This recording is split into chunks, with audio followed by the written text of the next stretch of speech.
Chapter 152, Smartly Slapping the Face. Never give up treatment. Li Xianxian looked stunning today, dressed in a white lace-patterned top and a form-fitting black pencil skirt. Her long black hair was dyed to a honey brown and styled in large curls that tumbled over her shoulders, giving her a mature and sexy look. She was at the forefront of fashion, far ahead of anyone in this era. Now, everyone in her circle and her classmates were emulating Li Xianxian's style. "Grandma, how has Xiao Dai been doing recently?" Li Xianxian approached and asked with concern. Madame Mo sighed deeply. "Don't worry, Grandma." Li Xianxian walked over, resting her hand on Madame Mo's shoulder. "I came here today to bring you good news." "Good news?" Madame Mo turned to look at Li Xianxian. "Have we heard from the divine doctor of Jiangnan?" The divine doctor of Jiangnan was Madame Mo's only hope. Li Xianxian nodded. "Yes, the medicine sent by the divine doctor has arrived." "Really?" Madame Mo gasped in surprise. "Yes," Li Xianxian nodded. "Why would I lie to you? Look, this is it." With that, Li Xianxian pulled out 2 small red porcelain bottles from her bag. "Grandma, this medicine needs to be taken 3 times a day, 1 pill each time. In less than 3 days, Xiao Dai will improve. Once Xiao Dai gradually recovers, we can have the divine doctor come over for a follow-up visit." "All right," Madame Mo nodded, her face filled with gratitude. "Xianxian, on behalf of Xiao Dai, thank you. You are truly a benefactor to our Mo family." As she spoke, Madame Mo burst into tears. Li Xianxian quickly comforted her. "Grandma, don't say that. I can't take credit for it. I'm just a go-between." Although she said she was just a go-between, not anyone could manage this feat. The divine doctor of Jiangnan was renowned for his exceptional medical skills and eccentric personality, and he usually refused patients with the surnames Yang and Mo.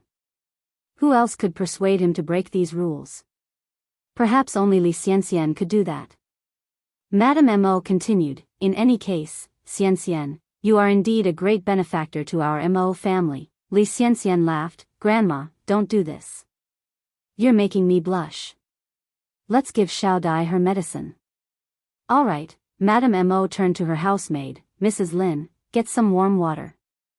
"Of course, madam." Mrs. Lin promptly brought a cup of warm boiled water.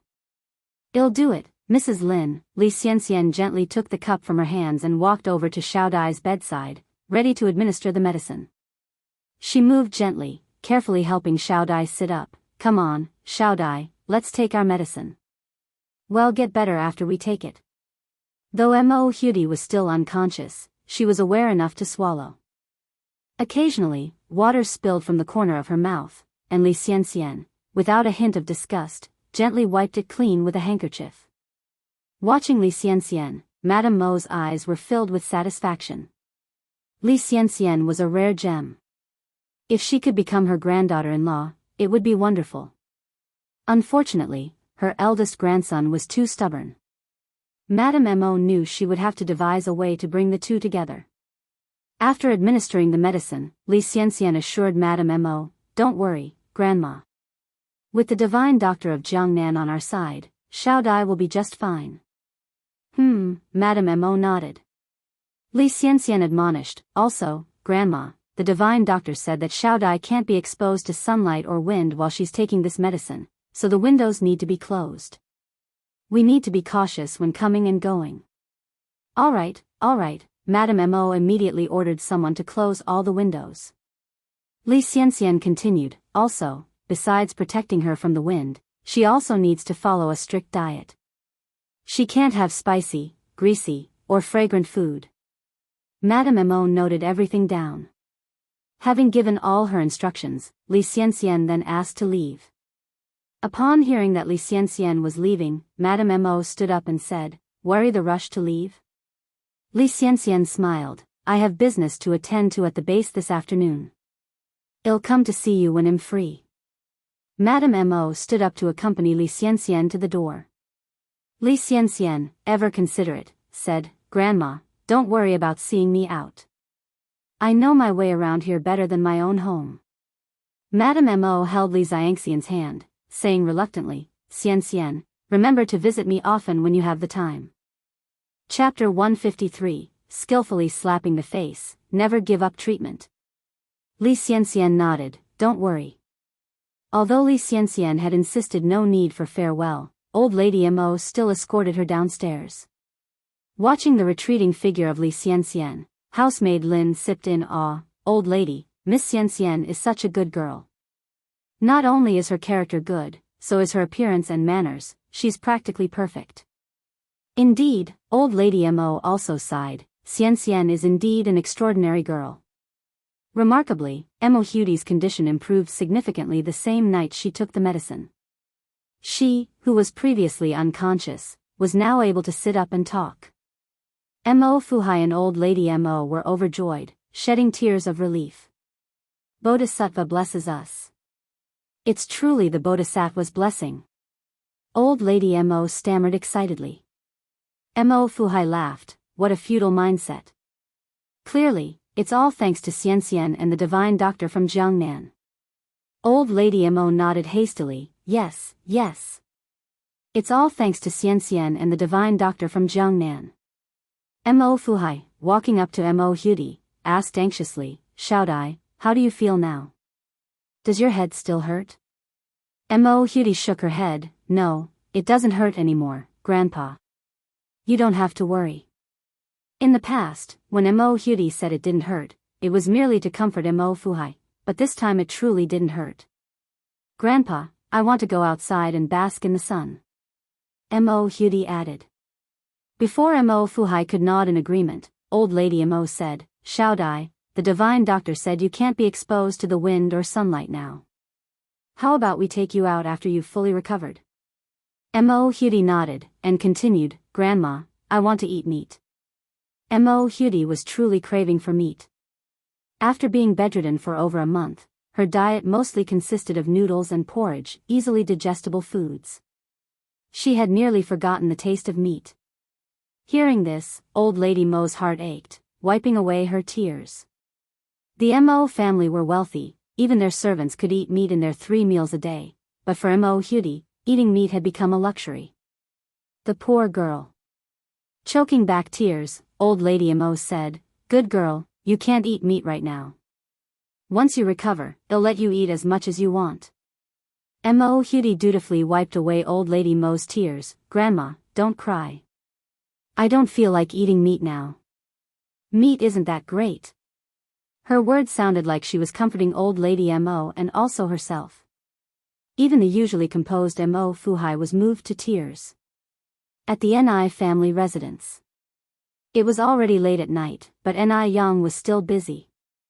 She had packed the newly made facial cleanser and aloe gel into glass jars, with 31 jars of facial cleanser and 35 jars of aloe gel in total. The facial cleanser was milky white, while the aloe gel was a pale, jelly-like substance. Arranged in jars with round wooden stoppers, they looked particularly attractive, not unlike those high-end skin care products in later generations. Omitting the labor cost, these products had cost nearly 20 yuan in total. Selling a single jar of aloe gel would cover the cost, and this time, she had 15 pre-orders. Each order was for a jar of facial cleanser and a jar of aloe gel, totaling 35 yuan. 15 orders meant a total of 525 yuan. The thought of how a day's effort could rake in so much money made Ni Yang tireless. Her spirits were high. If she could open up the market for domestic skincare through this endeavor, that would be even better. In her prior world, famous skincare brands like SKI, Lamer, Ferma, Lancome, Helena, and so forth all originated from overseas. Domestic skincare products could hardly compete within the country. Unscrupulous merchants, in order to make money and save costs, would often substitute inferior chemical substances for natural ingredients. This led to tragedies like ruined skin and glow-in-the-dark face masks, gradually eroding the public's trust in domestic skincare products. People preferred to splurge on foreign brands, even at 10 to 100 times the price, rather than settling for domestic brands. Her goal was to carve out new territory within the domestic skincare industry while these major brands were still absent from the local market. In the past, foreigners capitalized on the exorbitant prices to make money from the Chinese. Ni Yang had a clear goal. She not only wanted to secure a foothold domestically, but also planned to market her skincare products overseas and earn a good deal of foreign money. It was high time for a resurgence of domestic skincare products. Seeing this, Young refueled her determination. As it was now autumn, she didn't need to store these skincare products in the fridge. A cool, dry place would suffice. Chapter 154, Skillfully Slapping the Face. Never give up treatment. Having sorted through the skincare products, Young went back to her room to sleep. The next morning, Young was awakened by the scent of delicious food. Usually, Young would prepare breakfast, but Tsuehua, seeing that her daughter was not getting enough sleep, would get up early to prepare breakfast. All Young had to do was to prepare Mrs. Mo's meals the night before. "Mum, what are we having this morning?" "It smells wonderful," asked Young, still brushing her teeth, and she walked over to the stove.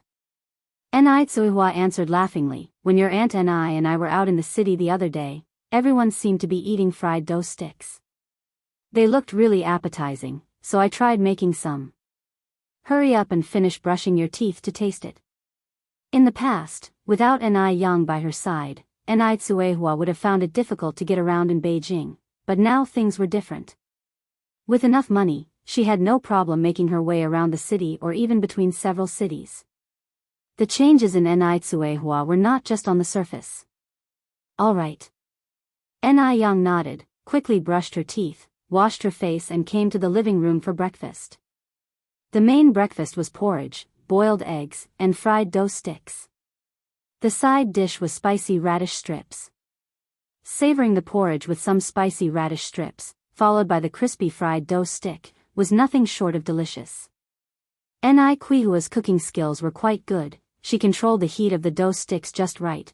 They tasted crispy and fluffy, leaving a lingering fragrance after bites, and the spicy radish strips perfectly balanced out the greasiness of the fried dough sticks. "Mom, this tastes great."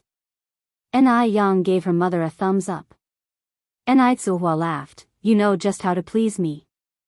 Chingue from the side said, Yang's mom, she's not flattering you at all. Your culinary skills are way better than the vendors selling fried dough sticks."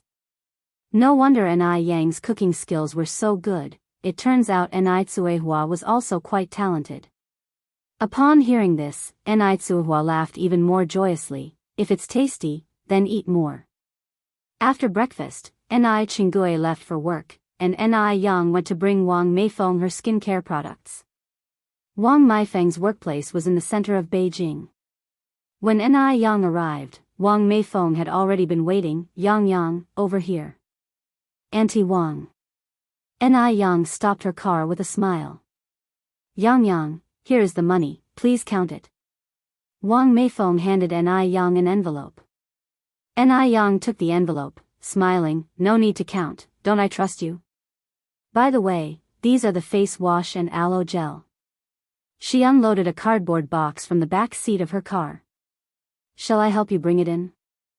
Wang Meifeng said, "No need, Yang, I can do it myself. You go ahead with your work." Young handed the bag hanging from her car to Wang Meifeng and laughed, "You have worked hard, Auntie Wang." "Oh, these are the dried fruits and sour plum soup that I made myself. Please share them with your colleagues. And this is the bread I made for Guobao." Before even opening the package, a mouth-watering aroma filled the air. Feeling uncomfortable accepting Yang's gifts for no reason, Wang Meifeng insisted that these were not a big deal to her. It was Young who had been a great help to her family. If it hadn't been for Young, Yang Guobao would still be sick. Without Young, would her skin have become so good? Seeing Wang Meifeng's rejections, Young swiftly filled Wang Meifeng's arms with the items, hopped onto her bike, and turned to depart, hollering back, "Bye, Auntie Wang." Wang Meifeng chuckled and shook her head, "This child." Back in her office, Wang Meifeng put aside the things that Young had given for Yang Guobao. She then distributed the skincare products along with the dried fruits and sour plum soup to her colleagues. "Wow! Meifeng, this sour plum soup is incredible. Where did you buy it from? The dried fruits are also good. They are even tastier than the imported ones. The office filled up with the rustling sound of munching on dried fruits and words of praise. Wang Meifeng said, "Both the dried fruits and sour plum soup were handmade by the divine doctor. She asked me to bring them and share with you all." That divine doctor is amazing. How does she know how to do everything? Absolutely. She is quite extraordinary, isn't she? Suddenly, a voice sourer than vinegar piped up. This tactic of attracting popularity is indeed good. Who knows if she really is that good? You all shouldn't count someone's money after being sold. The speaker was Lu Fun, who usually butted heads with Wang Meifeng. Lu Fun had once pursued Wang Meifeng's husband, Yang Changjing. After Wang Meifeng and Yang Changjing became a couple, Lu Fun believed that Wang Meifeng had come between her and Yang Changjing's relationship, so she often targeted Wang Meifeng, dreaming of shattering Wang Meifeng and Yang Changjing's marital bliss, hoping for a prompt divorce. Chapter 155, Cleverly Slapping the Face, Never Give Up Treatment Carrot. Lu Fun had once heard that the relationship between Wang Meifeng and Zhou Suhua was a strained mother-in-law and daughter-in-law relationship, which made Lu Fun ecstatic to the point where she couldn't sleep for 3 days and 3 nights. Wang Meifeng wasn't afraid of Lu Fun either. Immediately, she retorted, "Whether someone is really impressive or not, time will tell everyone. There's no need for you to poke your nose into everything." Lu Fun, I just don't understand. A long enough rope can be knotted, why can't your tongue be? Cultured people truly have a unique way of swearing, without a single dirty word. Lu Fun hadn't even graduated from junior high, the only reason she could work here was nepotism. When she said this, a wave of laughter immediately swept through the crowd. Lu Fen's face had turned beet red and she felt like cursing those who had bought skincare products to get facial abscesses and become disfigured immediately. After some time, Lu Fen turned to a coworker she was relatively close with and said, "Nana, remember skincare products are put on the face. Be careful with these unverified products, without any manufacturing date or brand.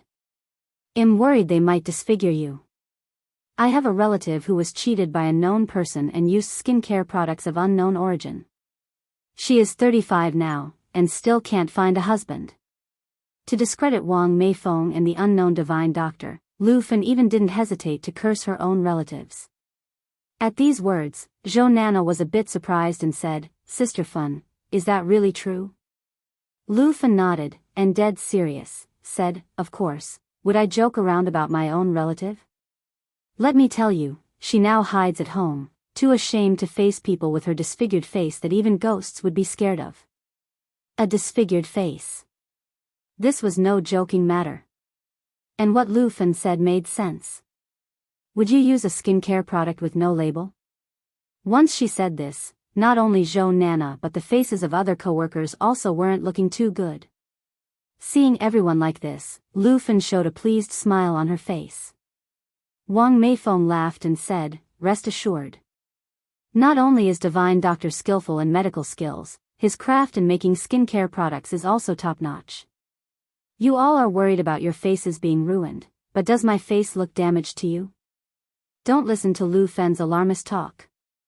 She just can't stand to see others doing better than her." Wang Meifeng spoke directly without any fear of offending Lu Fen. Even though Wang Meifeng said so, everyone was still somewhat apprehensive. After all, the face is one's identity, and it matters a lot. If problems crop up later, who would they go to for help? They should be more cautious. Feeling a bit remorseful, Zhou Nana mused, "I'm sorry, Sister Meifeng, could I return this skincare product to you? If not, forget it. I'll just consider this 35 yuan spent as a lesson learned." Wang Meifeng laughed and said, "Of course you can, I'm not forcing anyone to buy anything. But Nana, don't regret your decision." Seeing Zhou Nana returning the skincare product, the others followed suit. Though buying and returning behavior wasn't ideal, their faces mattered more. After all, 35 yuan wasn't a small amount. Money didn't come easy for anyone. In a blink, 11 people returned their products. 4 people didn't return their products, 2 of them being Wang Meifeng's good friends who trusted she wouldn't lie to them. The other 2 were Wang Meifeng's subordinates, who, out of respect, didn't feel comfortable returning the products. Wang Meifeng wasn't angry. It was just a couple of hundred yuan. If they missed out on good products, that was their loss. Looking at the 4 people that didn't return the products, Lu Fan sneered, "Are you 4 fools? Or do you just like being disfigured?" A slightly overweight woman glared at Lu Fan and threatened, "Lu Fan, if you dare to distort the truth and being nonsensical, believe it or not, I'll slap you." This was Sun Mei, usually more aggressive. If she was truly angered, she wouldn't hesitate to take action. Grudgingly, Lu Fan shut her mouth. These women, who refused to listen to good advice, deserved to be disfigured. They would regret it someday. Sun Mei patted Wang Meifeng's back. "Ignore her type, I believe in you. I also trust you." Another good friend, Tao Yuan, also comforted Wang Meifeng. Wang Meifeng nonchalantly said, "It's fine, the innocent need not worry. I am not angry. It's not worth getting angry with such people." Ni Yang had no idea what was happening here. She was currently riding her bike, humming a tune and heading towards the vegetable market. Chapter 156, Cleverly Slapping the Face, Never Give Up Treatment. A black car was driving straight towards her. Seated in the back was none other than Mo Baichuan. Mo Baichuan spotted Ni Yang almost instantly. Her, again. Had had a few days of peace, and now? Why was she back in front of him? Could this really be a coincidence? Who would believe that? Mo Baichuan narrowed his eyes, and ordered, "Xiao Zhao, pull over." "All right." His driver, Xiao Zhao, did as he was instructed. Mo Baichuan opened his door, getting out of the car and standing in the middle of the road with his arm out, blocking Ni Yang's car. If Ni Yang was going to keep trying to get his attention, he might as well play the game once. Someone suddenly jumping out into the middle of the road startled Ni Yang so much she almost swore. Her fast reaction was the only thing that saved her from hitting him. "Are you insane?" Ni Yang looked up furiously to indeed see a madman. Mo Baichuan. "Ni Yang, tell me, what's the point of all this?" Mo Baichuan glared coldly, "I'll tell you straight, no matter what you do, I'll never be attracted to someone like you. Even if Ni Yang has the face of Su Daji, he isn't King Zhou of Shang." Ni Yang picked at her ear disbelievingly. "What did you say?" Mo Baichuan continued, "Did you not understand me? I'll repeat it for you then, I will never be attracted to a scheming woman like you." Ni Yang laughed out of pure frustration. She had been on this earth for 2 lifetimes, and she had never met another as narcissistic and shameless as Mo Baichuan. Ni Yang took a deep breath, pulled the watch out of her pocket, and shoved it into Mo Baichuan's hands. "Thank you for promising never to be attracted to a conniving woman like me. Hey, erase your watch, and please stay out of my sight in the future. You might enjoy it, but I, the scheming woman, have a strong sense of hygiene." She deliberately emphasized the word strong sense of hygiene. And delusion is an illness that needs treatment. Before Mo Baichuan could react, Ni Yang pulled out a 1-cent note and placed it in Mo Baichuan's hand. "You're still young, don't ever give up on getting treatment. Consider the money my good deed for the day." Ni Yang had initially planned to give him a bigger note, but upon second thought, she decided that Mo Baichuan wasn't worth wasting it on. A cent was more than enough. If there were even smaller amounts, she wouldn't have given him a cent, leaving her parting words ringing in the air. Ni Yang didn't wait for Mo Baichuan's reactions. She hopped onto her bicycle and left. Mo Baichuan was on the verge of exploding with rage. His handsome face seemed to have a layer of frost, sending chills down your spine. What did Ni Yang mean by all this? Was she doing the exact opposite of what he expected? For the first time, Mo Baichuan was infuriated not once, but 3 times by the same woman. Daring. She was so daring. The 1-cent note in his hand was crumpled into a ball by Mo Baichuan. His knuckles turned white from clenching his fist.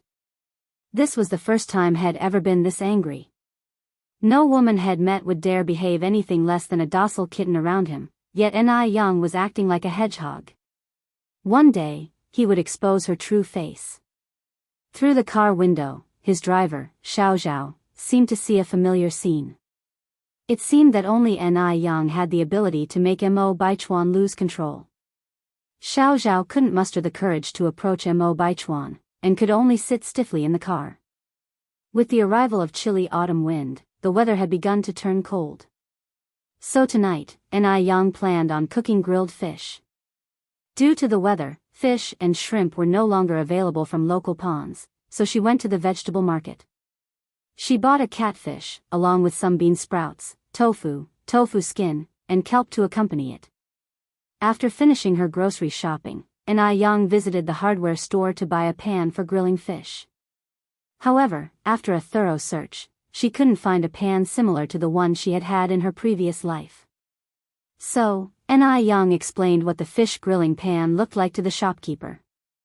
The shop owner replied with a smile, "We don't have the kind of pan you're looking for, but we do have another that won't stick to the fish."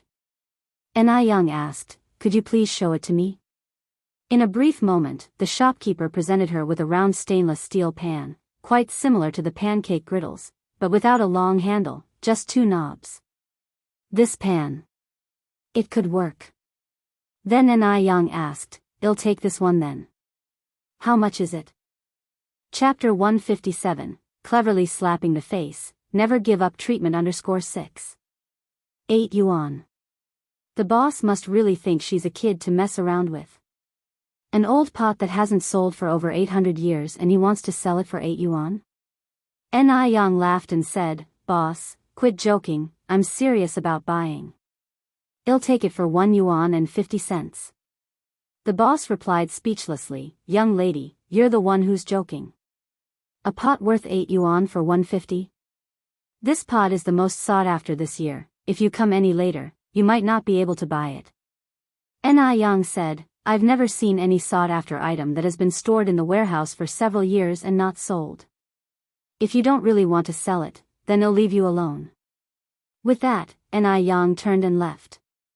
Seeing that Ni Yang had walked several steps and had no intention of turning back, the boss immediately shouted, "Young lady, come back. Come back quickly. I'll sell it to you for 150. Although 1 yuan and 50 cents wouldn't make much profit, it was better than it rotting in the warehouse and turning into a piece of waste. She originally thought that this young lady was easy to fool, but she never expected that this young lady was very shrewd. Successfully buying a pot and groceries, Ni Yang returned home. When she returned home, it was after 5 in the afternoon, just in time to cook. Ni Tsuihua was washing vegetables, while Ni Yang went to start a charcoal fire to grill fish. The grilled fish had to be grilled with charcoal fire to be authentic. Grilling in a bread oven would definitely not work. So Yang started a charcoal fire in the stove, split the fish in half and skewered it on a bamboo stick, and started grilling. Before long, there was a sizzling sound in the air. After seeing the fish oil come out, she started adding chili powder, cumin powder, table salt, and other spices. After all the spices were added, a distinctive barbecue aroma came out. Ni Yang seemed to have returned to the time in her past life when she sat on the street grilling skewers. After the fish was grilled till both sides were golden brown, Ni Yang started to stir-fry the grilled fish ingredients. First, she stir-fried the bean paste to bring out the red oil, then added spring onions, ginger, and garlic to bring out the fragrance. Then she added green chili peppers, onions, Sichuan peppercorns, soy sauce, beer and water. After it was boiled on high heat, she poured the red soup over the grilled fish. Instantly, an enticing aroma filled the air. The fragrance of cumin, the spiciness of the red oil, and a sprinkle of cilantro as decoration, a look and taste-appealing grilled fish was ready. Ni Yang brought the grilled fish to the table and lit the small stove. Immediately, the red oil soup in the grilled fish started to boil and the aroma became even stronger. At this time, she added the side dishes and you could eat while dipping in the soup. When Ni Chingue walked in, he was immediately shocked by this enticing aroma. "Yang, what are we eating today? It smells so good." Ni Yang smiled and said, "Ni aunt, we're eating grilled fish today." Ni Chingue had had braised fish, steamed fish, sour fish, and even sashimi, but he had never had grilled fish.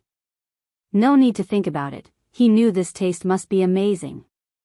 Upon hearing this, Ni Chingue couldn't wait and said, "I'll go wash my hands." Grilled fish is different from sour fish. It's numbing and spicy at first bite, then crispy on the outside and tender inside. It's so soft that it melts in your mouth as you take a light bite. Even the side dishes boiled in the soup are so delicious that people doubt their life.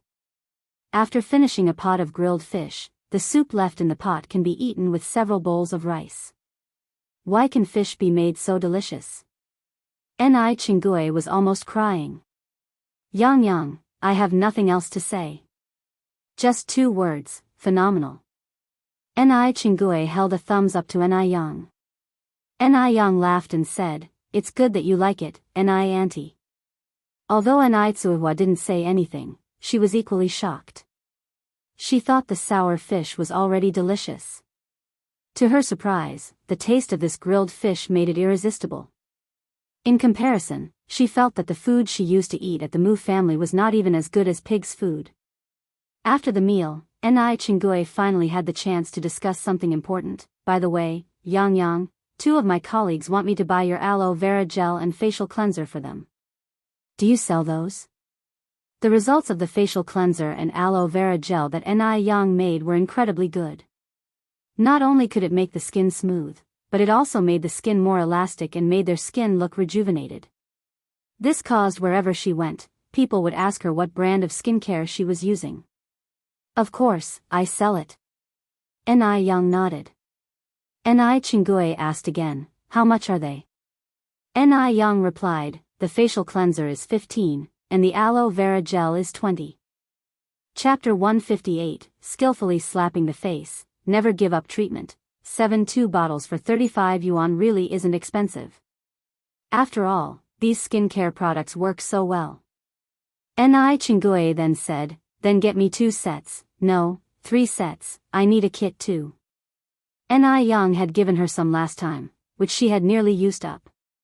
Ni Yang turned around, fetched 3 sets of skincare products from her house and handed them to her. Ni Chingue took out 105 yuan from her pocket and gave it to Ni Yang. Ni Yang took out 35 yuan and returned it to Ni Chingue. "Aunt Ni, you've helped me promote my skincare products and even sold 2 sets for me. How can I take your money? From now on, it'll cover all your skincare products. If you run out, just let me know directly. A good product is important, but knowing how to drive your business is even more important." Ni Yang wouldn't sacrifice greater benefits for a little profit. No employee is obliged to do overtime for their boss. Although Ni Chingue is not her employee, the principle is the same. As the saying goes, even brothers keep accounts. Ni Chingue felt embarrassed and said, "How can this be, Yang? It's not easy for you to do business." Ni Yang laughed and replied, "Nothing is impossible, Aunt Ni, please take it at ease. We're family, you've always taken great care of me. If you don't accept this, it would really be alienating." Ni Yang gave her word, leaving Ni Chingue no choice but to accept. At the same time, she decided to herself that she would definitely help Ni Yang promote her skincare products more in the future. Meanwhile, when Sun Mei was washing her face in the evening, she noticed the clear glass jar on the sink. Although in the daytime, she firmly stated that she trusted Wang Meifeng, this was after all a matter concerning her own face. What if, really like what Lu Fun, that harbinger of doom, said? Between using it and not using it, she hesitated for a long time. Eventually, she decided to take a risk and give it a try. What if it really works like magic? She refused to believe that Wang Meifeng, an old acquaintance, would harm her. Removing the cap of the facial cleanser, Sun Mei immediately caught a whiff of a very pleasant fragrance. Although it was very light, it was nonetheless refreshing to the senses. Would a crappy skin-ruining product smell this nice? With that thought, Sun Mei's worries evaporated significantly. She put some of the facial cleanser in her palm, applied it evenly on her face, and within a short while, a white foam appeared on her face. It was gentle and not irritating and was able to wash off the dirt and grease hidden on her face. After washing, she felt significantly more relaxed. It seems that Wang Meifeng was indeed telling the truth. This stuff is really better than facial powder. Sun Mei then applied some aloe vera gel on her face. After completing her skincare routine, Sun Mei went to bed. When she woke up the next morning and was combing her hair, Sun Mei was amazed to discover that the red spots on her face were gone, and her skin was much more moisturized than usual. This is simply incredible. No wonder it was developed by a divine doctor. As soon as Sun Mei arrived at the company, she excitedly told Wang Meifeng about what happened. Even though she didn't speak loudly, everyone in the office heard her. Did everyone else frown? Is it real or fake? Are those skincare products really that miraculous? But upon examination, it seemed that Sun Mei's skin condition did look much better. Didn't Lu Fen say it would ruin the face? Noticing the stares of others, Lu Fen snorted coldly. It's only been 1 day. How could it ruin the face so quickly? At least 3 days. Just wait and see, in 3 days, she will definitely regret. Everyone thought so too, it's only been a day. What effect could be seen? Time flew by quickly, and in the blink of an eye, it was the 2nd day. The 2nd day, Sun Mei's skin not only showed no signs of abnormalities. Instead, it was radiantly healthy. On the 3rd day, when everyone was looking forward to seeing Sun Mei's face deteriorate, her face not only did not deteriorate but also looked better than it did the day before. Her skin had improved, and Sun Mei was all smiles wherever she went, no longer exhibiting her previously fierce demeanor. By this time, Lu Fen was already becoming restless. It shouldn't be. Why didn't her face get ruined? How could a product with no certifications and standards not ruin the face? Perhaps 3 days was not long enough to show any effect, it might take 6 days. Yes. It must be like this. However, on the 3rd, 4th, and even 5th day, Sun Mei's skin condition got better day by day. Now, she even hummed while walking. The sight of this left everyone envious. Walking boastfully up to Lu Fen, Sun Mei taunted, "Lu Fen, didn't you say that my face would be ruined after 3 days? But now, 6 days have passed, not only is my face undamaged, but my skin has also been getting better and better each day. You really should apologize to Meifeng." Hearing this, everyone chimed in agreement, yes. Lu Fen is to blame. If she didn't cause trouble back then, we would already be using it by now. Lu Fen, you nearly cost us the chance to use such good skincare products. You owe an apology not only to Meifeng but also to us.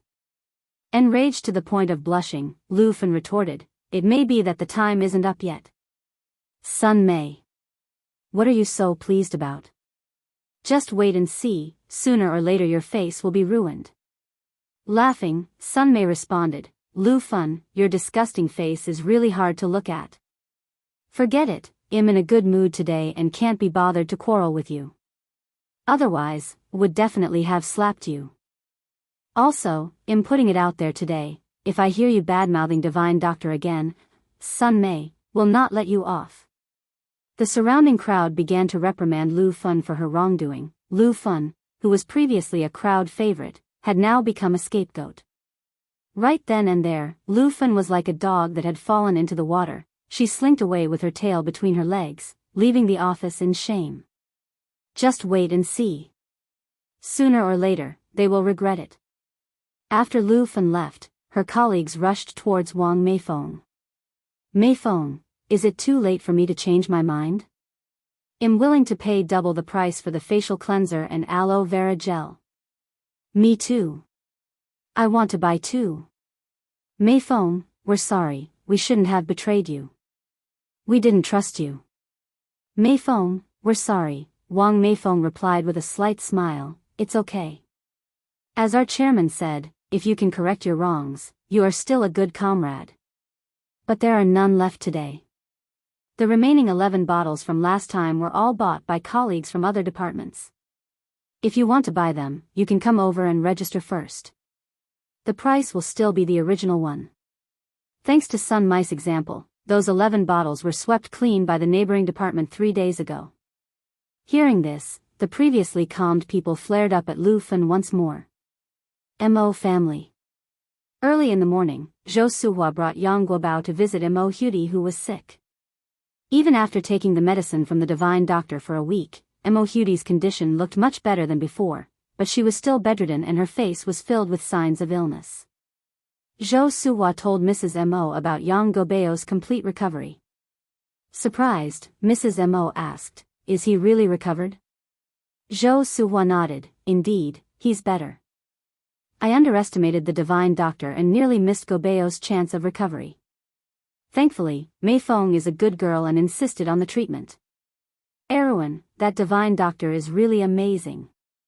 Why don't you let her come and see your daughter, Hudi? It's not doing us any good to keep on like this." Chapter 159, Home Visit. Li Xianxian commits suicide. Zhou Suhua now deeply believes in Ni Yang. When she talks about this, her eyes are full of admiration, without treating Ni Yang as a 17 or 18-year-old kid. She also earnestly hopes that Mo Hudi will get better soon. Otherwise, she wouldn't have recommended Ni Yang to Old Lady Mo. Hearing this, Old Lady Mo was surprised. Is that divine doctor really that amazing? Didn't I hear people say that he was just a 17 or 18-year-old kid? How could a child be so capable? Old Lady Mo was still somewhat skeptical in her heart. Zhou Suhua nodded, "It's true. We've been sisters for so many years, would I lie to you?" Although the young divine doctor is young, his medical skills are genuinely brilliant. Otherwise, Guobao wouldn't have recovered so quickly. Erwin, think about it. In order to cure Guobao's illness, Changzheng and Mei Feng visited many hospitals and even consulted with foreign professors. But the illness that even the foreign professors couldn't cure was cured by her. Isn't she a divine doctor? Sometimes a person's strength really can't be judged by their age. If Mei Feng didn't believe in the divine doctor like me at the time, Guobao might not be here now. Upon hearing this, Old Lady Mo became deep in thought. The current Yang Guobao is indeed very different from the previous one. The before and after was like two different people. You must know that the disease Yang Guobao previously suffered from was considered incurable. There was no record of successful treatment in modern medicine. But Yang Guobao and Mo Hudi's illnesses were completely different. Could that divine doctor really cure Mo Hudi as well? Old Lady Mo hesitated for a moment, then said, "Actually, Xiao Dai's condition has improved somewhat recently after taking the medicine prescribed by that Jiangnan divine doctor. As the saying goes, too many cooks spoil the broth. Wouldn't it be inappropriate to consult another doctor?" Zhou Suhua promptly replied, "Although that's true, more manpower means more hope. We all want Xiao Dai to get better quickly. Seeing as that Jiangnan divine doctor hasn't even shown his face, getting another person to have a look might ease our concerns."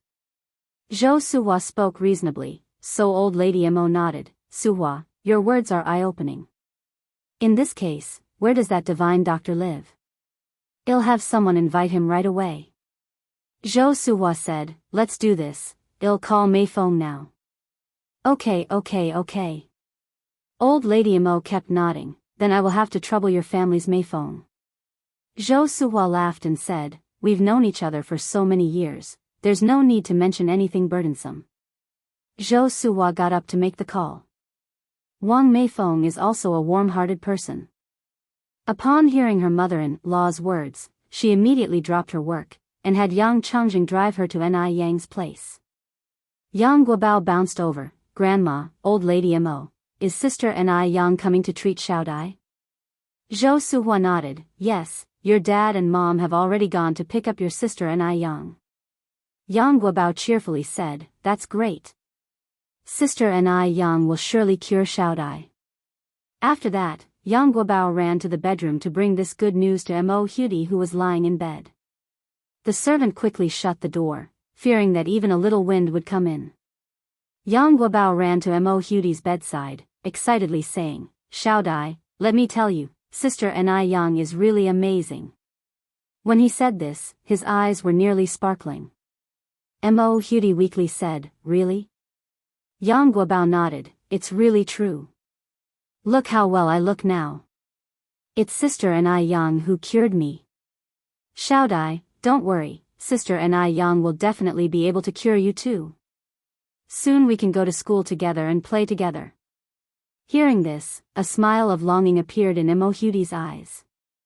It was a desire emanating from the depths of her heart. It was also the redemption of a deeply ill person. Just then, there were footsteps outside the door again. Old Lady Zheng and Miss Xianjing are here. The servant pushed open the door from outside. Zheng Xianjing supported Old Lady Zheng into the room, and the coughing sound of Old Lady Zheng accompanied them. Old Lady Mo, seeing Zhou Suhua, Zheng Xianjing exclaimed in surprise, "Oh! Old Lady Yang is here too." Xianjing. Zhou Suhua greeted her with a smile.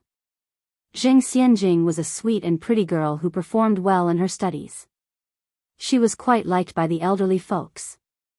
Chapter 160, Home Visit, Li Xianxian commits suicide _2. After everyone was settled, Mrs. Jing asked, "Erwin, I heard that Xiao Dai has improved significantly after taking the medicine Xianxian sent over. Is that true?" Madame Mo nodded, "Yes, Xiao Dai has indeed improved a lot thanks to Xianxian. But later, a divine doctor will be coming to check on Xiao Dai." "Is it that divine doctor from Jiangnan?" Mrs. Jing continued to ask. Madame Mo said, "No, it's the doctor who cured Guobao." "Guobao is well?" Mrs. Jing expressed her surprise. "Suhua, is this true?" Zhou Suhua nodded, "It's true." Mrs. Jing went on, "Where is Guobao?" Zhou Suhua replied with a smile, "He's inside chatting with Xiao Dai." "Let me call him out for you." "All right." Mrs. Jing nodded. Shortly after, Zhou Suhua brought Yang Guobao out from the room. "Hello, Granny Zheng and Sister Xianjing," Yang Guobao greeted politely. "Come here. Let me take a good look at you." Mrs. Jing summoned Yang Guobao. Yang Guobao approached. Mrs. Jing first felt Yang Guobao's forehead and then his hands, pausing for a long while before confirming, "He's cured." He's truly cured. In a sick person, it's normally cold at the root of the nose and the acupuncture point in the middle of the palm. However, those points in Yang Guobao were no different from a healthy person's. "Granny Zheng, of course am cured," Yang Guobao said proudly. "My sister and I Yang is very awesome." "Sister and I Yang?" Mrs. Zheng was somewhat puzzled. Zhou Suhua from a side explained, "Sister and I Yang is the divine doctor who cured Guobao." "Oh." Mrs. Zheng nodded. Then Yang Guobao continued to say, "Let me tell you, Granny Zheng. Not only is my sister and I Yang good with medical skills, but she is also very beautiful. If you meet her, you're sure to like her a lot." Mrs. Mo teased from the side, "Is your sister and I Yang more beautiful than Sister Xianjing?" Yang Guobao glanced at Jing Xianjing. After a moment, resting his chin on his hand, he answered seriously, "Well, Sister and I Yang is a bit more beautiful than Sister Xianjing." In truth, she was much more beautiful. But Yang Guobao felt shy to say it out loud. His mother had taught him that one should not only be honest, but also diplomatic, in dealing with others. One should always leave some face for the other party. By declaring that Sister and I Yang was multiple times more beautiful than Sister Xianjing, he was sure to embarrass her. Yang Guobao's earnest demeanor amused the three elderly people and made them laugh heartily. Jing Xianjing was also smiling, but there was a flash of strong resentment hidden in her bowed eyes. What a brat! Does he even know what to say? Even Li Xianxian isn't as beautiful as her. How could a simple country doctor possibly compare to her? Her previously good mood was completely ruined by the child's words. When Wang Meifeng arrived at the Ni family's home, she found Ni Yang watering the plants in the vegetable garden. Wang Meifeng relayed the situation regarding Mo Hudi to Ni Yang. After bidding Ni Tsuehua goodbye, Ni Yang took some emergency medicine and got into the car with Wang Meifeng. Xiao Dai is 13 this year. She got sick when she was around 9 or 10 and has been bedridden since then. She's a pitiful child. Yang, you don't need to stress. Well, just go and take a look. If we can't treat her, it's okay. After all, Mo Hudi's illness was completely different from Yang Guobao's, and Wang Meifeng didn't want to put too much pressure on Ni Yang. Ni Yang nodded, "I understand." The car was fast, and they soon arrived at the Mo's residence. As soon as the car door was opened, Yang Guobao rushed out from the courtyard and hugged Ni Yang. Sister Ni Yang, you're here. Guobao. Ni Yang patted Yang Guobao's head. Then, Yang Guobao introduced Ni Yang to Mrs. Mo and Mrs. Zheng, who were standing behind him. Granny Mo, Granny Zheng, this is my sister Ni Yang. Ni Yang nodded politely, nice to meet you. Mrs. Zheng stared at Ni Yang, momentarily at a loss for words. This girl. Why did she find this girl so familiar? Mrs. Zheng even had a sudden impulse to embrace Ni Yang. Zheng Xianjing glanced at Mrs. Zheng and suddenly felt a sense of irritation. This expression on Mrs. Zheng's face was all too familiar. It was the same face she wore every time she thought about her deceased daughter. That person was already dead. Couldn't she care a little bit more about the feelings of the living beside her? Chapter 161, Home Visit, Li Xianxian commits suicide _3. Despite showing our filial piety to this damned old woman all these years, we end up being deemed worse than a corpse. How utterly ridiculous. This ungrateful hag deserves to have no descendants. Although Zheng Xianjing cursed the old woman hundreds of times in her heart, she still put on a polite and understanding face. Zhou Suhua next to her said, Erwin, Aching, this is the young divine doctor, Ni Yang, whom I told you about. Even though old lady Mo was aware that the person who had treated Yang Guobao was youthful, she hadn't expected them to be a child. Moreover, she was incredibly beautiful.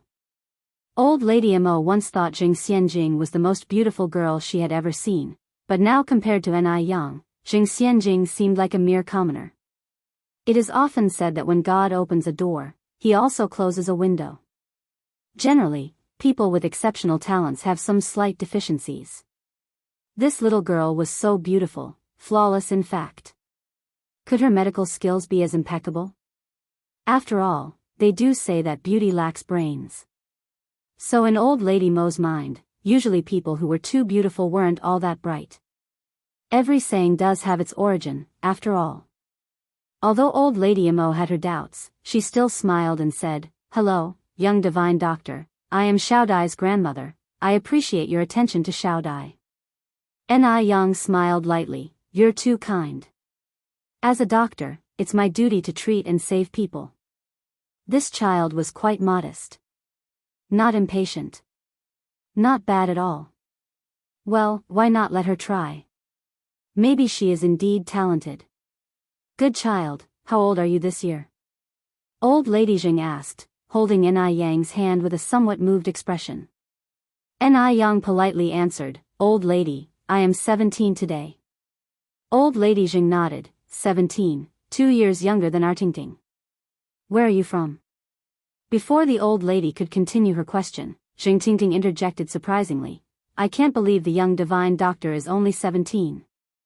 At 17 I was just a child, but the young divine doctor is already famous. It's quite a shame to our generation. Even though this remark seemed to praise Ni Yang, it actually had a sting. Famous? Ni Yang had only treated one person, Yang Guobao, so where did this fame come from? Besides, old lady Mo was doubtful of Ni Yang's medical skills from the start. This remark was not only prickling but also filled with considerable ridicule. For some reason, Zheng Xianjing just couldn't bring herself to like Ni Yang. Having such a beautiful face, she was certainly no good girl. Zheng Xianjing enjoyed hanging out with people who were less attractive than her. Those who looked better than her deserved to die.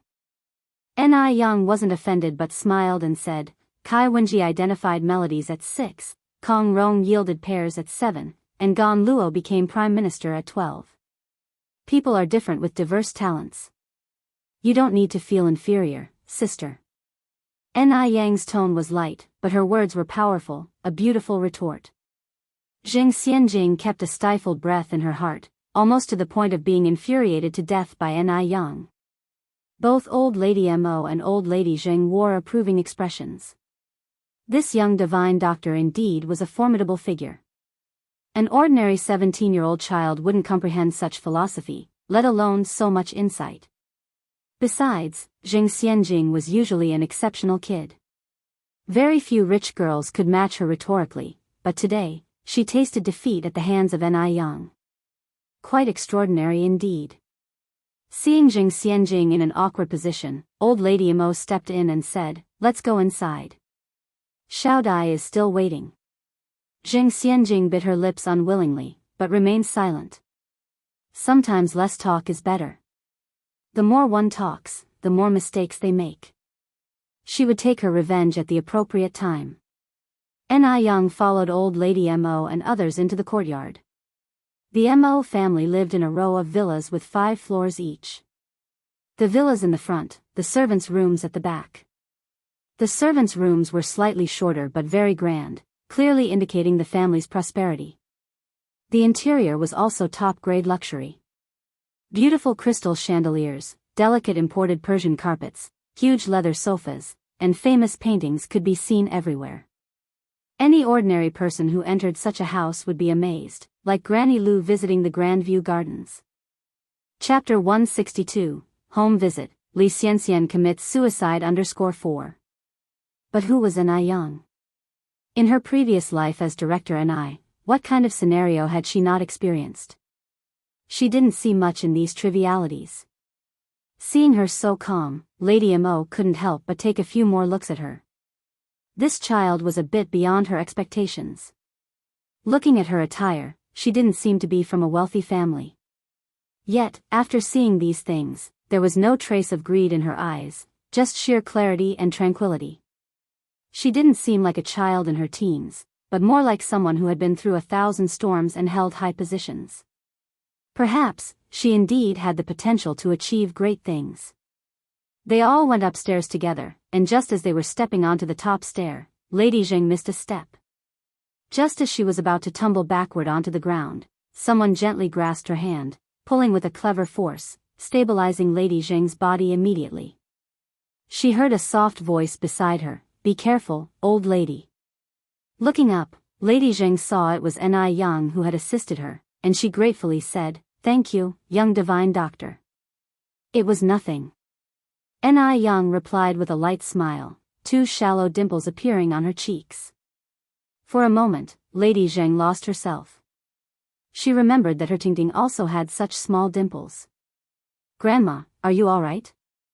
Zheng Tingting, who was leading the way, noticed something was wrong. She stopped and held onto Lady Zheng's arm, asking concernedly. Only then was Lady Zheng jolted back to reality. She responded with a helpless smile, "I'm fine." Ni Yang softly reminded, "The elderly may have trouble with mobility, you should pay more attention, sister." How amusing. Was Ni Yang indirectly criticizing her lack of filial piety? Should she take a look at who she is first? A mere barefoot village doctor who accidentally cured Yang Gobeo's illness, what right does she have to judge her? For a moment, Jing Xianjing was even more irritated. Yet she still smiled and said, "Young divine doctor is correct, it was indeed my negligence this time." "Thank you, young divine doctor." "Grandma, let us go in quickly." Ni Yang said no further and followed everyone into the room. The moment she stepped into the room, Ni Yang discreetly furrowed her brows. The air in the room wasn't pleasant, it was outright disagreeable. Ni Yang looked around, realizing that all the doors and windows in the room were tightly closed, the curtains were drawn, and the only light was coming from a chandelier overhead. Based on the stale air, she guesstimated that the room had been closed off for at least 10 days, if not longer. Little Miss Mo Hudi, who was lying on the bed, was ominously pale and emaciated. If Wang Meifeng hadn't mentioned it earlier, Ni Yang would never have guessed that this child was already 13 years old.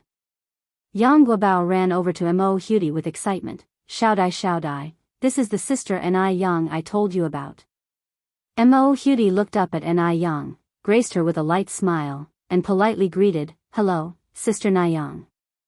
This sister Ni Yang was indeed as beautiful as Yang Guobao had claimed. Prettier even than Snow White on television. "Hello Xiao Dai." Ni Yang sat down, extending her hand towards Mo Hudi to feel her pulse. The air in the room grew still. Everyone was waiting for Ni Yang to speak. After a while, Ni Yang released her hand, raised Mo Hudi's chin and instructed, don't be nervous, close your eyes first. I need to check your pupils.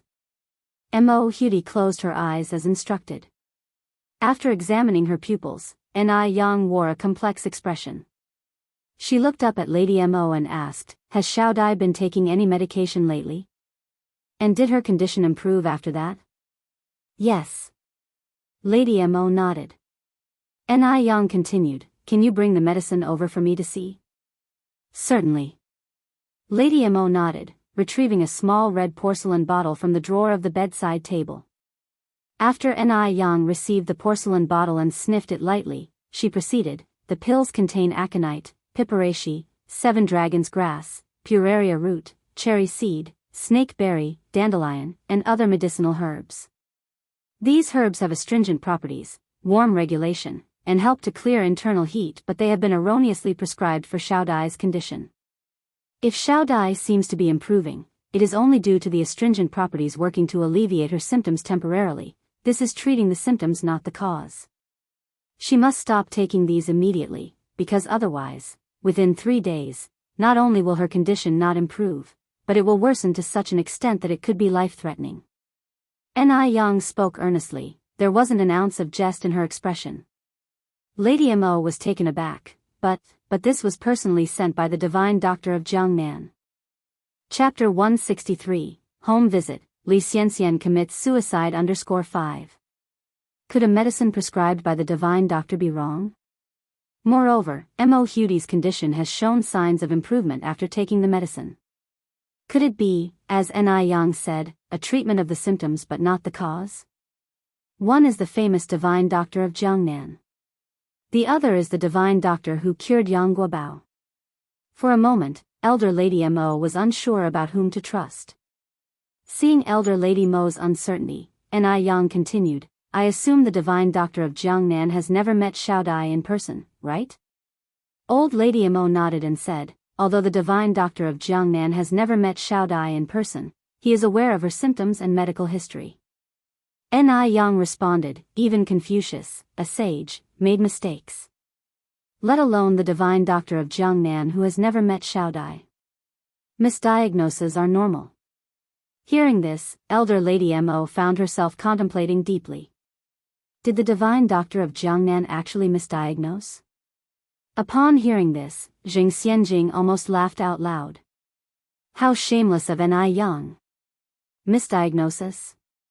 How could the divine doctor of Jiangnan possibly misdiagnose? And Ni Yang, a novice village doctor, had the audacity to accuse the divine doctor of misdiagnosis? Absurd. Seeing Elder Lady Mo falling for Ni Yang's words, Jing Xianjing chuckled and said, as far as I know, traditional Chinese medicine is divided into internal medicine, surgery, neurology, and dermatology. Considering the divine doctor of Jiangnan's reputation in treating complex cases, I don't think he could have misdiagnosed. After all, he has been practicing medicine for decades and is already 60, with no known instances of misdiagnosis. Furthermore, the illness Guobao had is epilepsy, a condition he was born with. It is entirely different from Xiao Dai's illness. Each doctor has their own specialty. Little doctor, I think it's too hasty for you to claim that the divine doctor of Jiangnan misdiagnosed, considering Xiao Dai's well-being. Jing Xianjing spoke logically, persuading Elder Lady Mo to nod her agreement. Upon reflection, the divine doctor of Jiangnan seemed to be the more reliable choice. The divine doctor of Jiangnan has cured many people, while Ni Yang has only cured Yang Guobao. Comparing their experience, Ni Yang is far less qualified. Wang Meifeng wanted to say something but was stopped by Zhou Suhua. After all, life was at stake and they felt reluctant to interrupt. If Mo Hudi were to lose her life under Ni Yang's treatment, Ni Yang would be held responsible for her death. They invited Ni Yang to help treat the illness, not to create hostility. As to whether they believe in Ni Yang, it all depends on Elder Lady Mo. If anything were to happen, she wouldn't be able to blame anyone else. After some thought, Elder Lady Mo asked, so little doctor, what is your treatment plan? And what is Xiao Dai suffering from? Ni Yang responded, Xiao Dai is presently suffering from severe malnutrition and blood dryness caused by internal warmth diseases. That's why she has been bedridden. He paused before continuing, my plan is to immediately open all the doors and windows in this room to let the air circulate. Then, Xiao Dai needs to eat more nutritious foods, especially fish and meat, to replenish her energy. Finally, I will prescribe a formula and use acupuncture treatment. Within 6 months, Xiao Dai will be cured. 6 months are just a conservative estimate. In fact, with Ni Yang's skill, it only takes 2 to 3 months for a full recovery. Elder Lady Mo frowned slightly, but the divine doctor of Jiangnan expressly urged against exposing Xiao Dai to sunlight or wind, and she is not allowed to eat oily and spicy foods. Little doctor, are you sure your treatment will work? This was a direct contradiction to the divine doctor of Jiangnan's orders. Ni Yang explained, continuously closing doors and windows reduces air circulation, which can lead to indoor bacterial infection and weaken the body's immune system, especially in the case of someone like Xiao Dai who has been bedridden for a long time. As for diet, Xiao Dai's illness doesn't restrict her food intake. Constant dietary restrictions wouldn't alleviate her condition, but rather lead to malnutrition, worsening her illness. Ni Yang's argument made sense, leaving Elder Lady Mo speechless. Jing Xianjing sneered at him under her lowered eyes. Did this Ni Yang actually consider himself a divine doctor? He had the audacity to refute the divine doctor of Jiangnan. How shameless. Jing Xianjing looked at Ni Yang and mockingly asked, so you're saying that Xiao Dai must receive acupuncture? Yes, Ni Yang nodded, there's no other way. Jing Xianjing continued, but I heard that only seasoned practitioners of traditional Chinese medicine can perform acupuncture. After all, if a single acupoint is wrong, the consequences could range from paralysis to life-threatening. Chapter 164, Home Visit, Li Xianxian commits suicide _6. At these words, Mrs. Mo Sr. was taken aback. Xiao Dai was the only bloodline of her daughter left, which she could not risk endangering. No matter whether it was whole-body paralysis or life-threatening, she could not bear it. Seeing Mrs. Mo Sr. in extreme panic, Jing Xianjing added, acupuncture isn't a joke, even some regular large hospitals dare not do it. Divine doctor, can you ensure it's completely safe? Finally finding an opportunity for revenge and to show off in front of Mrs. Mo Sr., Jing Xianjing naturally would not miss this opportunity. Once she saved Mo Hudi's life, Mrs. Mo Sr. would definitely thank her. At that time, she would become a great benefactor of the Mo family. Ni Yang smiled lightly, saying, every operation carries a risk. I can't guarantee what might happen during the acupuncture treatment, but I can ensure that as long as the procedure goes smoothly and medication treatment is used in combination, Xiao Dai will definitely recover within half a year. Any highly skilled doctor would never give 100% guarantee to their patients. Because no one knows which will come first, tomorrow or an accident. No one can predict if there will be any rejection or loss of blood during the surgical procedure. Ni Yang is just a doctor, she isn't a god, she can't stop accidents from happening. If an accident happens then, she would be labeled as a killer. Ni Yang had witnessed too many medical disputes in her previous life, so she didn't want to risk her hard-earned second life by playing games with her future. Jing Xianjing smiled, since the divine doctor cannot ensure it's completely safe, I think we should follow the method of the Jiangnan divine doctor. After all, the Jiangnan divine doctor has so much experience. Mrs. Mo, what do you think? Mrs. Mo Sr. was in a dilemma now. As after all, Ni Yang was recommended by Zhou Suhua. If she rejected Ni Yang outright, she was afraid it would somewhat harm Zhou Suhua's face. But if she didn't refuse, it would risk Mo Hudi's life. Seeing Mrs. Mo Sr.'s dilemma, Ni Yang smiled and said, practicing medicine and saving lives depends on destiny. Since Mrs. Mo Sr. doesn't trust me, I won't bother you anymore. Seeing Ni Yang about to leave, Yang Guobao shouted anxiously, Mrs. Mo, please trust Sister Ni Yang. Sister Ni Yang can truly save Xiao Dai. Jing Xianjing walked to Yang Guobao, tenderly saying, good boy, don't interrupt while grown-ups talk. Yang Guobao pushed away Jing Xianjing's hand, and quickly caught up to Ni Yang, Sister Ni Yang. A malicious glimmer flashed in the depth of Zheng Xianjing's eyes. Damn kid. Better if he falls and dies on the stairs. Mo Hudi turned her eyes to Mrs. Mo Sr., Grandma. Mrs. Mo Sr. looked at Mo Hudi said, "Don't worry, Grandma knows what to do." After Wang Meifeng and Zhou Suhua greeted Mrs. Mo Sr. and Madame Zheng, they followed Ni Yang. Wang Meifeng rushed to Ni Yang, apologized, Yang, I'm sorry, making you run here in vain." Ni Yang smiled and said, "It's okay, Auntie Wang, I'm inexperienced and young, it's understandable that everyone doesn't trust me.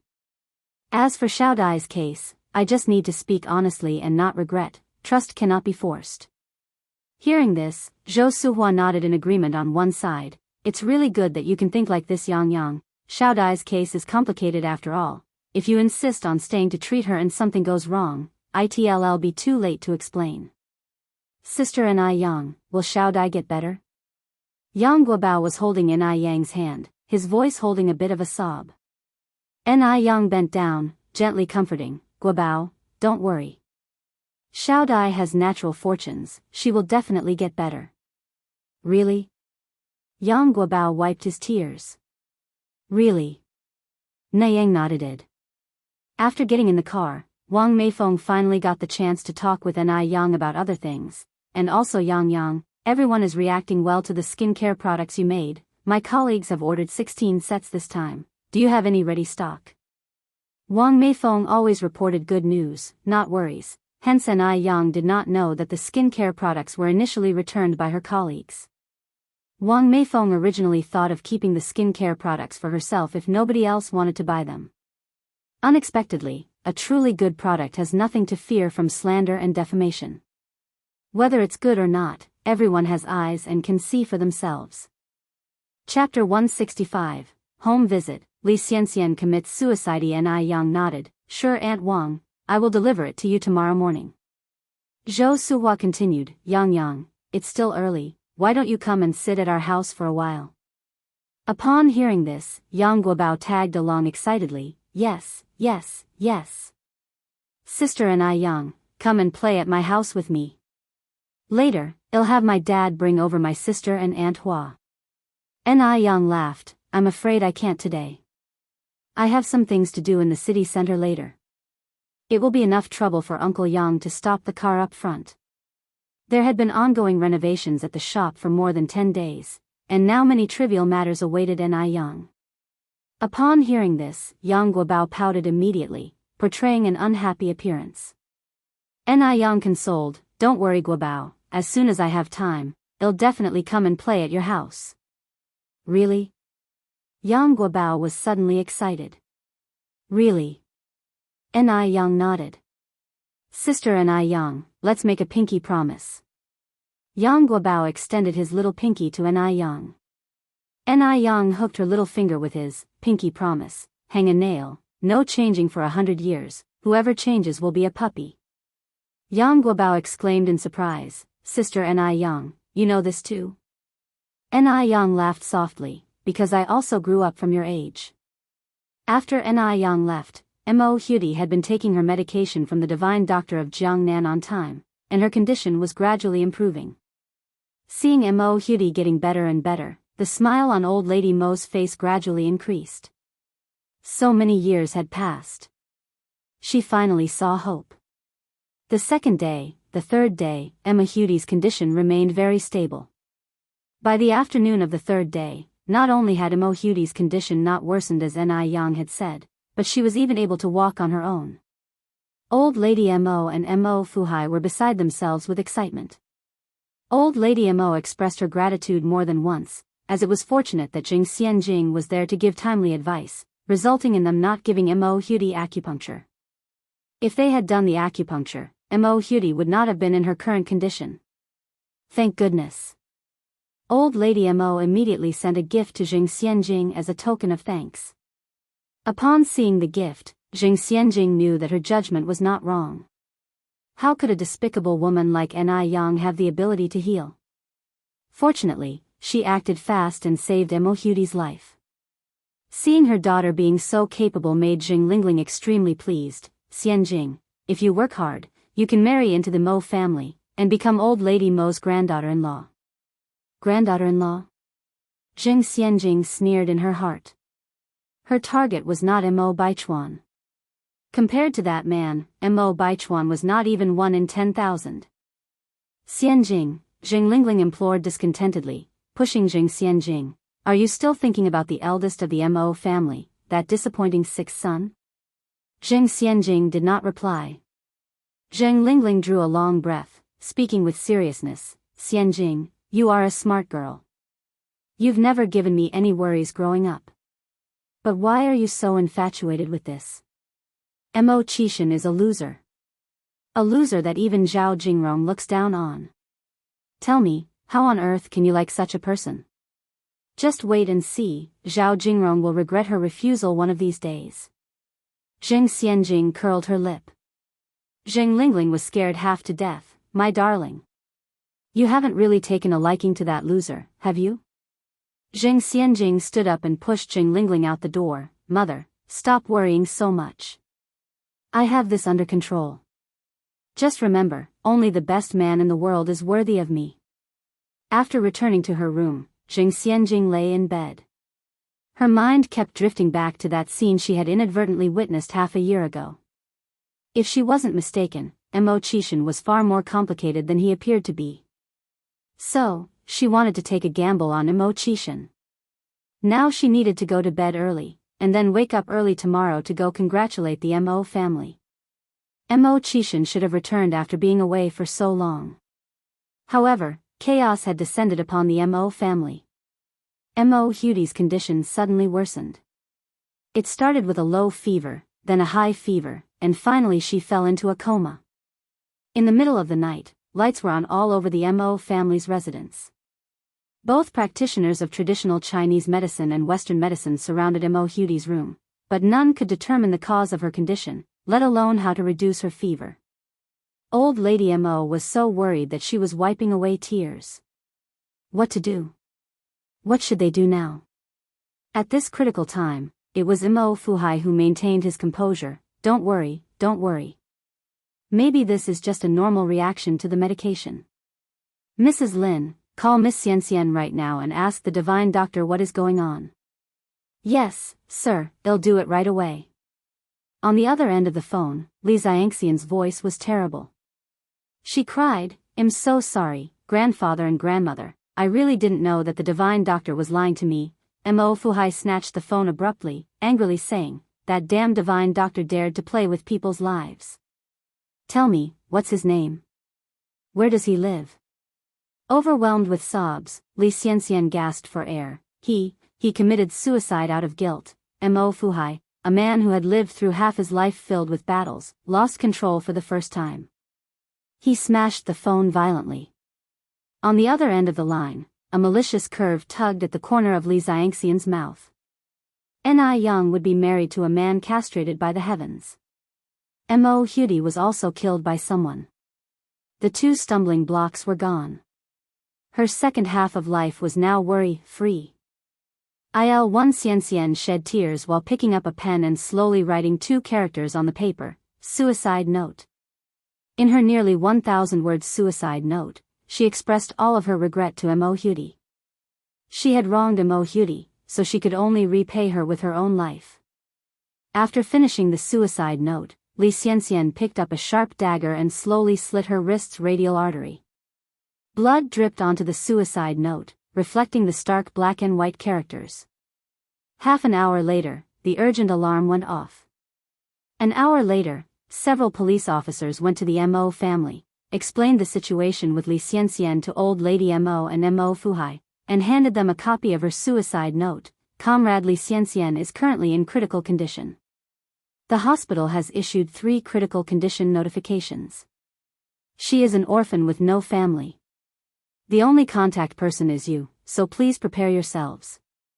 Old Lady Mo cried, why is Xianxian so foolish? Mo Fuhai also didn't expect that Li Xianxian would choose to prove her innocence through suicide. These continuous waves of events plunged the 2 elderly people into endless pain and self-blame. At this point, the servant, Mrs. Lin, said, Old madam, there's someone who might be able to save Xiao Dai. Who? Mo Fuhai and old Lady Mo grasped at this like the last straw. Mrs. Lin continued, it's that young divine doctor who came last time. Do you remember, old madam?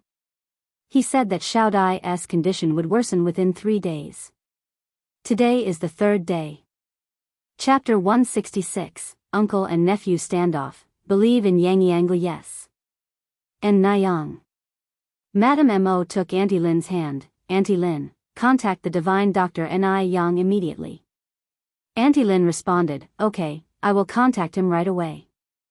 Ni Yang's home did not have a phone. If the Mo family wanted to get in touch with him, they had to contact Wang Meifeng first. Unfortunately, after calling many times, no one answered. Madame Mo grew increasingly anxious. Just as she was considering sending the driver to the Yang family's home, they heard footsteps from within the house. Grandfather, grandmother. Mo Baichuan walked in with a few doctors in white coats trailing behind him. Baichuan. Seeing Mo Baichuan, Mo Qishan and Madame Mo felt like they saw a beacon of hope. Madame Mo hugged Mo Qishan tightly, sobbing softly. Grandma, don't worry. Xiao Dai is destined to be lucky, she will be all right. Mo Baichuan continued, by the way, I want to introduce Dr. Ace who came from overseas along with his students. Dr. Ace has an extraordinary medical skill and has even won an international award. Upon hearing this, Mo Fuhai and Madame Mo turned their attention to Dr. Ace and his students. Nice to meet you, Dr. Ace. Mr. and Mrs. Mo, nice to meet you. Mo Baichuan continued, Grandpa and Grandma, let Dr. Ace examine Xiao Dai first. Our family has already been swindled by a so-called divine doctor. We cannot afford to make the same mistake again. Medical science is advanced overseas. These so-called divine doctors should have been outdated long ago. Yes, Baichuan is right, Madame Mo nodded, leading Mo Baichuan and Dr. Ace upstairs. As soon as they entered the room, Dr. Ace said seriously, ignorance. Such plain ignorance. Sealing off windows and doors won't help the patient's disease, but rather cultivate bacteria. A patient's immunity is generally much lower than average, so you are bringing harm to her. Open the windows and doors immediately to maintain airflow in the room. These words were exactly what Ni Yang had said. Madame Mo instructed people to open the doors and windows immediately. Fresh air from the outside flowed into the room, making the air inside much more pleasant. People usually have a pale face when having a fever, but Mo Hudi on the bed was pale as a ghost. The students prepared medical equipment while Dr. Ace conducted a full-body examination on Mo Hudi. Mo Baichuan checked his watch before saying, Grandpa and Grandma, I will leave for a while and come back soon. If Dr. Ace needs anything, please cooperate with him. Mo Fuhai nodded, you go first, no need to worry about us. Mo Baichuan grabbed his coat and hurried out. By this time, the sky was beginning to light up. Dr. Ace continued to examine Mo Hudi. The atmosphere in the room was tense as Mo Fuhai and Madame Mo waited anxiously. As time passed, Dr. Ace eventually put down his stethoscope.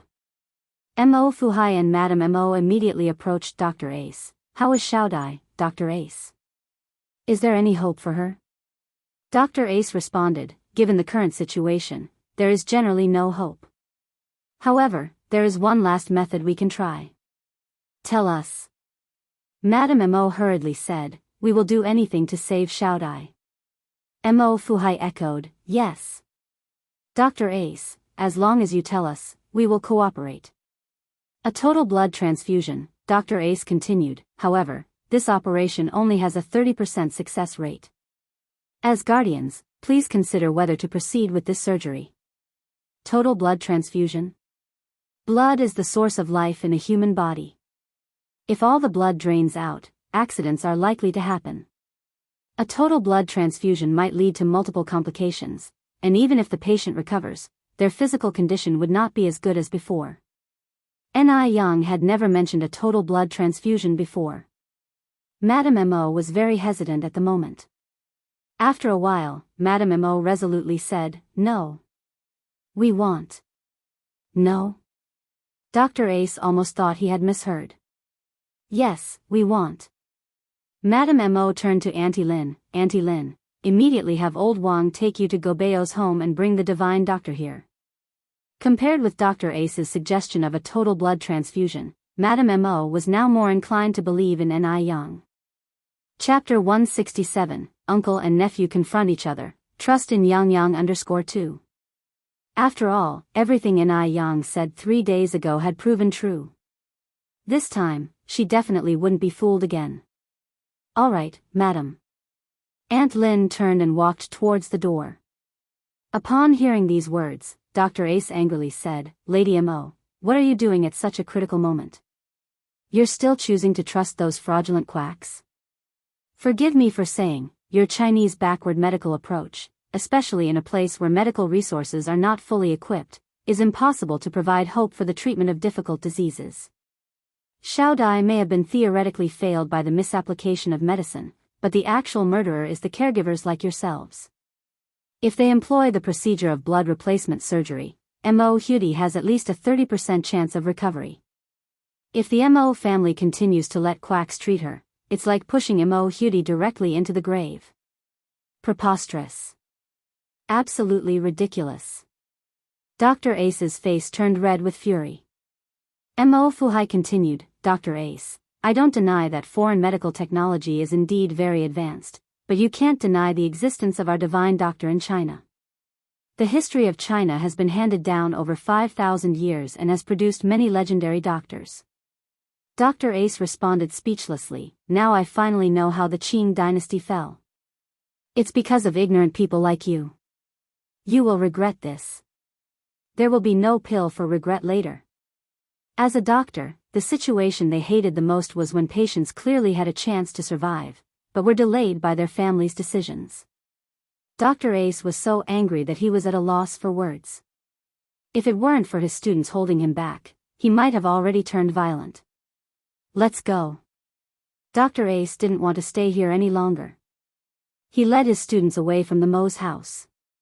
Looking at Dr. Ace's retreating figure, M.O. Fuhai turned to Lady M.O. and asked, Erwin, have you really decided to trust this young divine doctor? Yes.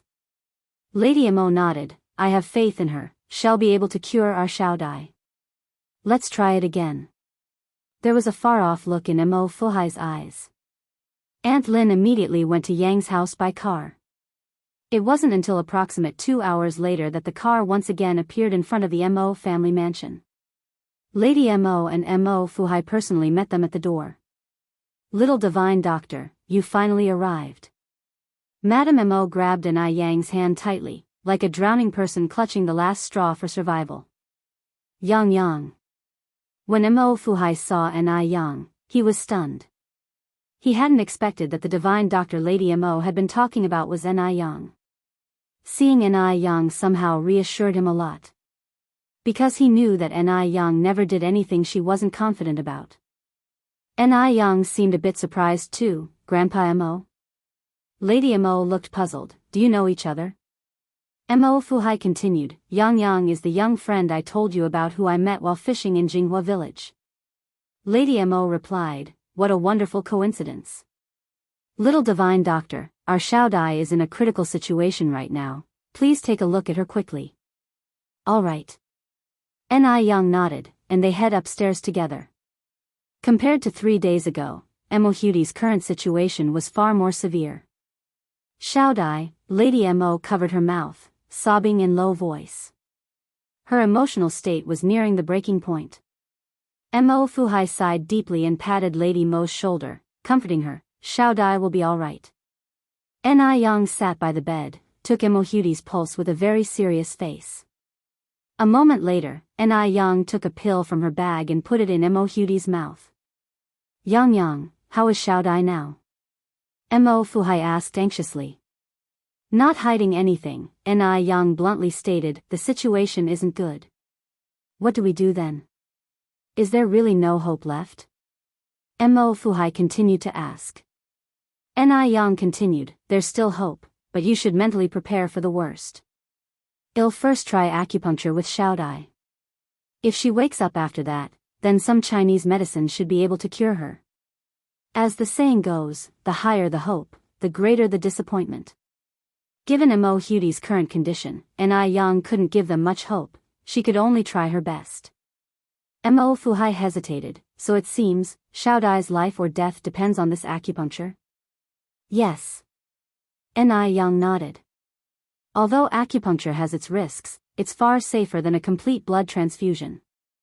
Chapter 168, Uncle and Nephew Standoff, Believe in Yang_3. Madame Mo continued, Alright, well be troubling the young divine doctor then. Please start acupuncture for Xiaodai. Alright. Ni Yang followed, oh, 'twill also need a candle. Upon hearing this, a servant immediately went to prepare a candle. Ni Yang opened her acupuncture kit, revealing a row of gold needles against the gray-white interior. These gold needles cost Ni Yang 6 large Unity lottery tickets.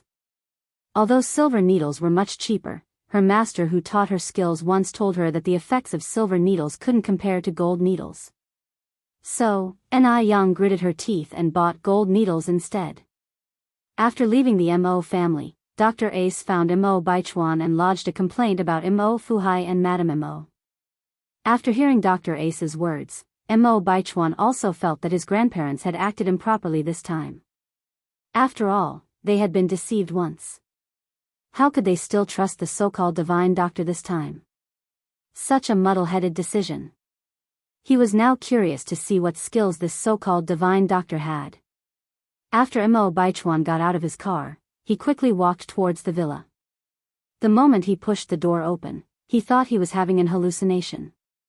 The young girl was wearing a water blue chest dress, wide leg pants, and small leather shoes, just like a university student from oil paintings of the Republic of China. Mingming was plain and natural but had rosy lips and white teeth, beautiful yet bewitching. Was this Ni Yang? Mo Baichuan had an ominous feeling. Could it be that Ni Yang was the so-called divine doctor? This was too absurd, right? Without even thinking, he knew why Ni Yang was here. She was just trying to catch his attention. Such people really stop at nothing. A look of disgust appeared on Mo Baichuan's face as he strode into the room. Hearing the sound, Madame Mo immediately looked up. Chuan is back. Suppressing his anger, Mo Baichuan replied, Grandmother, Dr. Ace is a renowned doctor in M country. How could you anger him away? He said that there's a 30% chance of success, so he definitely has the ability to cure Xiaodai. Don't you realize that you're ruining Xiaodai's life by doing this? That voice sounded familiar. While heating the gold needles over the candle, Ni Yang glanced over. At first glance, she saw a face that annoyed her significantly. Why was he everywhere? Ni Yang subtly averted her gaze and focused on the gold needles in her hand. What are you talking about, Chuan? Madame Mo said, I'm Xiaodai's biological grandmother, why would I harm Xiaodai? If anyone's going to harm Xiaodai, it's going to be Dr. Ace. Rest easy, the young divine doctor will definitely cure Xiaodai. Mo Fuhai nodded, your grandmother is right. Young divine doctor? Mo Baichuan scoffed, his words full of disdain, you mean the noodle seller? The noodle seller? Hearing this, Madame Mo and Mo Fuhai both looked stunned. Mo Baichuan continued, Grandpa, Grandma, you don't know yet, do you? The young divine doctor you speak of is actually a noodle seller. Oh right, Grandmother, the breakfast you eat every day is made by her. At this, not only were Madame Mo and Mo Fuhai stunned, even Ni Yang was shocked. So, the old lady was Madame Mo. Fate truly is a mysterious thing. Before Madame Mo and Mo Fuhai could speak, Mo Baichuan continued, Grandma, Grandpa, don't tell me you believe that a noodle seller can cure Xiaodai? If she were truly so skillful, would she be selling noodles? Just as Ni Yang was about to speak, a deep voice suddenly came from outside the door. What's wrong with selling noodles? Can't a noodle seller be talented? Great nephew, aren't you brought up on grains as well? What right do you have to look down on noodle sellers? What right do you have to deny Yang Yang's abilities? The man outside the door walked in against the light, his handsome features gradually appearing in the air. Interestingly enough, Ni Yang also recognized this man. While he winked at Ni Yang, he walked towards her. Yang, my great-nephew is born in the year of the dog, so he loves to bite people when he has nothing to do. Don't bother with him, I believe you can cure Xiaodai. Brother Mo, Ni Yang looked at him a bit joyfully. Counting the days, she hadn't seen Mo Qishan for 2 or 3 months now. Mo Baichuan hadn't expected that Ni Yang, just to get close to him, actually hooked up with Mo Qishan too. That's just terrifying. Uncle Six, you've been deceived by this little girl. She's not as simple as you think. The usually calm and composed Mo Qishan was now blushing with anger. He loosened his tie in frustration. Chapter 169, Uncle and Nephew Standoff, Believe in Yang_4. Mo Baichuan continued, she's just trying to get my attention. That's why she's not leaving any stone unturned to approach you all. Mo Qishan let out a faint laugh, looking at Mo Baichuan up and down, before speaking in a slow tone, Nephew, you're flattering yourself a bit too much. Why would Ni Yang neglect a good-looking person like herself for Mo Baichuan? Is Mo Baichuan even 1/10 as good-looking as she is? Mo Baichuan took a deep breath, everything I said is true. Until today, she tried to approach me in many ways, but I rejected all her attempts. She's a woman full of schemes. Nonsense.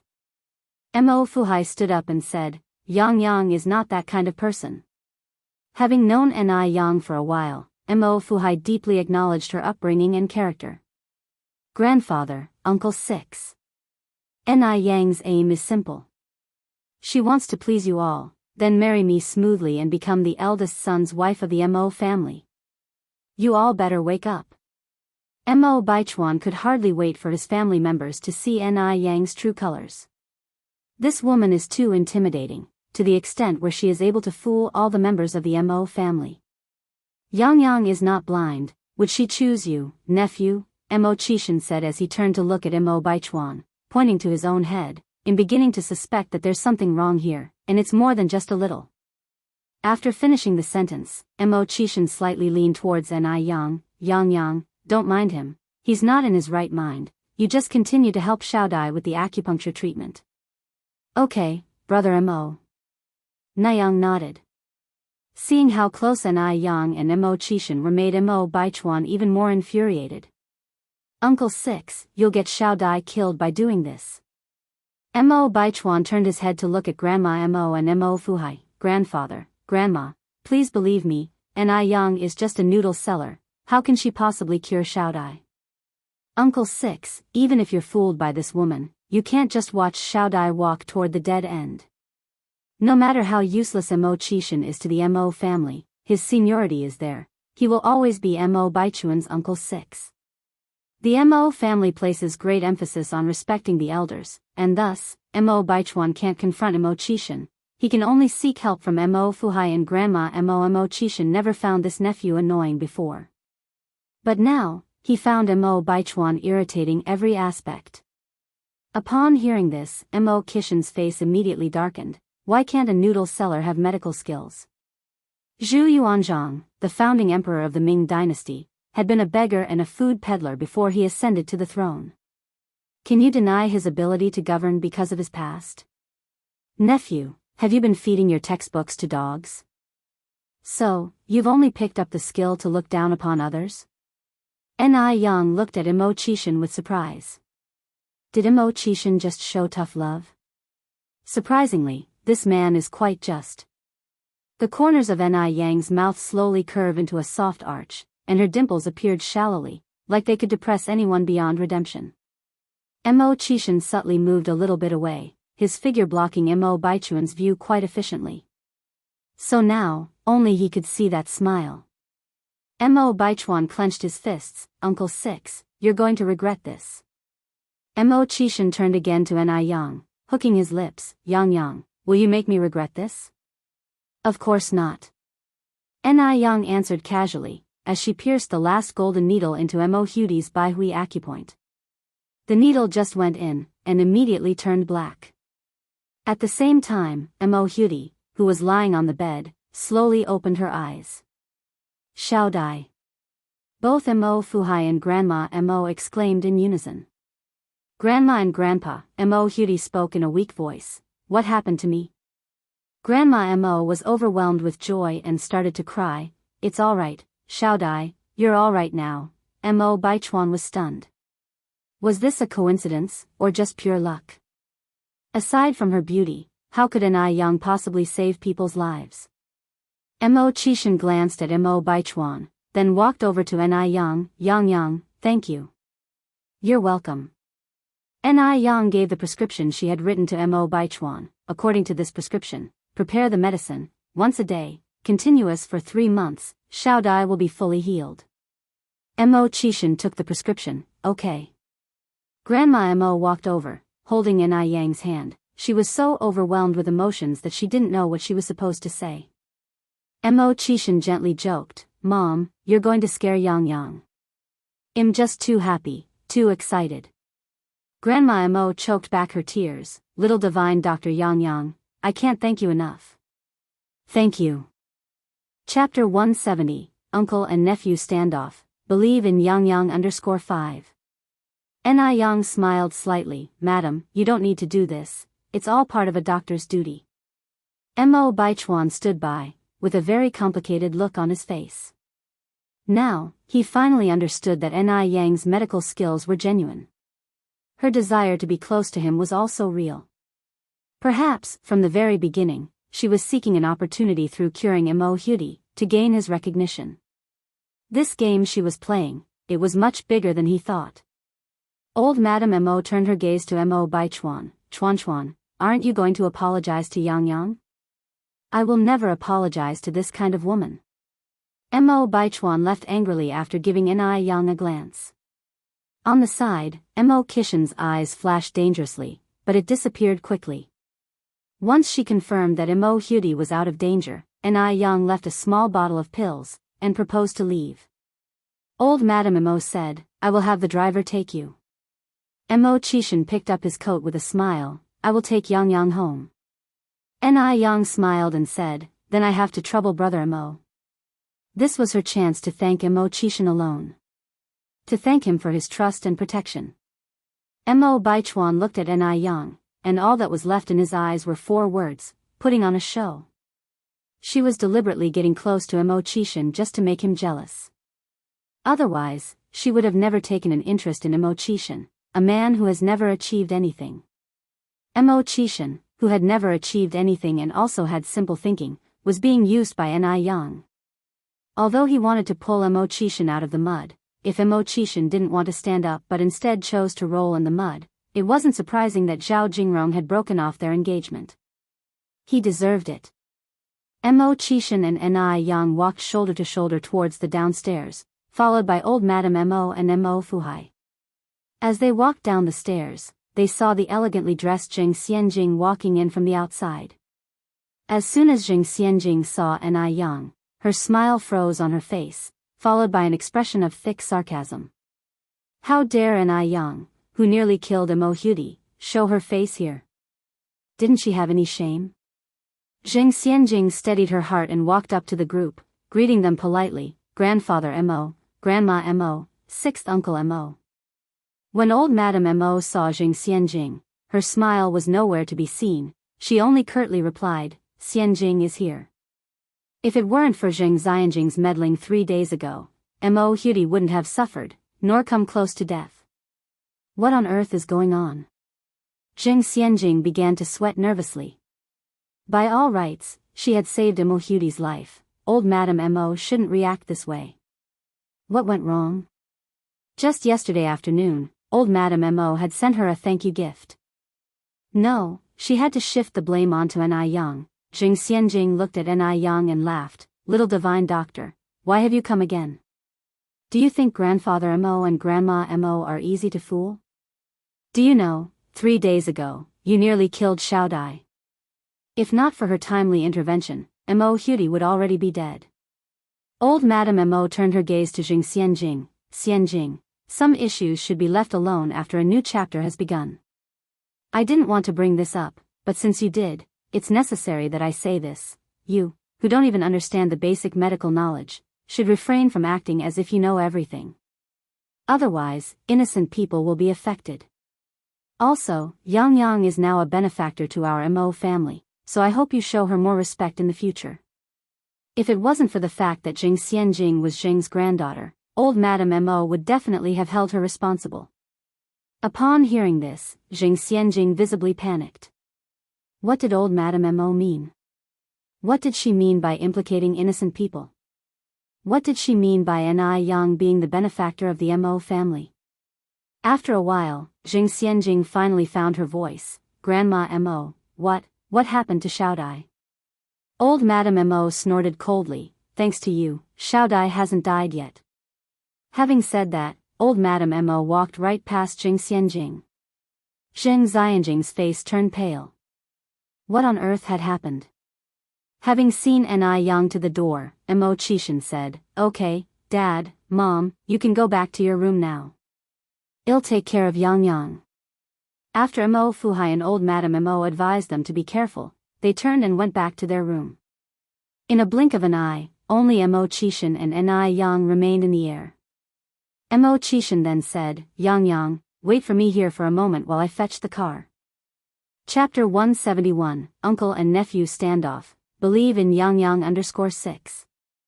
Okay. Ni Yang nodded. Shortly after, Mo Qishan pushed over a Phoenix-branded bicycle. Yang Yang, don't look at me as Mo Baichuan's uncle. Actually, in everyone's eyes, I'm nothing but a wastrel who only knows indulgences, resented by all for being mediocre. Every person in my family is more accomplished than me. Even my fiancé has broken off our engagement because of this. I don't even have my own car at home. If you mind, I can drive one of the family's cars. Ni Yang leaned to sit on the bike's back seat, smiling. It's all right, a bicycle is pretty good.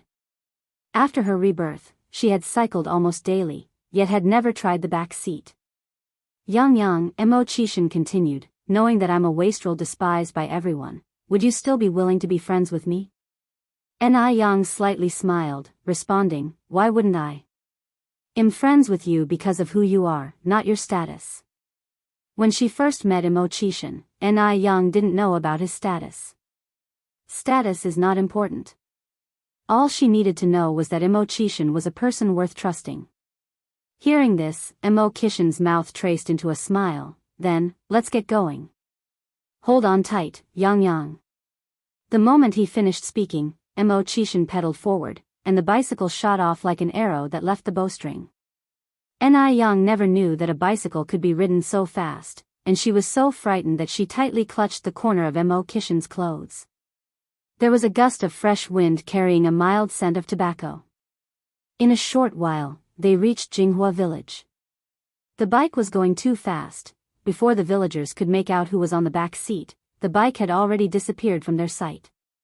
Wasn't that Yang Yang just now? It looked a bit like her. Could the guy pedaling the bike be Yang Yang's boyfriend?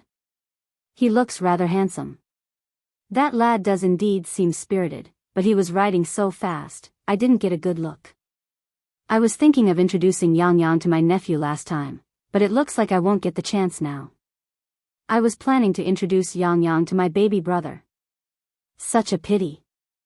Although the relationships between men and women at that time were not completely liberal, it was still acceptable for boyfriends and girlfriends to date normally, as long as they weren't behaving indecently and kissing or cuddling in public places.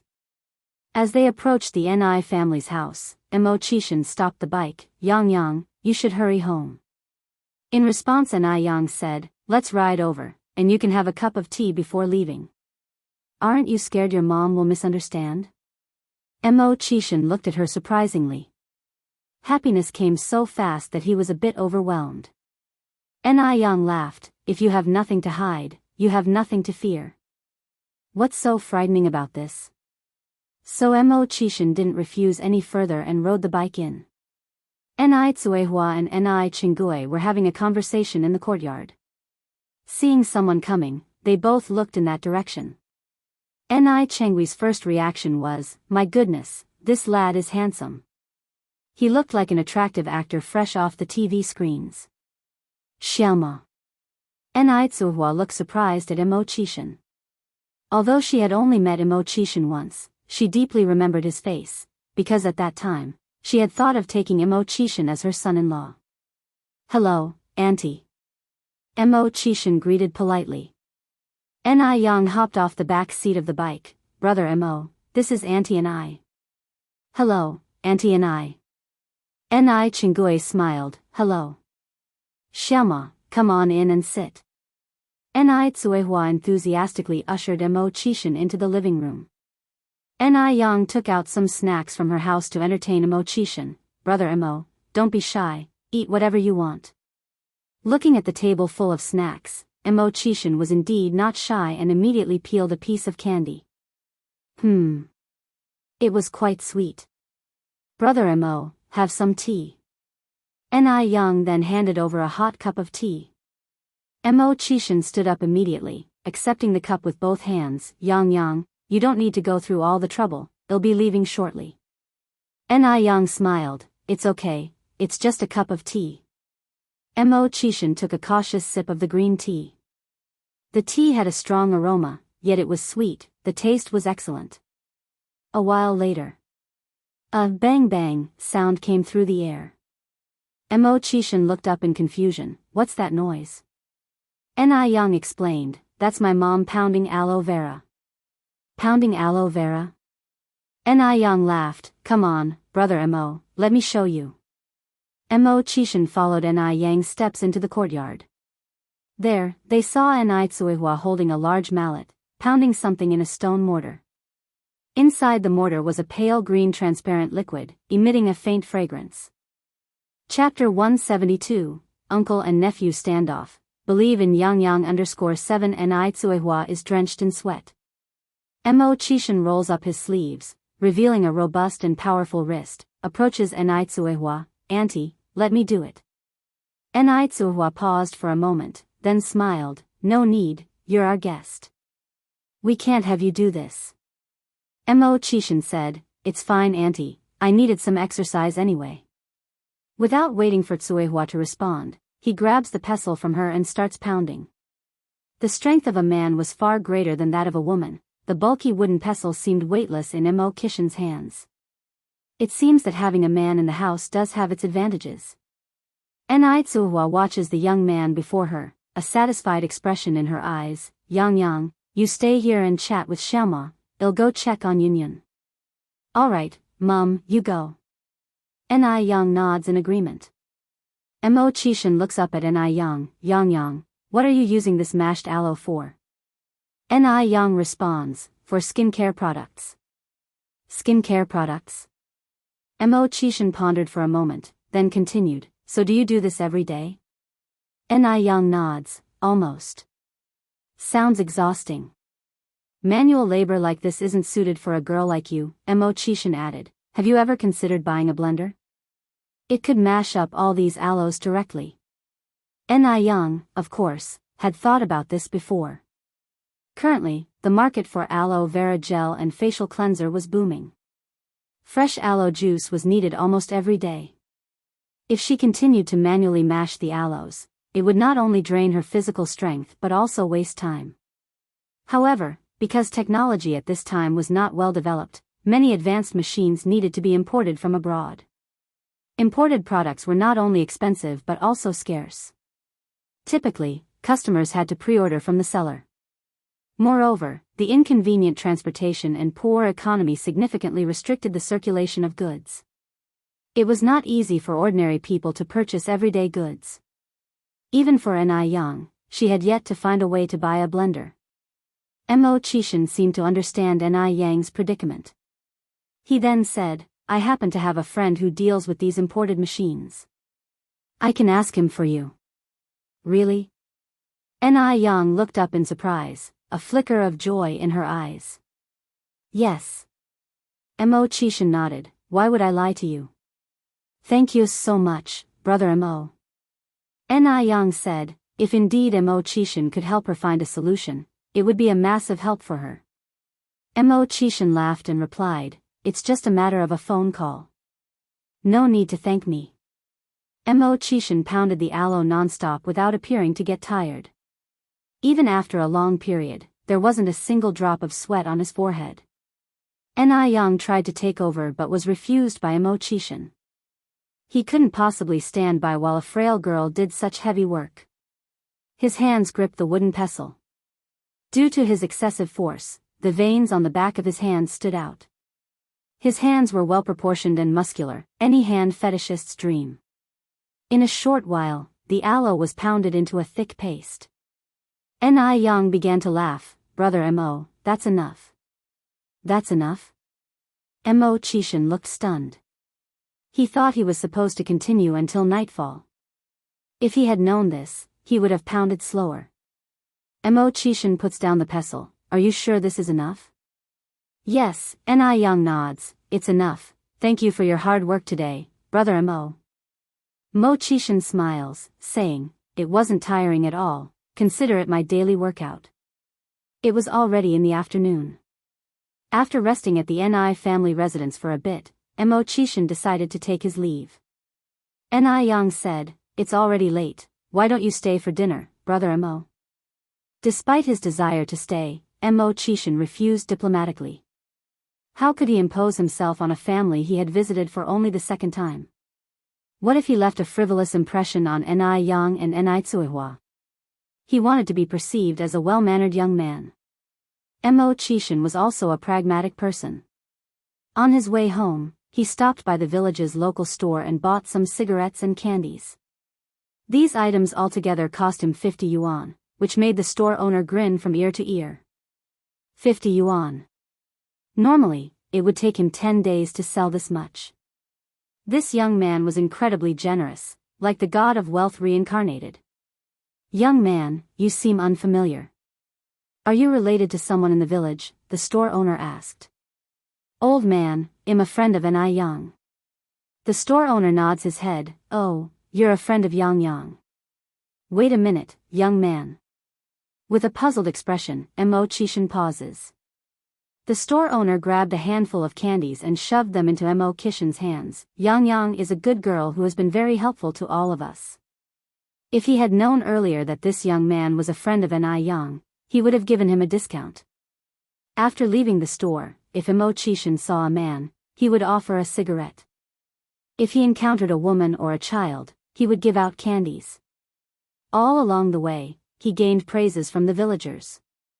A few children recognized Mo Chishan. Brother Mo, we remember you. Are you here to see Sister Ni Yang? Mo Chishan squats down and ruffles their hair. I remember you too. You're Penghu, Xiaohua, and Gooden, right? Yes, yes, yes. Brother Mo, you're so smart. Hence, besides the beautiful sister Ni Yang, a handsome brother Mo was added into the children's hearts.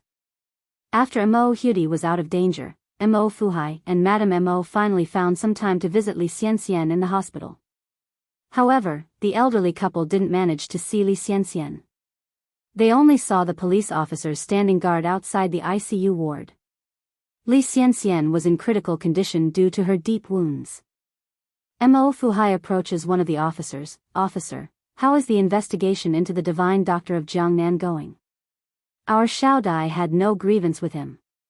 He couldn't possibly harm Xiao Dai without a reason. There must be someone behind all of this. Chapter 173, Mr. Mog, humble and mysterious, invites guests to dinner. _1 Mo Fuhai was no fool. He knew that there were still many twists and turns to this issue that needed to be unraveled. They had never seen the divine doctor from Jiangnan. It was impossible for him to deliberately prescribe the wrong medication to Mo Hudi. Moreover, the divine doctor had no reason to ruin his lifelong reputation. After all, the title of divine doctor is not easily attained in a short time, and his current honor was hard-won. The only person related to the whole incident about Mo Hudi was Li Xianxian. Mo Fuhai couldn't believe that Li Xianxian had no fault in it as well. The officer looked at the file in his hands and said, Mr. Mo, don't worry, we will thoroughly investigate this matter. According to our current investigation, the suspect's full name is Fang Zhizhong, from Dongwu City, and he's 61 years old this year. Fang Zhizhong? At these words, both Mrs. Mo and Mo Fuhai were stunned. Mrs. Mo suddenly grabbed the officer's hand, her emotions out of control. What did you say his name is? Fang Zhizhong. Mo Fuhai continued, Fang as in square, Zhi as in wisdom, and Zhong as in middle? Yes. Officer nodded. Suppressing the shock in his heart, Mo Fuhai asked. Does he have any other family members? No. The officer shook his head. The suspect, Fang Zhizhong, had a son, but unfortunately, he died in a car accident 10 years ago. It's him. Mrs. Mo burst into tears. It's him. He came for revenge. Mo Fuhai's expression also darkened. No wonder. Seeing the old couple's reactions, the police asked, what's going on? Mo Fuhai sighed. It's all old history. We didn't think that he would lie in wait until now because of this. Erase the story. 10 years ago on a stormy night, Mo Hudi's parents had a car crash with a black car on their way home. Mo Hudi's parents and the driver of the black car were killed on the spot. That black car driver's father was Fang Zhizhong. No wonder the divine doctor from Jiangnan refuses service to people surnamed Mo and Yang, because Mo Hudi's father's surname was Yang. No wonder the divine doctor never reveals his face. So, that was the reason. After hearing this, the two officers also sighed. Does Li Xianxian know about the grudges and grievances between Fang Zhizhong and your Mo family? The police continued to ask. Or does anyone else know about this? If Li Xianxian knew about this, then it could be inferred that Li Xianxian deliberately told the Jiangnan divine doctor about it. If this is the case, then the divine doctor is the principal culprit, and Li Xianxian would be the accomplice. Mo Fuhai shook his head. Apart from Xianxian, no one in Beijing knows about it. We moved to Beijing after the incident happened. The Mo family's ancestral home, in fact, was in Jiangnan too. And Li Xianxian was just a 10-year-old child at that time. How could she possibly know about these things? Most importantly, the incident was taboo in the Mo family. The people who knew about it kept it among themselves, so no one would talk about it. Li Xianxian couldn't possibly foresee this. Could it be that someone in your family talked about this? The officer continued to ask. That should not be it, Mo Fuhai replied. This incident is taboo in our Mo's family. No one dares to mention it generally. With the case progression till now, it could basically be closed as malicious revenge because the only main suspect is already dead. But, for the sake of caution, the police wouldn't easily close the case. Mrs. Mo clutched her face and sobbed. We should have suspected it earlier. When he said that he would not treat people with Mo and Yang surnames, we should have been on guard then. Poor Xianxian got implicated. Mo Fuhai sighed. Xianxian, the child, wasn't at fault. The main responsibility is on us. We were careless. The police left the hospital after taking their statements. Mo Fuhai and Mrs. Mo found Li Xiangxian's chief doctor, Dr. Wang. How is Xianxian now? Dr. Wang looked very serious. The patient's current situation is very critical. Her will to survive is very weak. Whether she will wake up or not depends on her fate. Mrs. Mo continued. Can we go in and see her now?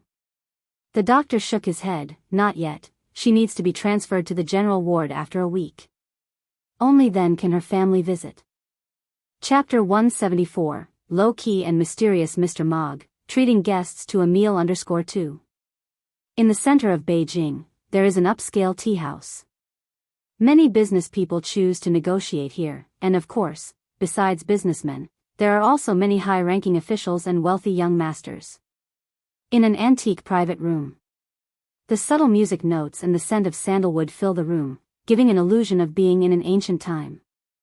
Through the colorful beaded curtain, one can vaguely hear respectful work reports. If you listen carefully, you'll find that these voices are all speaking very good French. Mr. Mogg, at 10:30 tomorrow morning, someone will come from M country. Who do you think we should get to meet them at the airport? Also, the heads of the Li, Wang, and Zhao families have all invited you to their parties.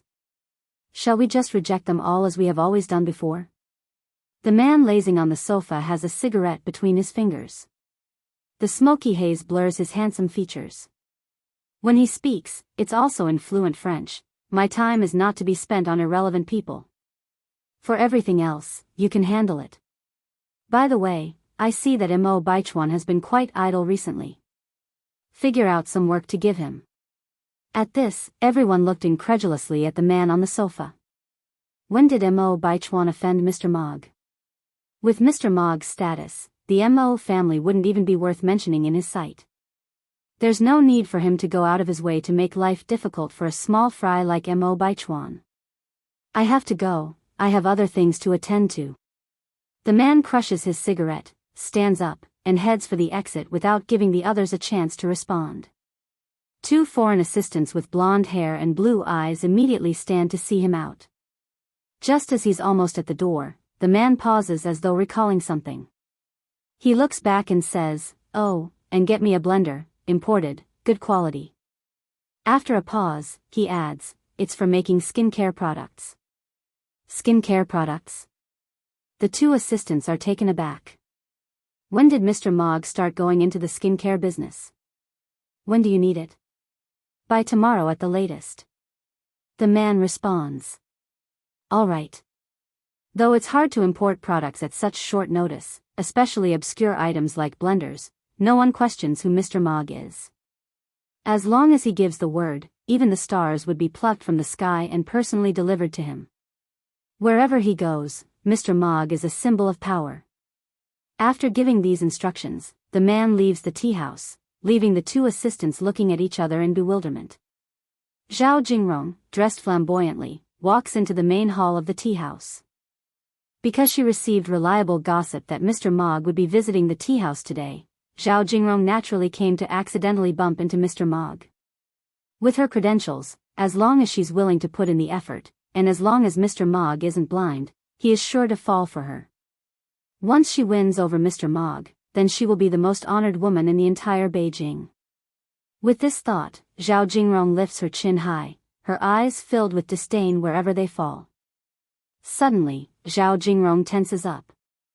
The familiar figure ahead looked somewhat familiar. The first thing that meets her gaze are polished leather shoes, then tailored custom suit pants, a white shirt paired with a black suit, a very successful businessman's attire. Moving further up, there's a sexy Adam's apple, a delicate jawline, thin lips, a high and straight nose like it was carved from a knife, and the slightly uplifted phoenix eyes, filled with infinite light, are like the starry sea. There's no lack of handsome people in this circle, but ones as handsome as this man are hard to come by. Zhao Jingrong's heart skips a beat wildly, but in the next second, the admiration in her eyes is completely replaced by thick disgust. Because she suddenly recognizes that this man is none other than her ex-fiancé, Mo Qishan. What a shame, such a good-looking face, how did it end up on Mo Qishan's face? If Mo Qishan wasn't a complete loser, he might have been worthy of her. What a pity. She doesn't need to guess why Mo Qishan would show up here. He must have known that she would come here today, so he came here to wait by the rabbit's den, hoping to create an accidental meeting. Such a man is really horrifying. Isn't he done already? They're clearly divorced, yet he still wants to pester her. Just like a fly. Disgusting. Chapter 175, Mr. Mogg, humble and mysterious, invites guests to dinner for a lady of her caliber. How could she possibly be suitable for a good-for-nothing like Mo Qishan? Zhao Jingrong swallowed her disgust and walked straight to Mo Qishan. Mo Qishan. Yes? Mo Qishan raised an eyebrow slightly. Zhao Jingrong angrily said, Mo Qishan. What the hell do you want? Didn't I make it clear when I was at your Missouri family's place last time? We won't have any relationship in the future. Can you please be aware of your own situation?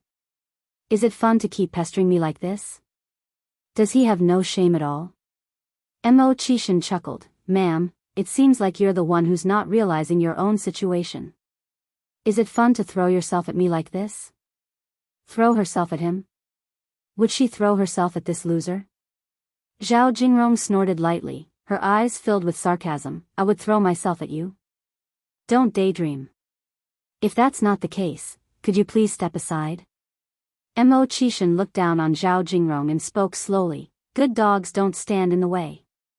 The last sentence, although a dirty retort, came off rather elegantly from his lips, without a hint of discord.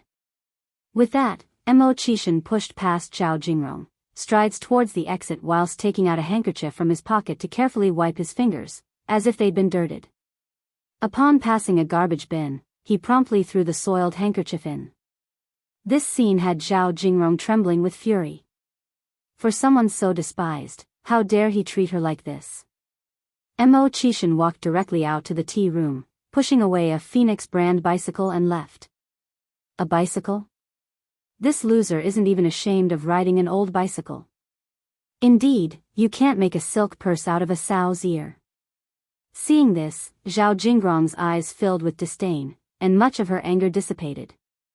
Although a bicycle is a rarity in this era, and an unattainable luxury for the average family, in the wealthy circles, the cost of a bicycle is less than what they'd spend on an afternoon tea.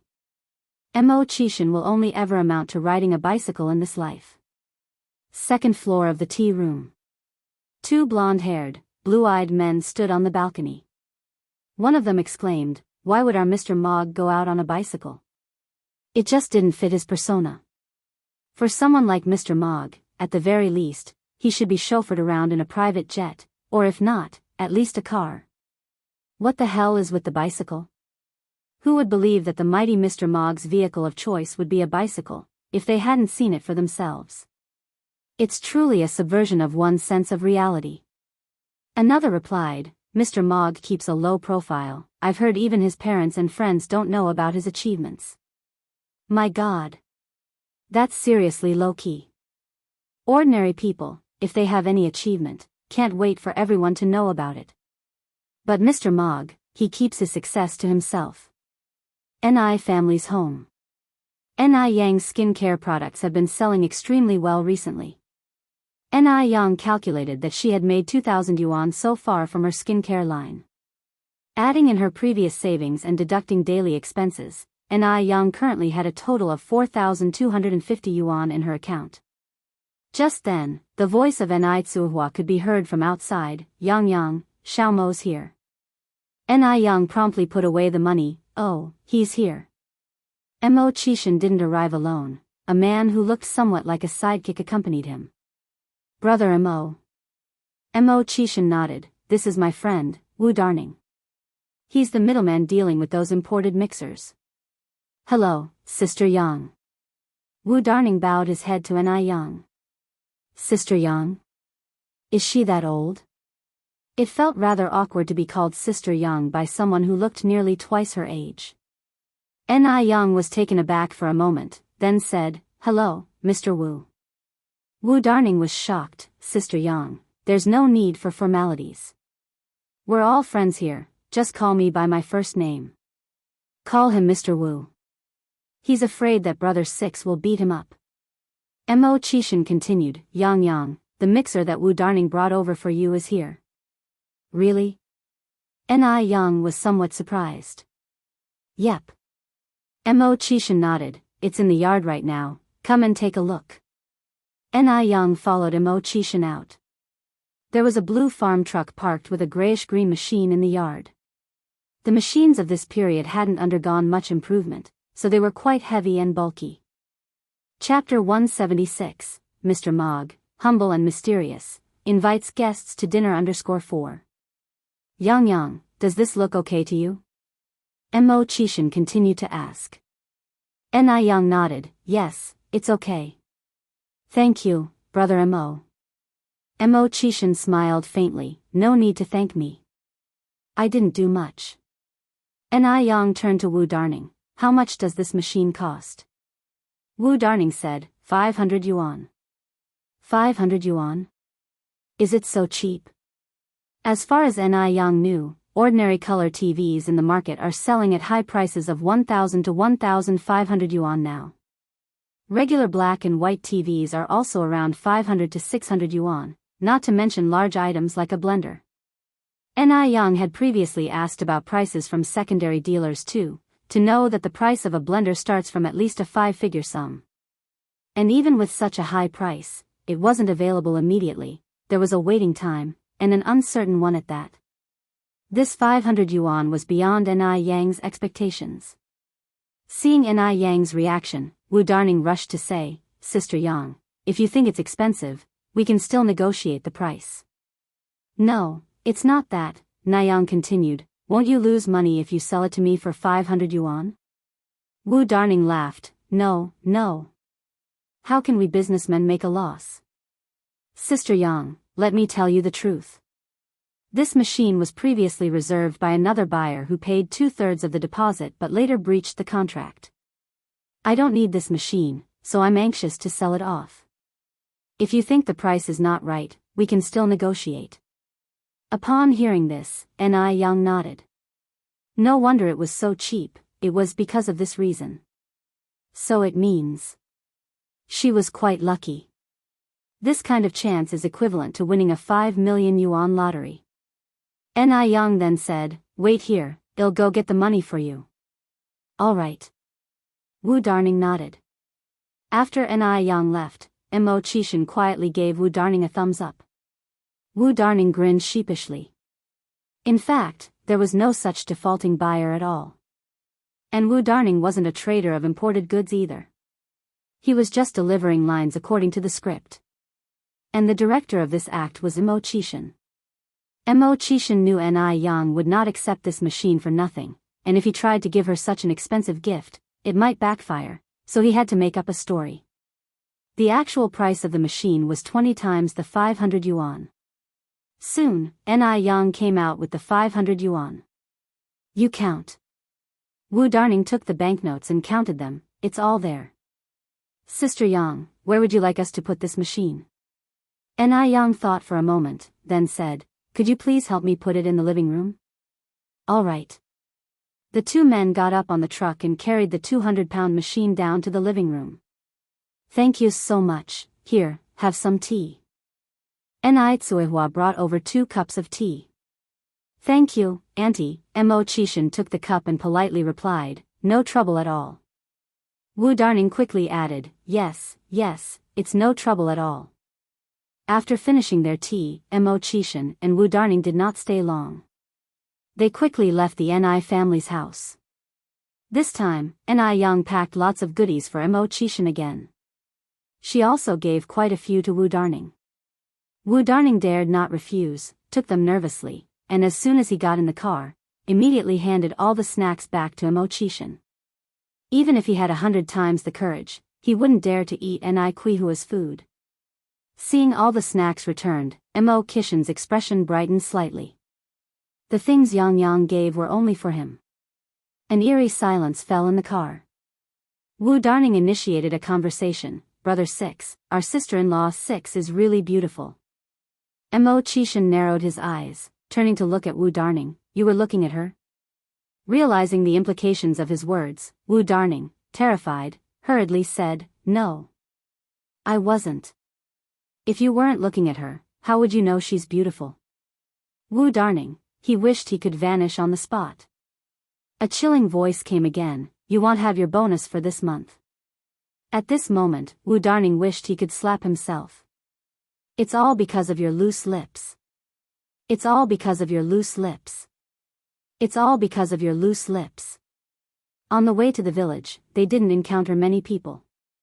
However, on their way back, they met many villagers who came to watch the commotion.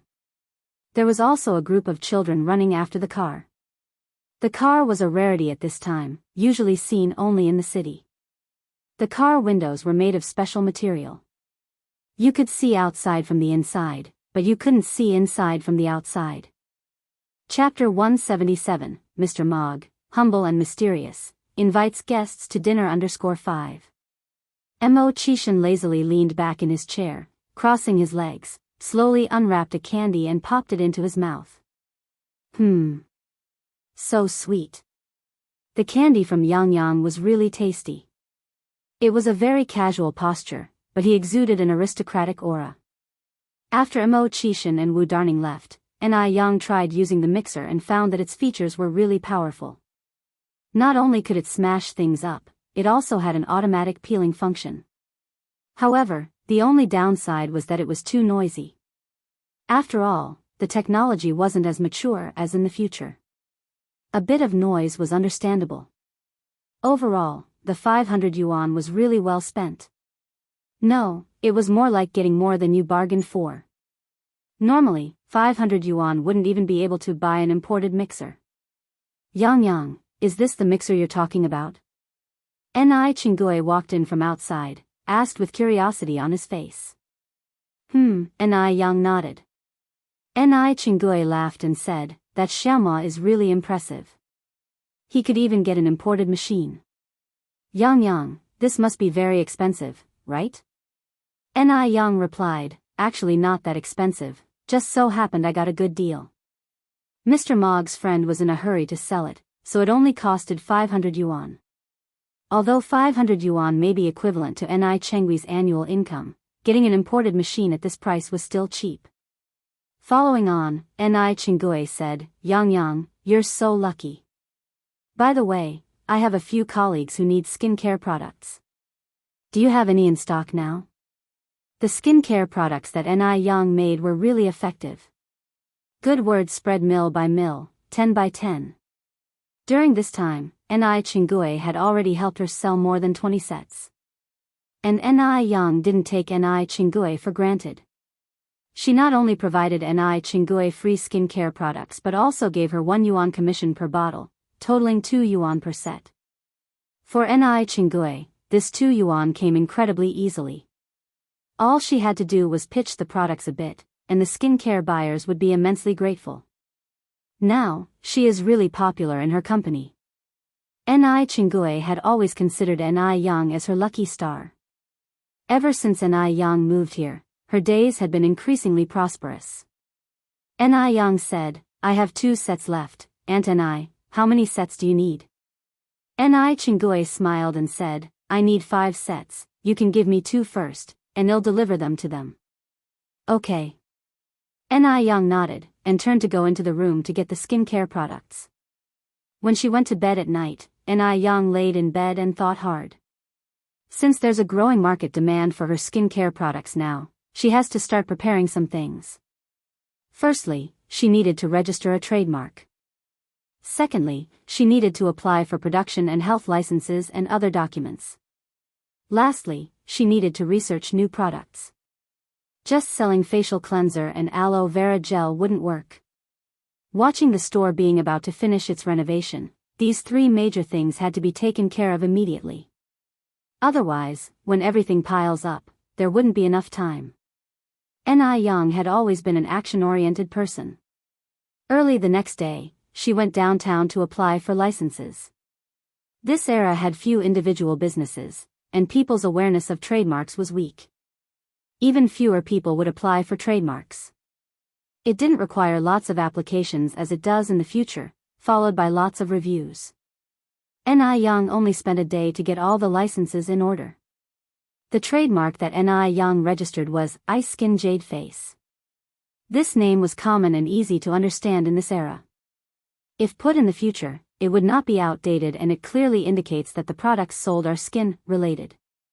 Having registered the trademark, Ni Yang went back home and spent the night designing the bottle and packaging for the skincare products. If you decide to make skincare products, you must normalize the process. Ni Yang was never a sloppy person. Ni Yang had good hands-on skills. The things she drew were lifelike, just like pictures taken by a camera. They were just beautiful. Mom, what do you think of this bottle and packaging? Ni Yang showed the finished design sketches to Ni Tsuehua. Ni Tsuehua nodded continuously, it looks good. It looks good. Ni Tsuehua from the past never knew that her daughter was so capable. Even though she was just a junior high school graduate, she was able to read, draw, cook, and excel in medical skills. The day after she confirmed the design sketch, Ni Yang found a factory, ordered a batch of bottles and packages and paid a 500 yuan deposit.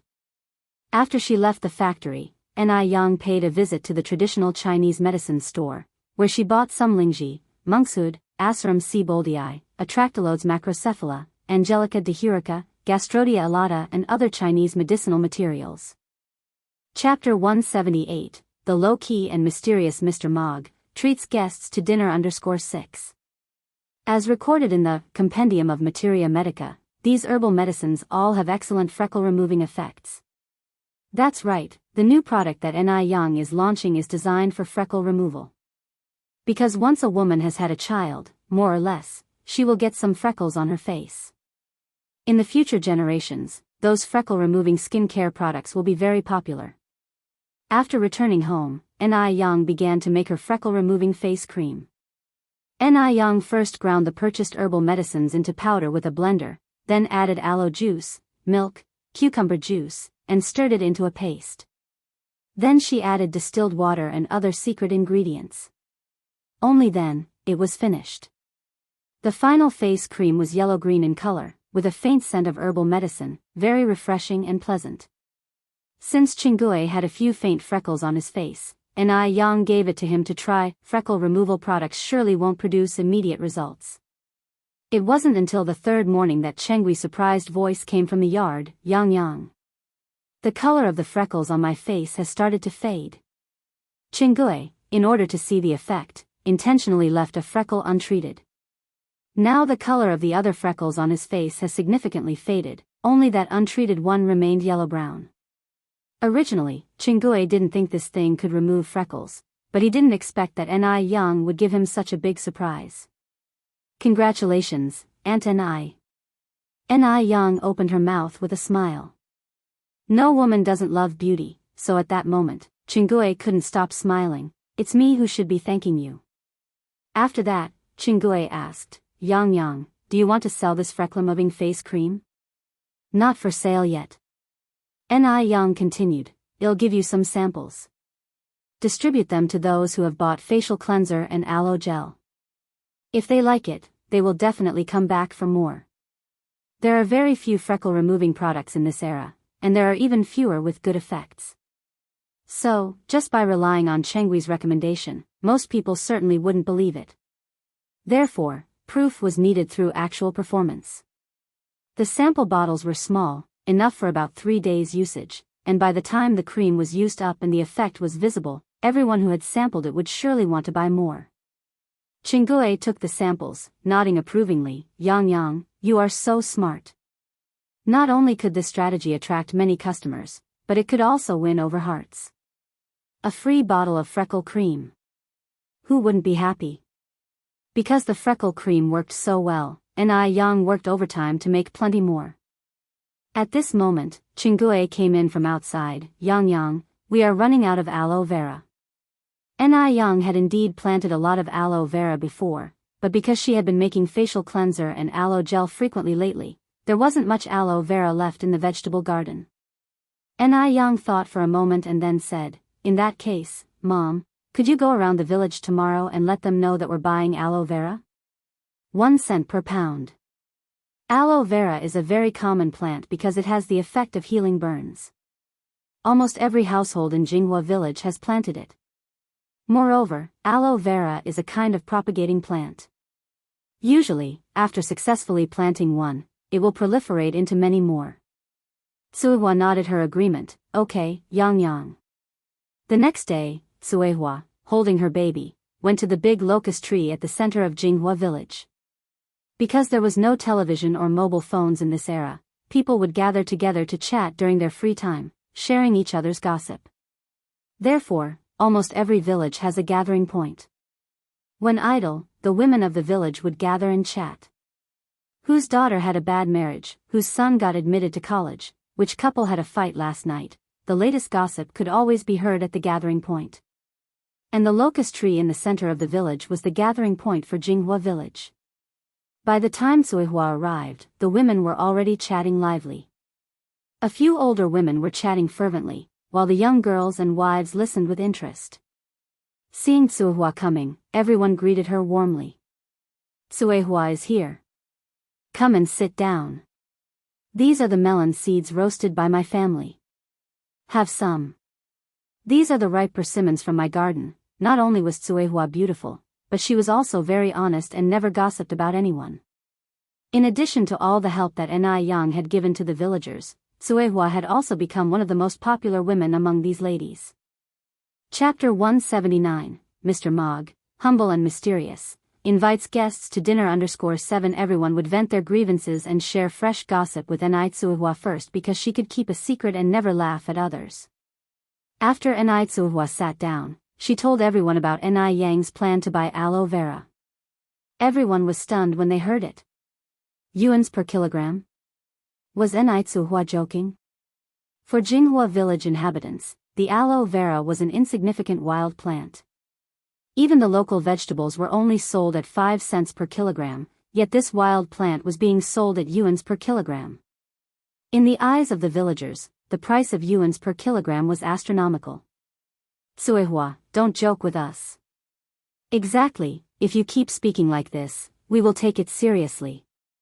Tsuehua laughed and said, I'm not joking, my daughter Yang is really buying aloe vera at yuans per kilogram.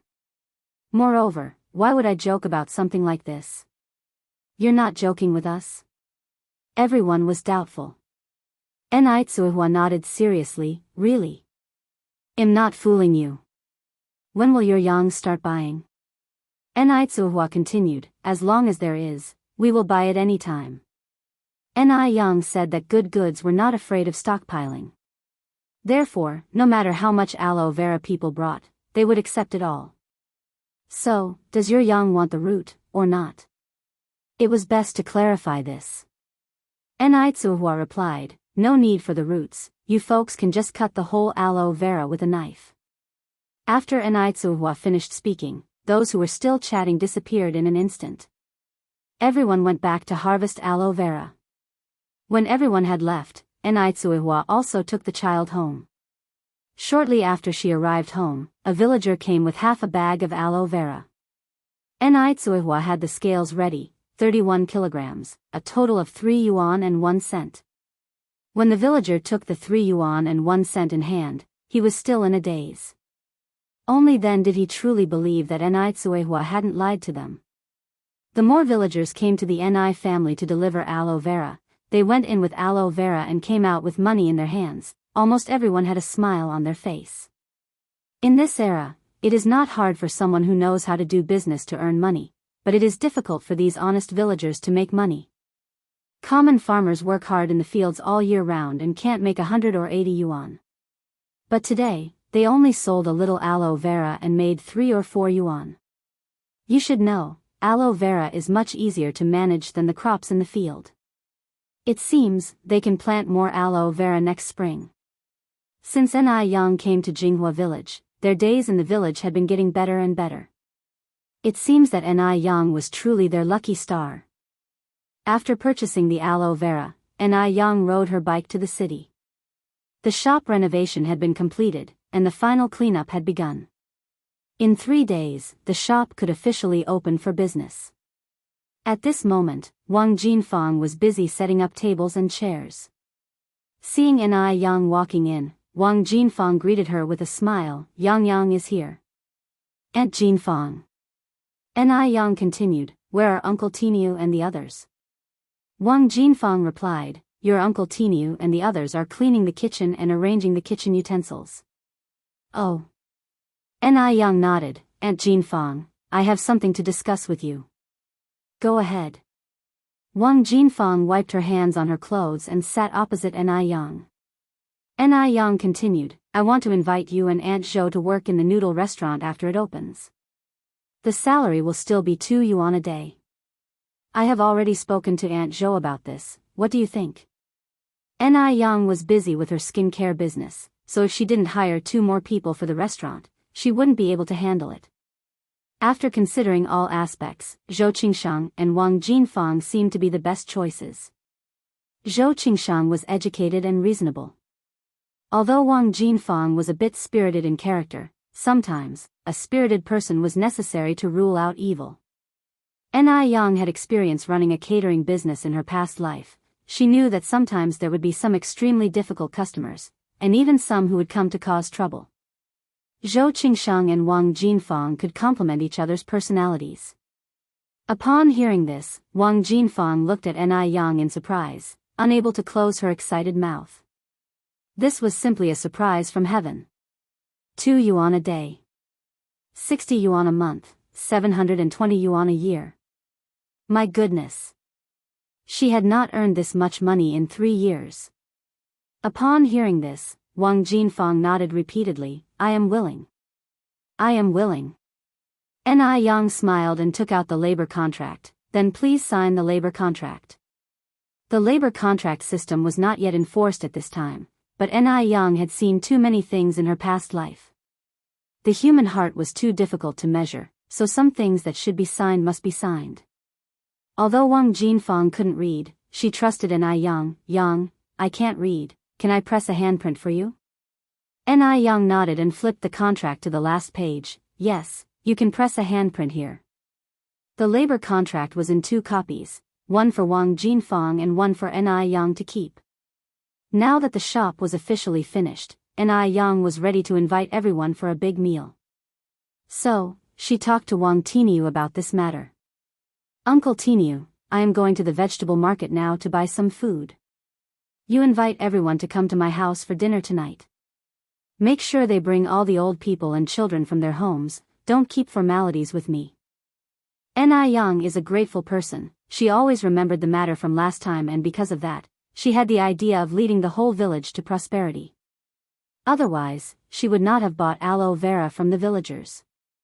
There is a reward for everything you do. Since the villagers of Jinghua village showed her the warmth of brightness, she would not behave like an ingrate. Wang Tiniu was a little embarrassed. Yang, you don't have to go through so much trouble, it's not easy for you to make money. But Yang did not give Wang Tiniu a chance to refuse. Uncle Tiniu, let's consider it settled then, I am going to buy food now. Elsewhere. Mo Hudi's condition had improved greatly in recent days. After drinking Chinese medicine for several days, she could now go downstairs and play with Yang Guobao on her own. Both, old lady Mo and Mo Fuhai, were pleased to see this. After so many years, they finally witnessed this scene. However, the situation of Li Xianxian was not very good. She was still in a coma and was in a state of semi-vegetative. The old lady Mo came to the hospital to visit Li Xianxian and was anxious.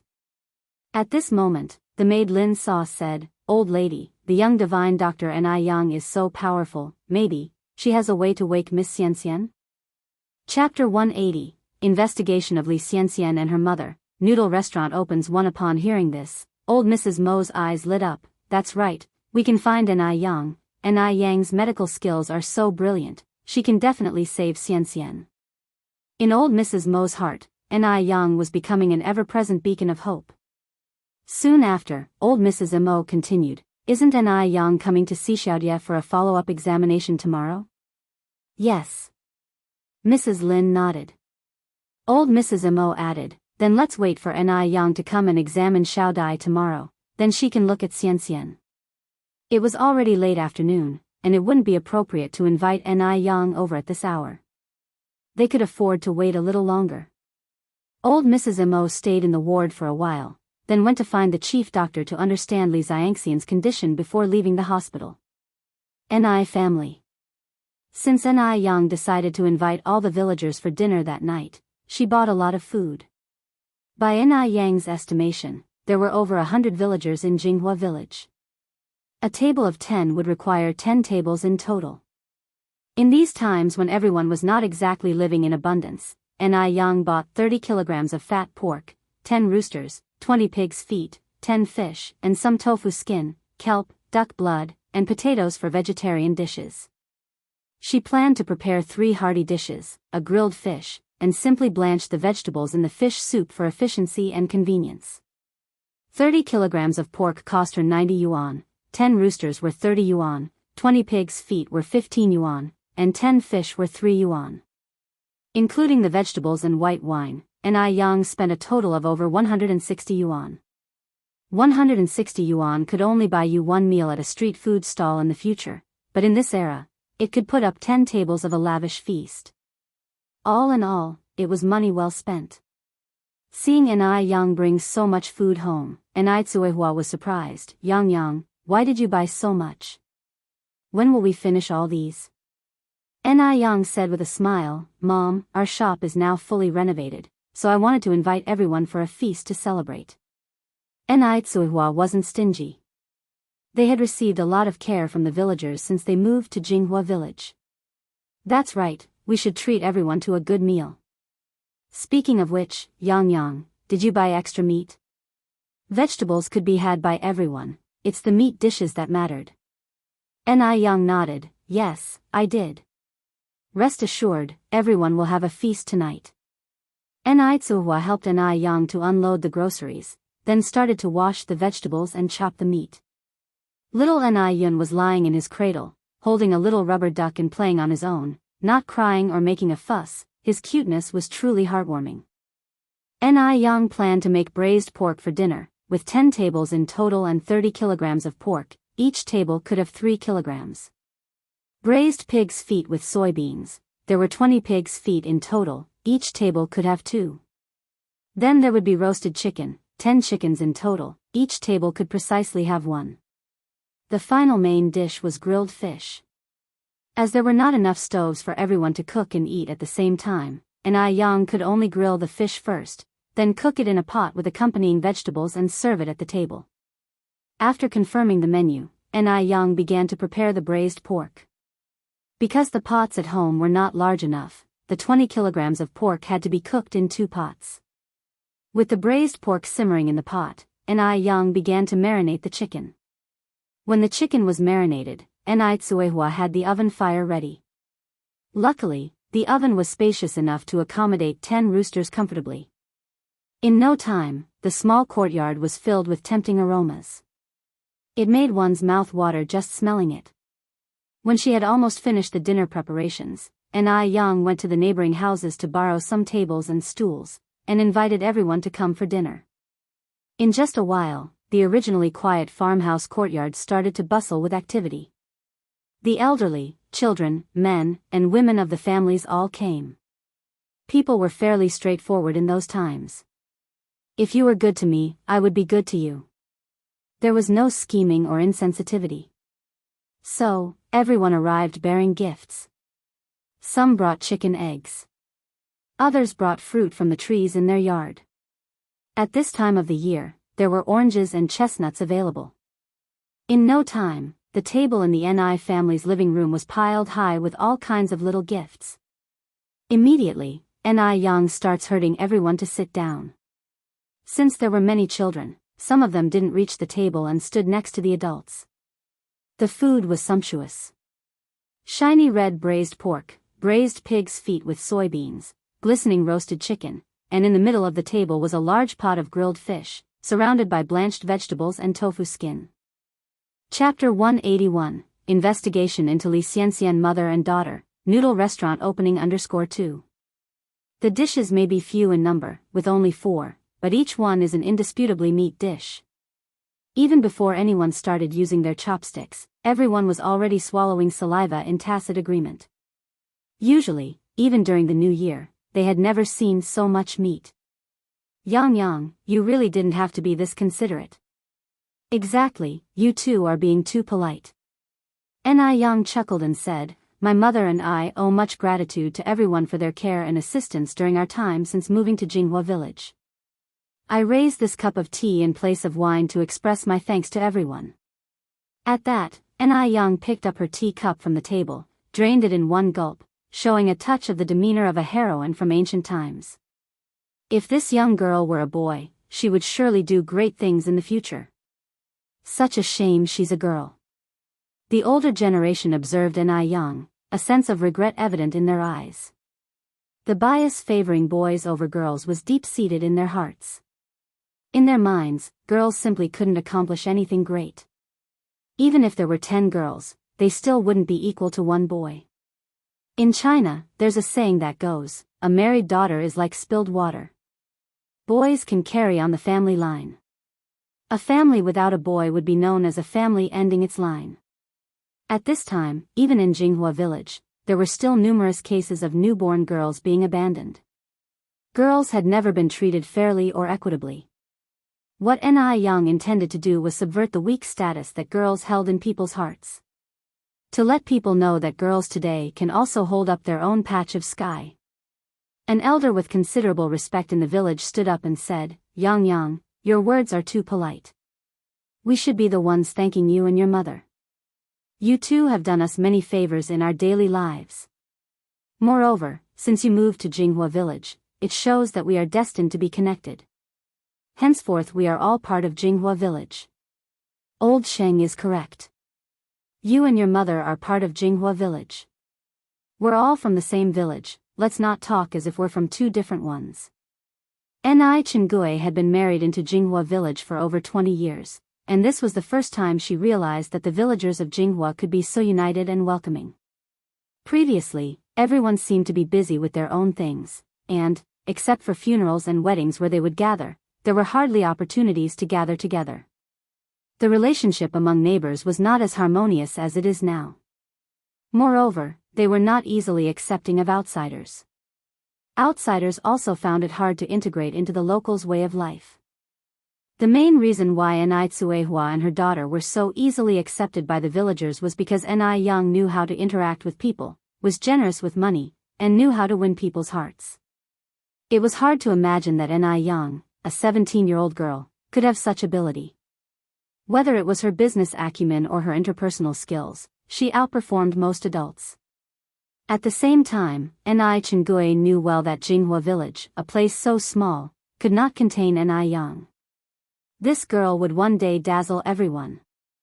If Ni Yang had been born in the Warring States period, she could easily have been a female general or an empress. Although China has a history of favoring males over females, over the past 5,000 years, there have been women who became queens and government officials. To avoid any possible suspicion, men and women sat separately during the meal. There were 5 tables for men, 5 for women, and some children eating at smaller tables by the side. Throughout the meal, there were exclamations of delight. "This fish is too delicious." "And this braised pork is excellent." "Is this chicken grilled?" These simple villagers had never eaten such delicious foods in their lives. Normally, if they bought meat, they simply cooked it haphazardly. None could match the exquisite dishes made by Ni Yang. In the majority of households, the only cooking ingredients were oil and salt. Some couldn't even afford to use oil. Ni Yang also made sour plum soup, so while the men were drinking alcohol, the women were drinking sour plum soup. Most of the women were trying this novel drink for the first time. They all questioned Ni Yang on how to prepare it. Ni Yang didn't withhold the knowledge, she directly shared the recipe to prepare sour plum soup. Since the sour plum soup wasn't an original creation of hers, she didn't claim it as her own. Some of the more thoughtful women noted down the recipe, planning to prepare it for their children to drink. They could also serve it to relatives and friends when they visited during the New Year festivities. This would not only be economical but also prestigious. Chapter 182, Investigating Li Xianxian and her daughter, Noodle Restaurant opens _3. This meal was so satisfying that everyone was left with oily lips, and the children were all full to the brim. After the meal, it was already dark outside. The men went home, and the women stayed at the Ni family home to help wash dishes and clean up the tables. With an entire 10 tables of guests, there were more than 100 bowls used just for the meal alone, not to mention the serving dishes. If it was left to just Ni Tsuehua and Ni Yang to clean up, there was no telling when they would finish. The women, all accustomed to such chores at home, did not slack off just because it was not their own household. They were even more thorough in helping than they would have been in their own homes, and they did not allow Ni Tsuehua and Ni Yang to help. They had all just enjoyed a large and satisfying meal at the Ni family home, leaving them not just satisfied but also high-spirited. Thus, they worked with smiles on their faces. It should be noted that most of them hadn't eaten meat for almost a year. As the saying goes, many hands make light work, and amidst their chatter and laughter, the Ni family's courtyard was restored to its former state in less than half an hour. This meal was not just a simple meal for Ni Yang. This meal signified that she and her mother were officially settling down in Jinghua village from this day onward. The next day was the day Ni Yang was to go to the Mo family for a follow-up visit. In the morning, as soon as she opened the door, she found Mo Chishan waiting for her on his bicycle. "Yang, my mother sent me to pick you up." Ni Yang didn't waste time, she sat directly on the back seat of the bicycle. "Then let's go." "Let's go." Mo Chishan's mood suddenly lightened as he pedaled away, the bicycle soon going quite far. Riding along with the morning wind and accompanied by the chirping of birds, they passed through the quiet countryside, the booming city center, and soon arrived at the Mo family's villa. Sister Ni Yang, Uncle Mo Hudi came down from the stairs with small steps. Ni Yang walked over. Xiaodai, how have you been feeling these past few days? Are you better? Mo Hudi nodded her head and smiled. Much better, thank you, Sister Ni Yang. Mo Hudi was very clear in her heart, if it were not for Ni Yang, she would not have been able to recover so quickly. You're welcome, Ni Yang patted Mo Hudi's head. I'm a doctor, it's my duty to heal and save lives. Yang Yang is here. Hearing the commotion outside, the old Mrs. Mo came out, her eyes full of excitement as she looked at Ni Yang. Old Mrs. Mo. Ni Yang greeted politely. Mrs. Mo instructed the servants to serve tea and water, and brought out a variety of imported snacks. Yang Yang, have a snack and some tea before checking Xiaodai's pulse, no rush. Ni Yang picked up the tea and took a sip, then took Mo Hudi's pulse. Mo Chishan quietly watched her. Ni Yang focused slightly, her eyes serious, her long eyelashes casting a faint shadow on her eyelids. She was not like the fashionable women on the streets. Every piece of clothing she wore had a subtle hint of antiquity. For example, now, she was wearing a white knee-length cheongsam with a beige long coat over it. The collar of the coat was embroidered with a few proud red plum blossoms, echoing with the red buttons on the cheongsam. She conveyed both classical beauty and the youthful playfulness suitable for her age. Over the years, Mo Chishan had seen many girls, but none of them made his heart beat faster like Ni Yang did. Mrs. Mo also was very satisfied with Ni Yang. She was not someone who paid much attention to family backgrounds. Zhao Jingrong came from a prestigious family, but what happened in the end? Did she not still look down on people with her superior attitude? So, compared to family status, she valued a person's character more. After a while, Ni Yang released Mo Hudi's wrist, and then said, Xiaodai's recovery is faster than I expected. If she continues this way, she should be almost cured after a month of taking the medicine. The metabolic rate of children is much higher than that of adults, after all. Mrs. Mo nodded her head, taking Ni Yang's hand, and exclaimed, Yang Yang, we are so lucky to have met you. If not for you, Xiaodai might still be bedridden. Before you, Dr. Ace examined Xiaodai too. He even suggested a full blood transfusion for Xiaodai, claiming that she wouldn't survive without it. Looking back, that Dr. Ace's words seem alarmist, lacking skill and demeaning traditional Chinese medicine. Ni Yang smiled. Actually, blood transfusion is an option, but it carries more risk. Western medicine, based on natural science, aims to cure problems directly, treating the symptoms. However, traditional Chinese medicine, based on philosophy, sees the human body as a whole system, advocating treatment from the inside out, slowly adjusting, firstly cure the root cause, and the symptoms will naturally improve. Chapter 183, Investigation into Li Xianxian Mother and Daughter, Noodle Restaurant Opening Carrot. Upon hearing this, Mo Baichuan, who was about to enter, halted. He could hardly believe that these words came from Ni Yang's mouth. He vividly remembered the night Mo Hudi's accident occurred. Dr. Ace had found him, denounced everything about traditional Chinese medicine, even boldly declaring that without his treatment, Mo Hudi only had death as an option. Yet, not only did Ni Yang not belittle Western medicine, but she also pointed out the differences between Chinese and Western medicine. Could an ordinary person possess such magnanimity? Or did Ni Yang know he would return and had prepared her lines ahead of time? This wasn't impossible for Ni Yang. After all, it was not the first time Ni Yang has done such a thing. In order to get close to him, she had truly went to great lengths. Thinking of this, Mo Baichuan felt a surge of disgust. Just as Mo Baichuan was about to step in, his assistant ran over from behind and whispered, Third Master, something has happened at the base. Another incident? Mo Baichuan slightly furrowed his brow, his eyes full of impatience. These past few days had been like a curse. Every time he left the base, something would immediately happen. He was nearly suffocating from being tangled up in these trivial matters. Let's go. Mo Baichuan turned around and strode towards the door. In the room, Madame Mo thanked Ni Yang again and then handed her a thick envelope. Yang Yang, this is a small token of gratitude from the Mo family. Please accept it. In principle, money cannot measure the act of saving a life, but Madame Mo couldn't think of any other way to thank Ni Yang. Madam, I accept your kind intentions, but I can't take so much. Ni Yang opened the envelope, symbolically drew out a couple of large notes. Taking these is enough. It's difficult to see a doctor, to find medicine, even harder to consult a doctor. If I were to take this much money from you, it would break the rules and no one would dare come to me for treatment anymore. Doing good deeds would bring blessings. This was a lesson Ni Yang learned from being reborn. Therefore, Ni Yang not only treated the rich but also ordinary people.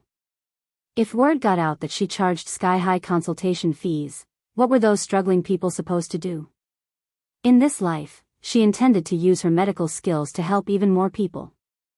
Madame Mo looked at Ni Yang, her eyes full of admiration. Girls, as good as Ni Yang were hard to come by in today's world. She was very authentic, no deliberate flattery in her words, no smugness for curing Mo Hudi. Throughout, she retained a calm demeanor. It was as though she was like an orchid in an empty valley, quietly elegant. Good, good. Madame Mo held Ni Yang's hand, lavishing her with praise.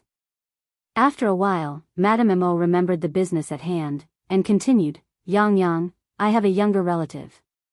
She tried to commit suicide some time ago by slashing her wrist and has not woken since. Do you think you can make some time today to see her? Ni Yang nodded, I can. Madame Mo excitedly said, we can go right now. Mom, Mo Chishan followed their pace, I'll accompany you too. The three of them arrived at the hospital together. When Ni Yang saw the patient lying in bed, she froze.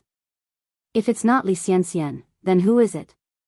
Even though Li Xianxian was considerably younger than in her previous life, Ni Yang recognized her at first glance. What was Li Xianxian's connection with the Mo family? Ni Yang vaguely remembered that in her previous life, there was a scar on Li Xianxian's wrist. So, it was from this time. But, why did she try to commit suicide? Although shocked, Ni Yang's face did not reveal anything. She reached out and rested her hand on Li Xianxian's wrist. After a while she lifted her head and said, I'm sorry madam, but I'm unable to help this young lady. Madame Mo was taken aback. Alt? How could that be? Is Xianxian she, if even Ni Yang, with her excellent medical skills, was unable to cure Li Xianxian, did that mean there was really no hope for her? Ni Yang continued, this miss suffered external wounds, while my expertise is complex and difficult illnesses. I'm truly sorry, madam. Actually, for Ni Yang, Li Xianxian's condition wasn't a difficult case. But without understanding what happened in her past life, Ni Yang couldn't save a person suspected of killing her. In her past life, the last person she saw before her death was Li Xianxian. The suspicion on Li Xianxian was just too great. In fact, in her previous life, Ni Yang and Li Xianxian weren't very close, having only met 2 or 3 times. But because the last person she saw before the accident was Li Xianxian, Ni Yang had an exceptionally deep impression of her. Chapter 184, Investigation into Li Xianxian Mother and Daughter, Noodle Restaurant Opening _5.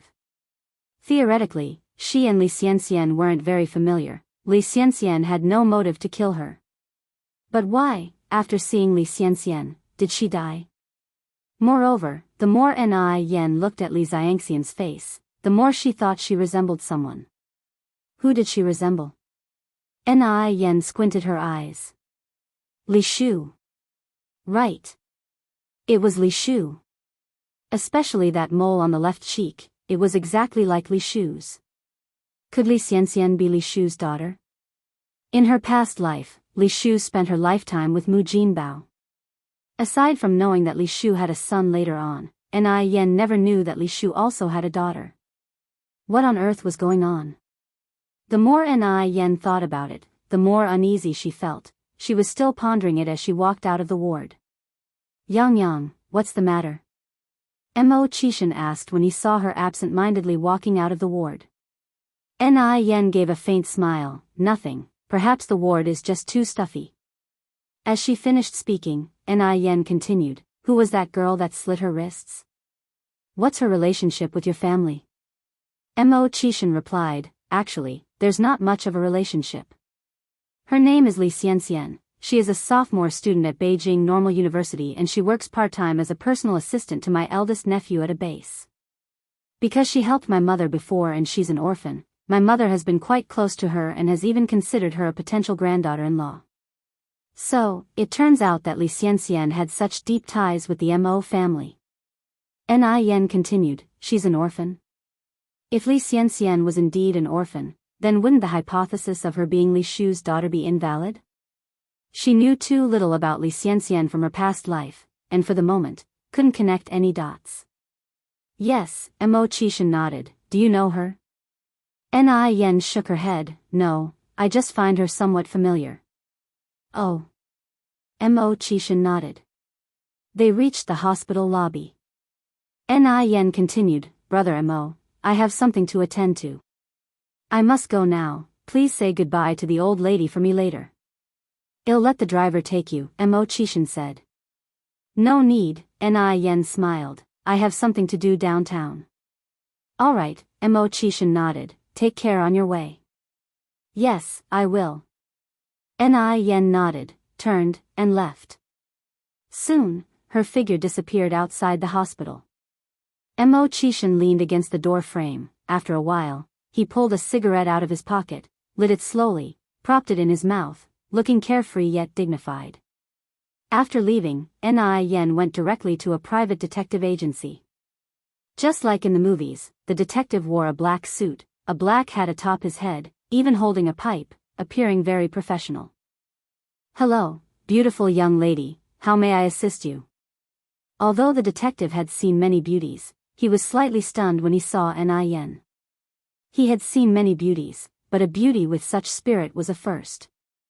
Some people, despite being beautiful, lack soul. But the young girl in front of him was different. Her beauty emanated from within. A rare oriental beauty. Help me investigate two people, Nin slowly opened her mouth. Which two? The detective handed a pen and paper to Nin, please write the details on the paper. Nin took the pen and paper, in no time, the sound of rustling filled the air. About 10 minutes later, she handed the paper back to the detective, these two people. Li Shu, Li Xianxian? Nin nodded, just investigate what's written on the paper. How many days will it take for the results to be known? The things you want to investigate are relatively simple, so results should come in about a month, the detective replied. The transportation of this era is not developed, going anywhere required an introductory letter and certification. Moreover, not every city had an airport, so return trips tended to be time-consuming. Nin continued, then they'll come back in a month. Alright, the detective nodded, please deposit the travel expenses, hardship allowance, board, and lodging and investigation deposit first, with the full amount being given for travel expenses and board and lodging. How much? Asked Nin. The total cost of these fees is 300, the detective continued, after the task is completed, you still need to pay another 500. Since there was no technical skill required for the investigation Nin requested, as long as he ran around and asked a few people, the information should be available, so the price wasn't high. Things like rich housewives wanting to know if their men were having an affair outside, those cost more, basically starting from 2000.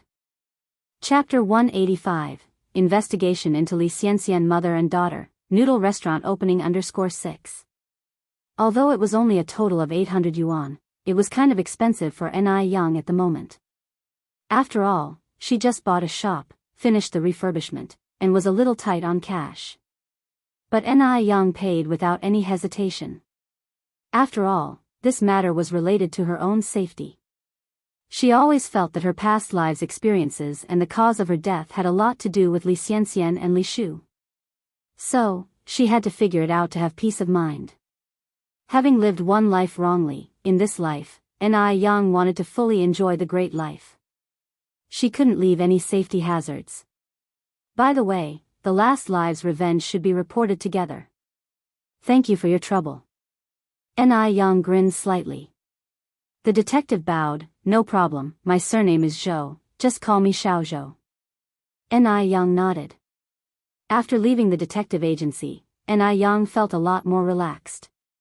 This matter could be handed over to the detective for investigation, because Li Xianxian couldn't harm her at the moment. The most pressing thing was to make money. With money came a sense of security. Because the noodle restaurant was opening tomorrow, and Ai Yang made another trip to the restaurant. In the restaurant, Wang Jinfang and Zhou Qingshang had already started making fish bone soup in preparation for tomorrow's opening. Since Ai Yang pickled the sauerkraut herself and prepared the chili in advance, making sour fish wasn't a technical task, as long as the fish slices were thin enough. Both Wang Jinfang and Zhou Qingshang were clever people. Once Ai Yang explained, they knew what to do. Aunt Zhou, Aunt Jinfang, thank you for your hard work. Ai Yang walked in with a smile. Zhou Qingshang laughed, it's not hard. It's just some kitchen work. Wang Jinfang grinned, your Aunt Zhou is right, it's not hard at all. With the high wages Ai Yang offered, neither Zhou Qingshang nor Wang Jinfang felt tired. Instead, they felt more energetic the more they worked. There were 4 large pots in total. 3 of them were making fish bone soup, and the 4th was empty. Ai Yang started to make sour plum soup with this empty pot. The dark plum, hawthorn and other ingredients had been pre-soaked. It would take about half an hour. Being late autumn, the sour plum soup could be stored in a large glass jar without worrying about it going bad. Usually, Ai Yang could serve 600 to 700 customers in a morning when she was street vending. On the opening day, there should be more customers than usual, so she prepared enough for 2,000 servings. The pickled vegetable noodles also prepared 2,000 servings. At this time of the year, even if they couldn't sell all, they could keep the rest for the next day's sales without worrying about spoilage. Even before the opening, there were a few people outside asking if they were opening tomorrow. Ai Yang smiled, yes, it opens tomorrow. Seeing Ai Yang, everyone happily said, little boss, it's really you. We came yesterday and didn't see you. We were worried that this shop had changed owners. Little boss, what time will you open tomorrow morning? Ai Yang said, we open at 6 o'clock tomorrow morning. Will the sour plum soup be given away for free to those who come to eat noodles tomorrow? Ai Yang nodded, yes, everyone who comes to eat noodles gets a cup of sour plum soup. Okay, well definitely come over early tomorrow. In Ai Yang's absence, Sun Xuanxiang made a lot of money. After all, once Ai Yang stopped selling, there was only her store that sold pickled vegetable noodles. People who wanted to eat pickled vegetable noodles had to go to her store. Sun Xuanxiang proudly changed the price of the sour fish noodles to 3 yuans and 5 cents per bowl, 5 cents more expensive than what Ai Yang used to sell. Even so, there were many people who came to eat every day. At this time, Sun Xuanxiang worked overtime to sell pickled vegetable noodles and made more than 5,000 yuan in just a month. With these 5,000 yuan, her son's tuition was all set. To make it up for the hard times her son had been through, Sun Xuanxiang increased his weekly food allowance to 100 yuan. She could make 5,000 in 1 month, 10,000 in 2 months, and 60,000 in a year. What's 400 to 500 yuan spent by her son a month compared to that? The more she thought about it, the happier Sun Xuanxiang got. She even couldn't help humming a little tune as she cooked the noodles.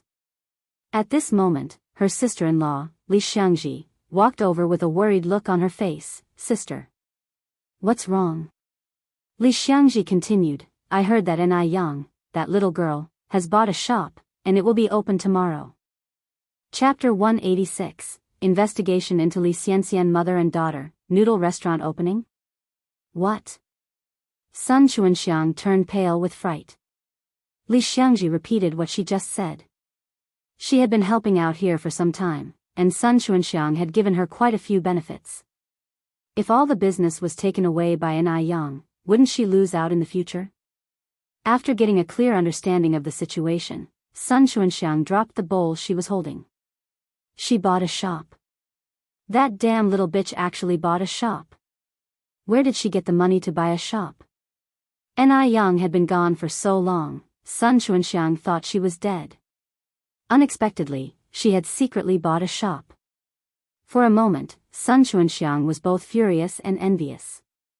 She was just getting by and Ni Yang came to steal her business again. How could someone be so shameless?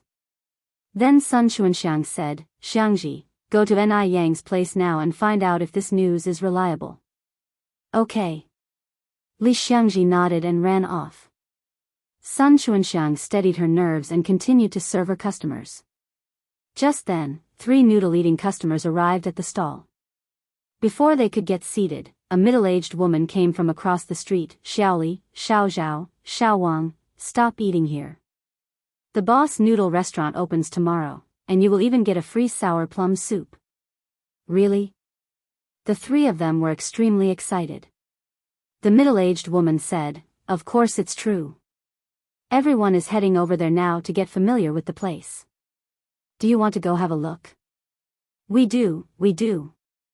Sun Xuanxiang, standing in front of the iron pot, turned black with anger and immediately chased after the 3 customers, saying, hey, don't go. The noodles are already cooked. How about I give you a 5-cent discount per bowl? One of them turned back and said, no thanks, the flavor here is not as authentic as what the little boss has. 3 cents a bowl, and they still want it to be more authentic? Pa! Sun Xuanxiang spat fiercely on the ground. Disgusting poor bastards, I don't even want to do business with you. A large crowd had gathered in front of Ni Yang's shop. Li Xiangji was one of them, standing in the middle of the crowd, tiptoeing and craning her neck to see the renovation inside the shop. The door was made of glass. The interior was simply arranged, easy to see at a glance. Pictures of pickled fish noodles were stuck all around the walls. It looked hot with sesame, chili, green onion, and cilantro sprinkled on top, a very visual impact, making people salivate and couldn't wait to try a bowl. Color cameras have been introduced in 1936, but at this time, few people used them to photograph dishes for promotion. Ni Yang must be the first in the city to do this. To take these photos, Ni Yang spent quite a sum, a luxury few businesses could afford. No doubt, Ni Yang's idea was simply too brilliant. Many onlookers marveled in their hearts that this little boss was really good at doing business. Some of the other businessmen even planned to copy this business strategy after they got back. When Li Xiangji got back, she told Sun Xuanxiang about it. Upon hearing this, Sun Xuanxiang was so furious that she couldn't stand it. She could already foresee the miserable scene tomorrow. No, she must come up with a plan to retain her business. Is Ni Yang selling a bowl for 5 cents less tomorrow and also giving out a cup of sour plum soup? Sun Xuanxiang followed up asking. Yes. Li Xiangji nodded, but not everyone gets a 5-cent discount, only those with cards get it, but everyone does get a sour plum soup. Okay. Sun Xuanxiang nodded, then we'll sell it for 1 cent a bowl. Since fish was not expensive, the cost of a bowl of noodles was about 3 cents. Even if they were sold for 1 cent a bowl, there were still profits to be made, just less than before. Although she was at a disadvantage in terms of taste, she could drop the price. Let's see if Ni Yang has the guts to lower her prices too. She didn't believe that if she sold it for 1 cent a bowl, no one would come to eat. At around 5 o'clock the next morning, Ni Yang arrived at the restaurant. Although the opening time was set for 6 o'clock, people started lining up around 5:30. At around 5:40, a small truck parked in front of the store and 5 or 6 workers started arranging flower baskets at the entrance. Someone also brought a red carpet. Ni Yang wondered, Sir, are you sure you've got the right place? I didn't order these things. The flower delivery man checked the delivery note. It's 518 Yurtist Road, all right. These things were ordered by a Mr. Mo to be delivered here. Mr. Mo? Ni Yang raised her eyebrows slightly. Could it be Mo Chishan? It seemed that there was no one else. While she was thinking about this, Mo Chishan strolled over with a porcelain cat. Yang Yang, I wish you a successful opening. Here's a lucky cat for you. The lucky cat originated from our country, and had existed for more than 1,000 years. At this time, they were imported goods and quite expensive. Thank you. Ni Yang took it. I'm sorry to have made you spend. Mo Chishan smiled and said, "It didn't cost much, there's no need to worry about it." At exactly 6 o'clock in the morning, with the help of Mo Chishan, Yang unveiled the red cloth covering the signboard. The characters on the sign were simple, just the words, "Sour Fish Noodle Restaurant," which was easy to understand at a glance. "Yang, it's time for the firecrackers." Wang Jinfang handed Yang a pack of matches. Mo Chishan had originally thought that Yang would ask for his help since most girls were afraid of such things. But Yang didn't hint at needing any help. She walked directly to the firecrackers, slowly lit the match, and lit the firecrackers. As the firecrackers crackled loudly, Yang calmly turned around. The moment Yang emerged from the dense smoke, Mo Chishan couldn't help wondering, was she really not an immortal who had descended from the clouds? As the firecrackers sounded, the restaurant was instantly filled with customers. "Boss, we need 3 bowls of noodles over here." "We want 5 bowls over here." Chapter 187, Marketing Strategy, Buy a House to Save for Wife. _1 Yang was busy receiving money, serving noodles, and taking orders. Meanwhile, Zhou Qingshang and Wang Jinfang were bustling in the kitchen. Even Mo Baichuan had joined in the delivery of the dishes. Due to the lack of seats in the store, many people ordered a bowl of noodles and squatted outside to eat. They enjoyed the spicy and tangy pickled fish noodles while sipping on the appetizing sour plum soup. The enjoyment was extreme. There was a lively atmosphere both inside and outside the store. Those who had never eaten pickled fish noodles couldn't help but order a portion. Business was booming, and the queue of people never ended. This scene made the bosses of nearby shops turn green with envy. Sun Chuanxiang arrived quite early in the morning. Unlike usual, there was no queue in front of her stall this morning. Seeing the deserted stall, Sun Chengxiang's face fell. She knew where all those customers had gone without having to think about it. Yang, that damn bitch. Sun Chuanxiang had thought that lowering the price of pickled fish noodles to 1 cent a bowl in the morning should surely attract many people. However, reality had dealt her a heavy blow. Seeing Sun Chuanxiang like this, Li Xiangji was scared to even breathe. After all, her livelihood now depended on Sun Chengxiang's mood. After a while, Li Xiangji hesitantly suggested, "Sister, don't worry. Maybe it's too early, and everyone hasn't come out yet." This reason was far-fetched. Even Li Xiangji didn't believe it. Sun Chengxiang's eyes bulged. "You go now and see what's happening in that bitch Yang store." "Oh," Li Xiangji immediately took off her apron. "I'm going now." Li Xiangji was flabbergasted as soon as she reached the entrance of the noodle restaurant. What does it mean when a door is like a marketplace? This was what it meant. What a contrast between boom and bust. If Sun Chuanxiang saw the scene at Yang's, she would probably jump off a building out of anger. Even seeing this made Li Xiangzi's eyes red with envy. Sun Chuanxiang used to make over 5,000 yuan a month just by running a stall. According to Yang's business, doesn't she make 20 to 30,000 a month? My goodness. That's terrifying. 20 to 30,000. That's more than what most people make in several years. Although Yang's noodles were really delicious, smelling the fragrance from the shop, Li Xiangji couldn't help but swallow her saliva. After going back, Li Xiangji told Sun Chuanxiang about the situation. Hearing this, Sun Chuanxiang was consumed by jealousy. As long as Yang existed, she couldn't continue her business. That little bitch was driving her into a corner. "Sister, don't worry, the reason why Yang's place is busy is because of the good taste. If we can improve our flavor, we won't worry about having no customers." Li Xiangzi's words hit the nail on the head. Every person is a hidden foodie, so they don't care if the pickled vegetable noodles are 3 cents a bowl or 1 cent a bowl. They just want a good taste. After all, there aren't many good things to eat these days. Pickled fish is a novelty. Sun Chuanxiang understood this, but no matter how hard she tried, she couldn't replicate Yang's flavor. No matter how she treated the fish, there was always a fishy smell, and the pickled vegetables from the market didn't have enough flavor.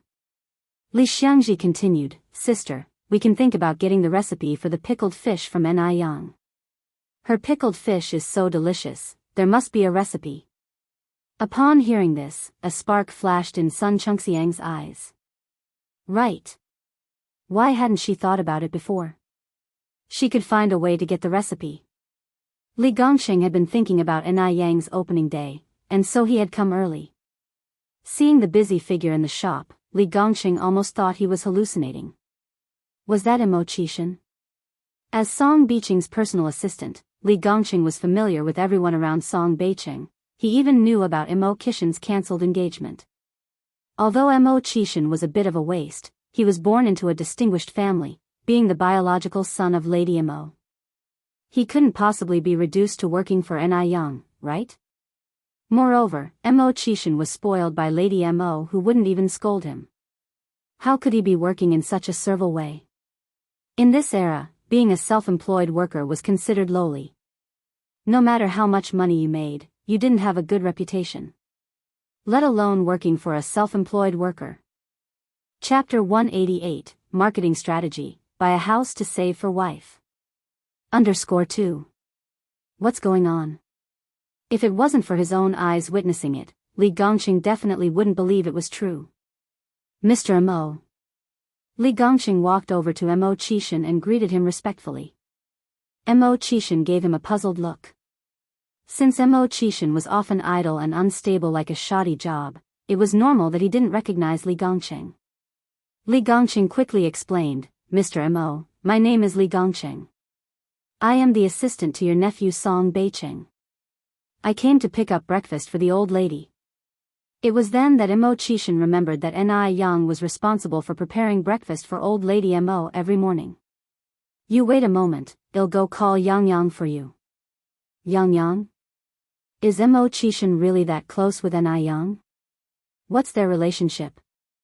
Could it be a romantic one? A talented young lady like Enai Yang wouldn't be attracted to an aimless person like Imo Qishan, right? Li Gongsheng suppressed his surprise, nodded and said, Okay, thank you, Mr. Imo. Imo Qishan then turned and headed to the kitchen. A few moments later, Enai Yang came out with an insulated box and 2 bowls of noodles. Thank you, Xiaoni. Li Gongsheng took the insulated box and noodles with one hand and handed the money to Enai Yang with the other. Xiaoni, I wish you a thriving business and a fortune every day.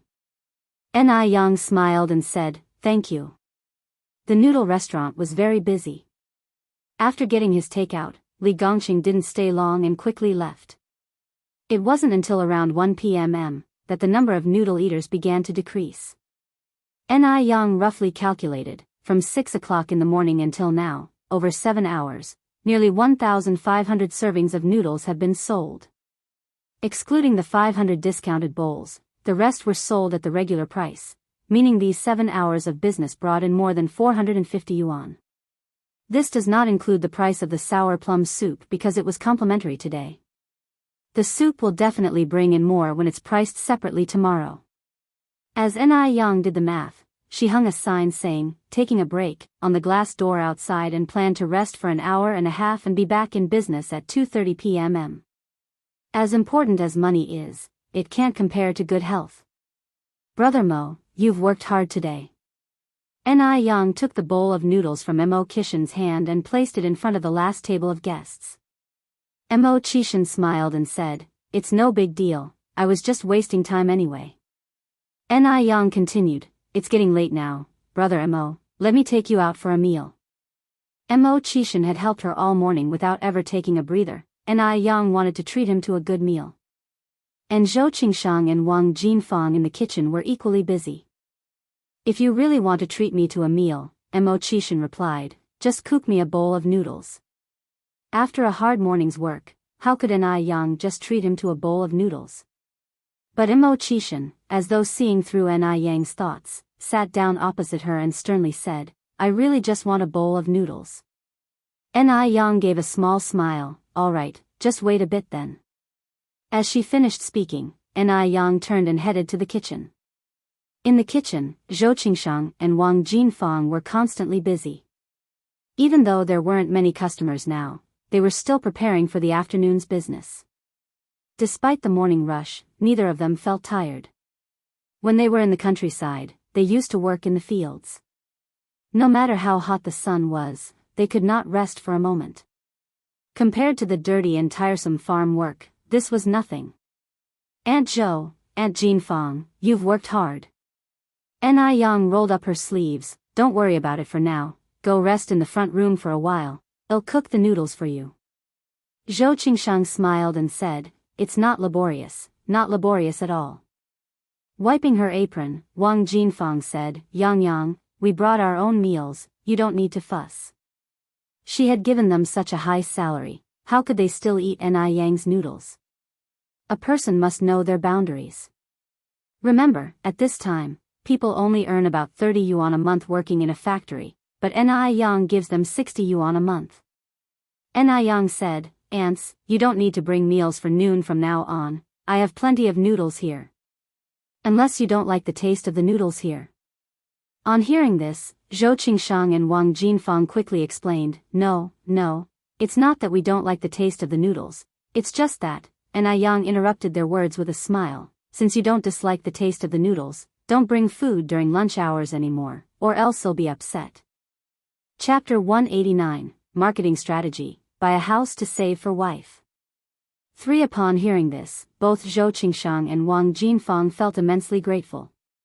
They understood that Yang wanted to spare them the awkwardness, hence she said it in that manner. Although it was just a matter of one meal, in the long run, that could actually save them a considerable amount of money. At the same time, they both secretly resolved to work even harder for Yang from now on. Yang, guiding Zhou Qingshang and Wang Jinfang to the exit, said, 2 aunts, you may rest now. I am capable of handling this by myself. The noodles will be ready soon. Zhou Qingshang protested, but we really did bring meals for today. Yang chuckled, then you can take them home and eat them tonight. Besides, I didn't cook only for you too, Brother Mo and I also need to eat.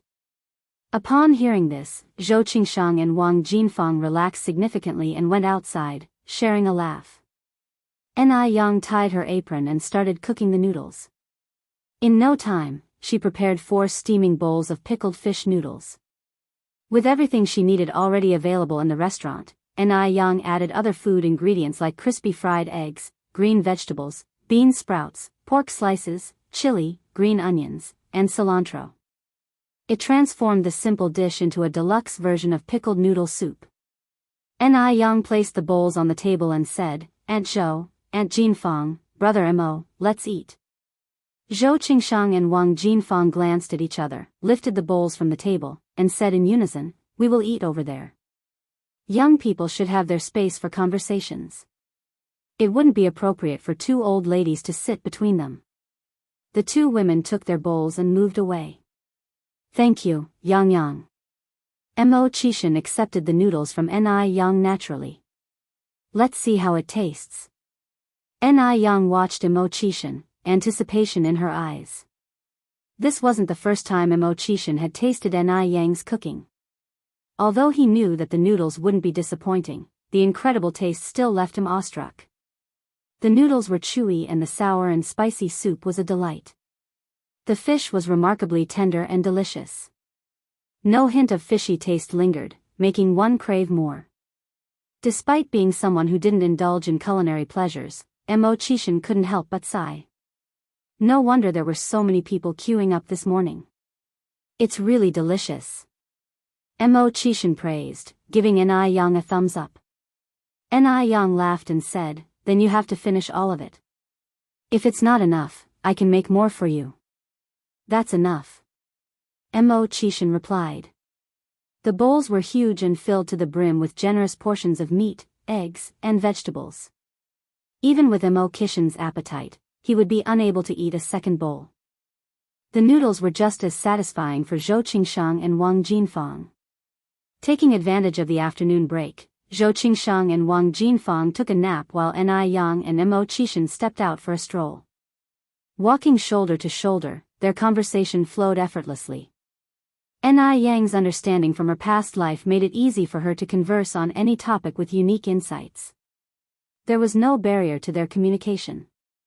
Mo Qishan was astounded. He felt like he had found a treasure. The duo discussed the future development trends. Ni Yang sighed and said, "If we have the money, it would be great to invest in real estate, especially in Beijing and Shanghai. It would be best to buy as many houses as possible there. In this era, people are generally content with their current situations and could not imagine the significant changes in the major cities in the next 2 or 3 decades. For ordinary people, owning a couple of properties would ensure financial stability for their later years." During Ni Yang's successful past life, she read a news report about a wealthy man in China who amassed his fortune in the 1980s by investing in real estate. He was able to collect an average rent of 30 billion a month. That would be 360 billion a year. And all of this with zero investment. There was no risk involved. All he had to do was stay at home and collect the rent. Not only could he never spend this amount of money himself, but he could also leave the property for his descendants to inherit. Indeed, this was the true meaning of perpetual wealth. Mo Qishan, of course, had no idea about the future developments. Still, he nodded and kept Ni Yang's words in his mind. Having commitments in the afternoon, Mo Qishan left after dropping Ni Yang at the noodle restaurant. Just when he reached the corner of the street, a black car pulled over. Brother 6. Wu Darning got out of the car. "How is the situation with sister-in-law?" "She is doing well," Mo Qishan replied as he got into the car. Chapter 190, Marketing Strategy, Buy a House to Save for Wife. _4. Wu Darning drove away. Inside the car, Mo Qishan then spoke. "Darning, didn't you mention before that you wanted to invest in something?" Wu Darning nodded. Wu Darning was a rural man with poor living conditions in his family home. He hoped to invest his spare money into something that would increase his earnings and help his grandparents, parents, and siblings live a better life. In the 1960s and 70s, before the one-child policy, it wasn't uncommon for rural families to have 7 or 8 children. Wu Darning, being the middle child, despite having made some money while working with Mo Qishan, he was unable to provide for his large family. "Invest in property," Mo Qishan then said. Wu Darning, puzzled, asked, "Brother 6, are you talking about buying houses?" Mo Qishan nodded. "Your 6th sister-in-law is correct. In the future, property will certainly play a vital role in the economy. Investing in several houses in Beijing will be stronger than any other investment." He carefully thought about it. Actually, what Ni Yang said made a lot of sense. In these times of great change, university graduates are allocated jobs in big cities, farmers are coming to big cities to find work, individual businesses are moving to big cities. As the population increases, the rise of house prices is inevitable. Wu Darning laughed. "Houses can't be eaten or worn, it's enough to have a place to live. Besides, I have a homestead in my hometown. I plan to build a brick house during the new year so the whole family can move in." In the 80s, most farmers lived in straw or mud houses. Building a brick house was a remarkable thing, equal in honor to having a college student in the family. Wu Darning's ability to build a new house in his hometown can be considered as bringing honor to the Wu family. Mo Qishan chuckled. "Instead of spending money on building a house in your hometown, it would be better to buy a large house in Beijing. This way you can use it for investment and for living. It simply kills 2 birds with 1 stone. Building a house in the countryside at this time is not cheap. It is more or less like buying a house in Beijing, and buying a house may even be cheaper." "Let's forget about it," Wu Darning scratched his head while laughing. "My family in Beijing doesn't have any relatives. If I really bring my parents and grandparents over from my hometown, they may not be used to it. How could a house possibly appreciate in value? With Beijing's population so thin, what if he ends up with lots of vacant houses that he can't sell? Who will he cry to then?" In Wu Darning's view, the suggestion to invest in property is simply unreliable.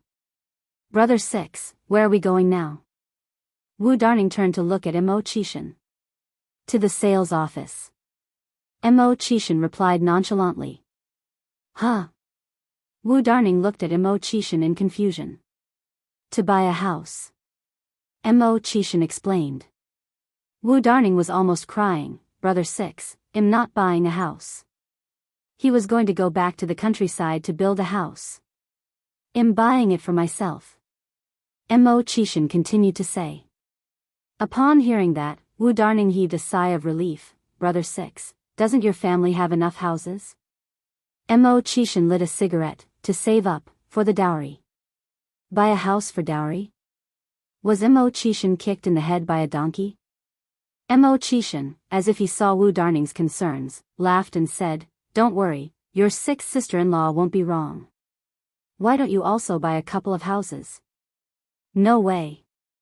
Wu Darning firmly replied, I need to save the money in my pocket to build a little Western-style building back in the village. A little Western-style building. By that time, he could definitely dazzle those who used to look down on his family. Just thinking about this made Wu Darning somewhat excited. Mo Chishan exhaled a puff of smoke slowly, as you like. It's not right to push someone on such matters. Even when they left the sales office, Wu Darning was still in a state of bewilderment. Brother 6, shall we go back now and cancel all those houses? You shouldn't just buy so many houses because of what your 6th sister-in-law said. With so many houses, if he can't sell them in the future, he won't have a place to cry. That's not the way to court a woman. Although it's not his money, Wu Darning still feels sorry for Mo Chishan. People in love are just idiots. Mo Chishan usually seemed like a very astute person, but when he gets confused, he gets really confused. Mo Chishan just laughed, it's okay. If they eventually don't sell, they'll just consider it as a loss in gambling. Chapter 191, Marketing Strategy, Buy a House to Save for Wife. _5. Lost in cards? What kind of card game could cost so much money? As they were talking, Mo Chishan added, in a few days we'll be passing through Shanghai, let's buy a few more houses in Huangfu district. Buy more? Wu Darning was speechless. Your 6th sister-in-law said, Mo Chishan continued, that only houses in Beijing and Shanghai have high investment value. Wu Darning, not daring to speak ill of Ni Yang, could only whisper, not everything your 6th sister-in-law says is necessarily right. Mo Chishan laughed, whether it's right or not doesn't matter, what matters is that she said it. Wu Darning, hopefully, Mo Chishan won't regret it later. He could only offer a slight warning and avoid saying too much. Thinking about all that money going down the drain, Wu Darning felt a twinge of pain. If he had that much money, he'd rather spend it on more food and clothes, not like Mo Chishan. Even putting it in the bank to earn interest would be better than buying houses. Mo Chishan was the type who just did not turn back until he hit a wall. At 2:30 in the afternoon, the noodle restaurant opened on time. Even though the afternoon crowd wasn't as large as the morning, all the tables in the shop were always occupied. By dinner time, there was a line forming again. Luckily, Ni Yang had prepared plenty of noodles and fish soup in advance, otherwise, they wouldn't have been enough. Despite good business, Ni Yang didn't stay open too late and closed punctually at 7:30. Firstly, it was for health reasons. Secondly, it was a marketing strategy. She had to keep her customers longing, maintaining an air of mystery to attract more new customers. If the restaurant were open all the time, it might seem too cheap to customers. That night, back home, Ni Yang sat on the bed and went over the day's accounts. She found that the day's total business actually amounted to 850 yuan. The total cost of electricity, water, gas, labor, and ingredients was about 2 yuan. After deducting these, the net profit was 750 yuan. Along with the good sales of facial cleanser and aloe vera gel in the past few days, she could make around 900 yuan a day, which amounted to 27,000 yuan a month. Even though she could earn more than 20,000 yuan a month, Ni Yang was not satisfied at all. After all, in her previous life, she was a boss playing with millions within minutes. She had to work harder. After securing the money, Ni Yang went to cook. Tsuiwa had already washed the vegetables, so Ni Yang just had to cook them. In no time, Ni Yang had cooked 3 dishes and a soup. The first dish, stir-fried pork with cowpea. The Compendium of Materia Medica records that cowpeas nourish qi, strengthen kidneys and spleen. So, cowpeas are good for preventing premature aging. The second dish, braised pig's trotters. Pig's trotters are rich in collagen, which helps enhance breast volume. Although Ni Young already had a nice figure, she still needed to maintain it. The third dish, spicy stir-fried bamboo shoots. Compendium of Materia Medica supplement notes that bamboo shoots are beneficial for the 9 orifices, circulation of blood, clearing phlegm and removing food stagnation. As such, bamboo shoots are very good for slimming. With her daily hearty diet, she had to prevent her figure from becoming misshapen. The soup is cuttlefish and winter melon soup. The Tsui residence diet says, cuttlefish cures abnormal uterine bleeding, irregular menstruation, hernia, and is most beneficial for women. The combination of cuttlefish and winter melon has a good blood-nourishing effect. Thus, this dish is very beneficial for the female friends. Just as she was setting the 3 dishes on the table, Ni Chingue arrived. Yang, how was business today? Ni Yang smiled and said, pretty good. Ni Chingue picked up the teacup and said, Yang, it's not easy for you to have achieved this. You and your mother have finally seen better days after all the hardships. I wish you more success in the future, as the saying goes, prosperity in abundance. From starting with a street stall to owning her own shop now, Ni Chingue had seen Ni Yang's growth. Others might think it was easy for her to make money and buy the shop in less than half a year. However, only Ni Chingue knew how hard it was for Ni Yang to attain this success. Every morning, she woke up between 2 and 3 o'clock. Before dawn broke, she was carrying 400 to 500 kilograms of soup to market. Rain or shine, she never took a day off. Without seeing it firsthand, it would be hard to believe that a 17-year-old girl could be so hardworking and endure so much. Her resilience was even beyond that of average adults. Ni Chingue had never admired anyone before, but Ni Yang was the first. Ni Tsuehua and Ni Yang raised their glasses. Thank you, Sister Chingue/Auntie Chingue. Chapter 192, Marketing Strategy, Buy a House to Save for Wife.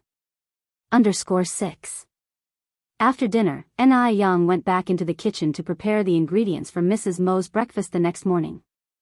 The next morning, Ni Yang was up before 3 o'clock as usual. Firstly, she had to prepare breakfast for old Mrs. Mo, and secondly, she had to go to the shop early to prepare the fish soup and noodles. There isn't a business owner who doesn't rise early. In the deep autumn at 3 o'clock, it was still pitch black outside. There were no streetlights in the rural area, and there was not a person on the road. Occasionally, one could hear the strange cries of birds, like the howling of ghosts and wolves. If it were anyone else, they would probably be scared out of their wits. But Ni Yang was not afraid. In her previous life, what had she not experienced? In fact, ghosts are not the scariest things. What's truly terrifying is the human heart. At 4 o'clock, Ni Yang arrived at the shop. She started simmering sour plum soup, preparing sour fish, and soon the small kitchen was filled with warm steam. Although Ni Yang told Zhou Qingshang and Wang Jinfang to arrive at the shop by 6 o'clock every morning, they were there at 5. Since Ni Yang was so good to them, they couldn't be ungrateful. One should know how to repay kindness. Seeing Wang Jinfang and Zhou Qingshang, Ni Yang exclaimed surprisingly, "Aunties, why are you so early?" Wang Jinfang and Zhou Qingshang immediately started helping. "We are used to getting up early at home, and we can't sleep. It's better to come early." Both Wang Jinfang and Zhou Qingshang were mothers of several children. If this were in a later era, they certainly could not have come so early, because as housewives, they had to wake the children, cook for them, send them to school, and take care of the children, along with a list of other chores. But at this time it was different. The children of this era were especially resilient. Normal children of 5 or 6 years old could cook by themselves. 7 or 8-year-olds were even more adept at working. The few of them worked together, and soon it was 6 o'clock. As soon as the door to the noodle restaurant was opened, the waiting customers rushed in madly. Another busy day had begun. Li Gongxing was earlier this morning than yesterday, and when he delivered the meals to the Mo family, it was only a little past 8. There were guests at the Mo family today, a woman in her 30s, slender, with her back to Li Gongqing, her face somewhat unclear, but seeming pretty from her silhouette. "Old lady, this is today's breakfast." As Li Gongqing's gaze slid over the woman's face, he couldn't help but feel a chill on his scalp. He could not have imagined that the face of this woman could be so. It was beyond description. If he had to describe it, it looked like a toad's skin. Her face was filled with big and small pimples, and her forehead was covered with acne marks and pockmarks. Ordinary people also suffered from pimples, but most would have only 2 or 3. Like her, with a face full of pimples, Li Gongqing had never seen before. It was too ugly. "Aunt, seeing that you and Xiaodai are fine, I am relieved." The young woman spoke softly, her voice gentle as water. Li Gongqing was stunned again. This woman is Mrs. Mo's niece from her maternal home, Lin Pingping? What was known was that Lin Pingping used to be one of the top beauties. When did she become like this? This was too horrifying. With these complex emotions, Li Gongqing left Mo family. Inside the house, the conversation continued. Old Mrs. Mo sighed. "Pingping, what exactly did the beauty specialist say about your face?" "The most important thing for a girl was her face." Speaking of this topic, Lin Pingping also sighed. She didn't know how much money she had spent for this face, how many skincare products she bought, but they were all useless, and it was getting worse and worse. She had been like this for over a year, and her relationship with her husband was deteriorating. Her husband didn't even want to touch her for 5 or 6 months. He bluntly stated that she was disgusting. Last month, for fear that her face would be contagious, he forcefully separated their rooms to sleep. She didn't know how much she had suffered from her mother-in-law and father-in-law. Now, there at her in-laws, even her food was served in a separate bowl. If it were not for her Aunt Mrs. Mo supporting her, her husband would have divorced her a long time ago. The purpose of her visit to the Mo family today was to check up on Mrs. Mo and Mo Hudy, and also to warn her in-laws that she had someone backing her up. Although both her parents died, Lin Pingping won't allow herself to be bullied. Chapter 193, Marketing Strategy, Buy a House to Save for Wife. _7 Auntie, you don't have to worry. Experts in cosmetics abroad said my face will be fine. It will heal in a short time. Lin Pingping didn't want to worry the old Mrs. Mo, whatever her age. Upon hearing this, Mrs. Mo at last sighed relief. That's good, that's good. After a pause, she continued, Pingping, I hope you won't hesitate to tell your auntie anything you find difficult. Lin Pingping nodded. I know, auntie. Mrs. Mo then asked, by the way, is Hongbin treating you well? Do your in-laws give you a hard time? When Pingping saw her auntie worrying about her, she felt the urge to cry, but she held it in. Yes, they are treating me well. Especially Hongbin. I'm such a beautiful woman he married, he wouldn't dare to treat me badly. She and Hongbin were in a love marriage. At that time, Hongbin's family had nothing. His parents, grandparents, brothers and sisters all lived in a tiny 30-square-meter house provided by his father's office. When she told Mrs. Mo about this, she was strongly opposed. But in the end, she couldn't withstand Lin Pingping's determination. At their wedding, Mrs. Mo gave them 100,000 yuan in dowry. Lin Pingping used this money to buy a bigger house, help Hongbin's brothers and sisters to go to school, and used her connections to help Hongbin climb the ladder at work. This is where Hongbin's success today comes from. But no one in his family remembers her favor. She loved Hongbin wholeheartedly, but in the eyes of his family, that was Hongbin's talent and even something to be flaunted before others. Look at how capable our son is, even the daughter of a rich family insists on marrying him. No one knew of her deep affection for Hongbin hidden behind his talent. Because of her reverse dowry to Hongbin, she had no status in his family, and regardless of her contributions, they thought it was only to be expected. Unfortunately, Lin Pingping had to silently bear the bitterness, unable to voice it out. Because she chose this path, she had no reason to go to anyone and complain. She could only bear it, regardless of how Hongbin and his family treated her, she could only bear it. She has to cling to the last bit of her dignity. Hearing her talk like this, Mrs. Mo was relieved. Right, marrying you, such a good girl, the Hong family should count their blessings.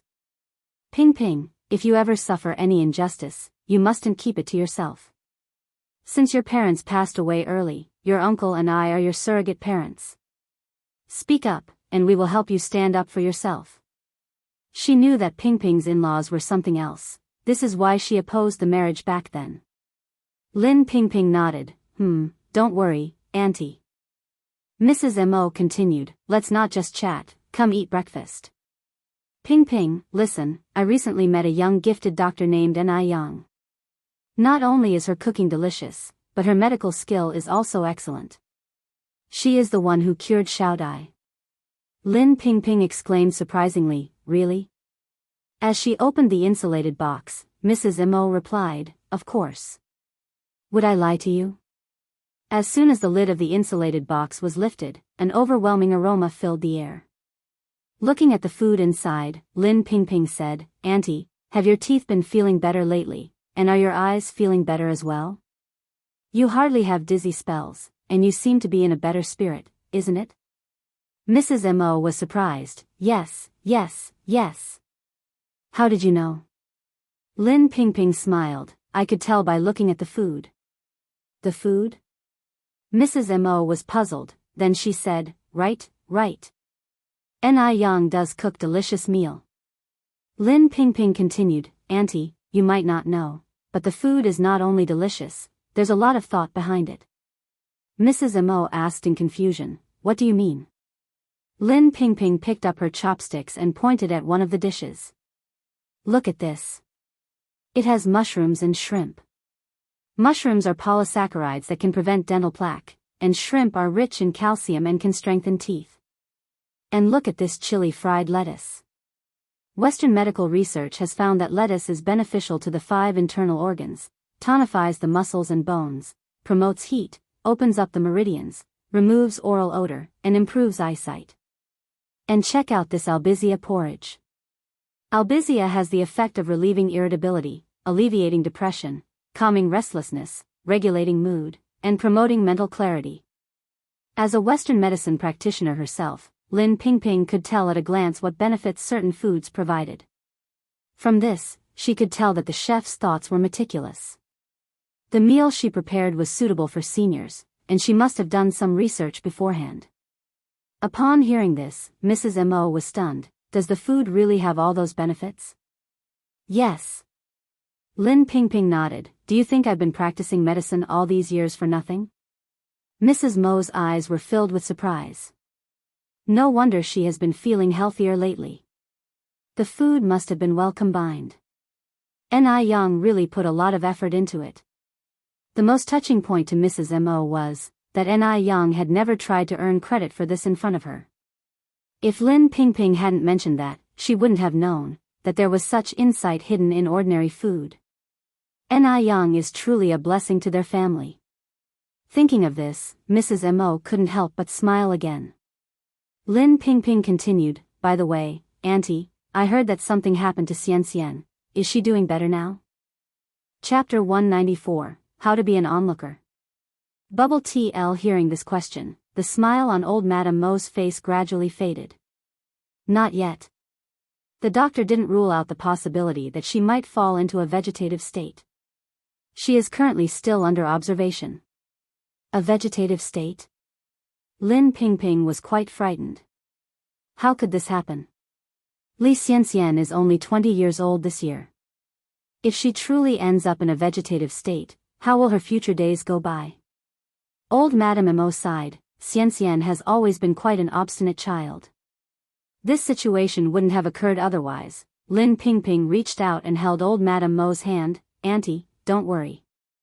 Xianxian is a good girl. She will definitely be okay. I hope so. Old Madame Mo sighed softly. Come, let's not talk about this anymore. Let's eat. Lin Ping Ping nodded and served old Madame Mo a bowl of porridge before serving herself. Having received excellent etiquette training, Lin Ping Ping didn't make any noise while eating. However, right as the porridge went down her throat, she couldn't help but exclaim in surprise. My goodness! The taste was simply amazing. Lin Pingping had never known that a simple bowl of porridge could taste so delicious. She immediately reached out and grabbed some lettuce heart. The lettuce heart was cooked to perfection. It was crisp, refreshing, with a tinge of spiciness that winded around her tongue and teeth. The aftertaste was endless, making one want to take a second bite after the first. Upon seeing Lin Pingping's reaction, old Madame Mo smiled and asked, "How was it?" "The taste was good, wasn't it?" Lin Pingping quickly nodded. "Good? It's more than good. It's absolutely delicious." Lin Ping had assumed with such nutritious food, the taste would be minimal. To her surprise, the taste was incredible. The most humble ingredients had been used to create extraordinarily impressive flavors. It was obvious that the cook had an ingeniously versatile heart.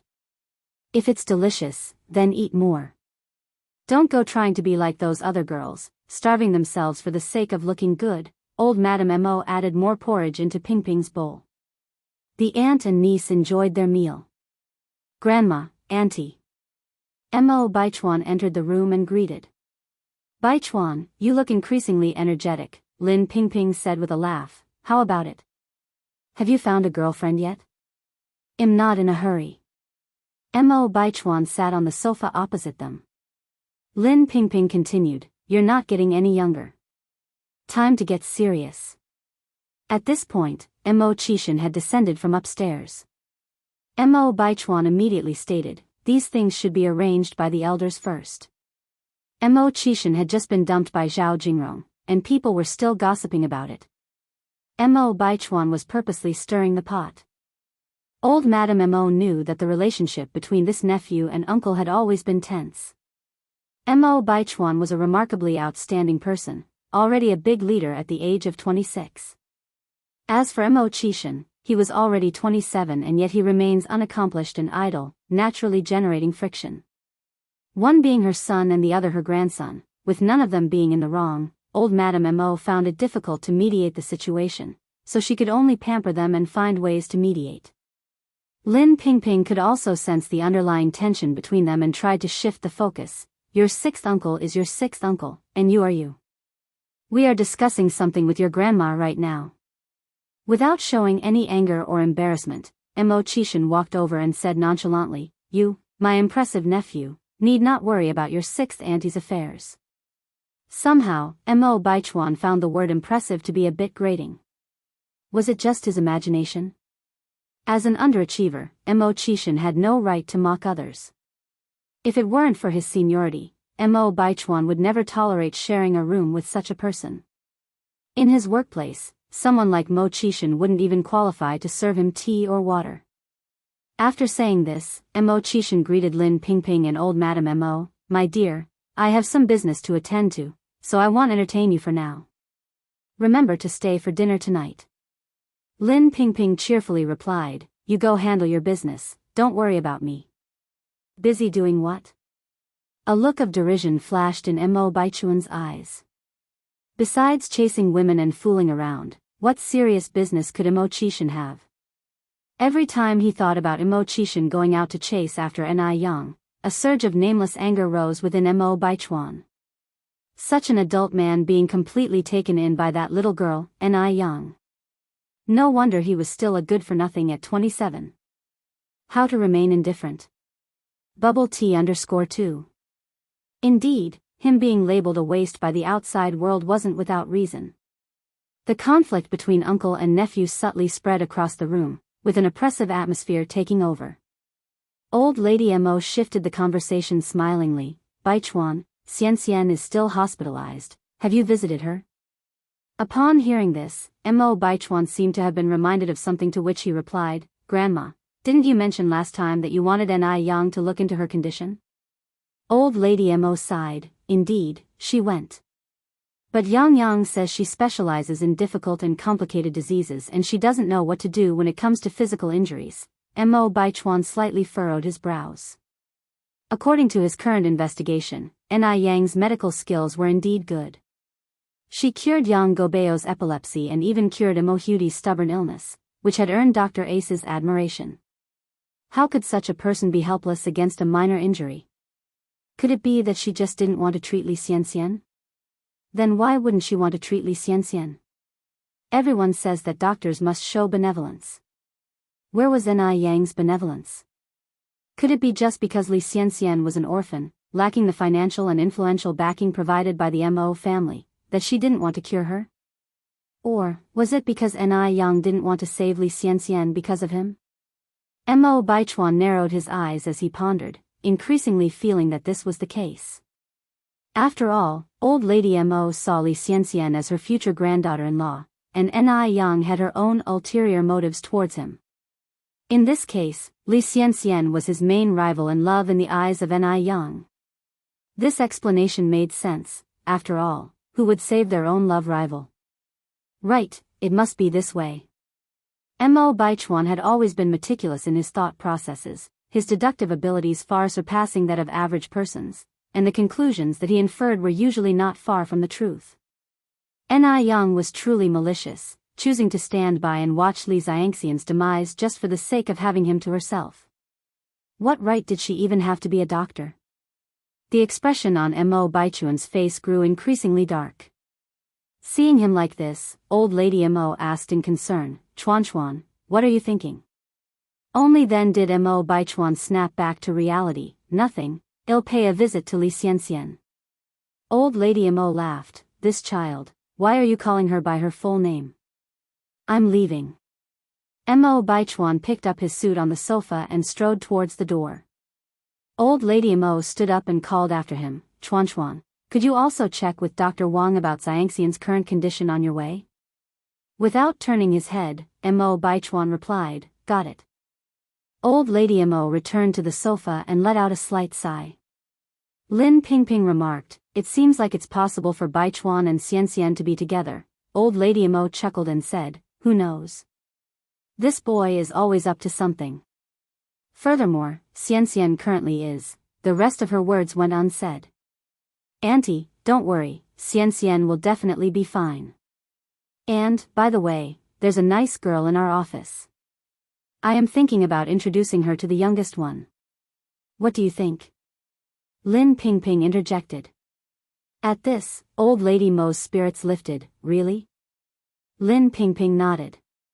Old lady Mo asked excitedly, "What does the girl look like? What's her character? Is she good-natured?" The most important factors for her now were the girl's character and appearance. Family background was not that important.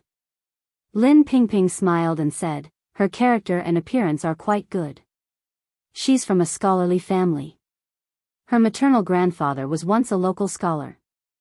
Old lady Mo nodded her approval. "Good, good. Scholarly families are great. I love those who can reason." In old lady Mo's heart, her favorite candidate was Ni Yang. However, Ni Yang was clearly not an ordinary person, and old lady Mo worried that Ni Yang might not be interested in Mo Qixin. So she had never mentioned this matter. Now that Lin Pingping had a suitable person on her side, it was not a bad idea to introduce her to Mo Qixin. After all, love at first sight might happen. Things related to fate are unpredictable. Lin Pingping continued, "Let's settle with this then. I will talk to the girl once I am back, and later I will call you." "All right, Pingping, thanks for your help," old lady Mo said, and then asked, "By the way, Pingping, what's the name of the girl you mentioned earlier? How old is she?" Lin Pingping laughed and said, "Look at me, I was so excited that I forgot to tell you the important details. The girl's name is Huang Ran. She is 22 years old and a college graduate. Though only holding a college diploma, she still held a better status than Mo Qixin. Mo Qixin hadn't even completed high school. He simply had no right to be picky." Old lady Mo nodded her head. "That's perfectly fine then. Let's go with this. How to stand by and do nothing. Bubble tea _3. Grandma, aunt, are you going to find an aunt for uncle?" Mo Hutie suddenly appeared. Her bright eyes stared at Mrs. Mo and Lin Pingping. These days, Mo Hutie's condition bettered each day. She, who originally weighed only 30 kilograms, now weighed 45 kilograms. She used to walk slowly, but now she can run. Lin Pingping gave Mo Hudie's head a gentle pat. Yes, we are looking for an aunt for your uncle. Mo Hudie tilted her head and thought for a moment. I think Sister Ni Yang is very good. Old Lady Mo laughed gently.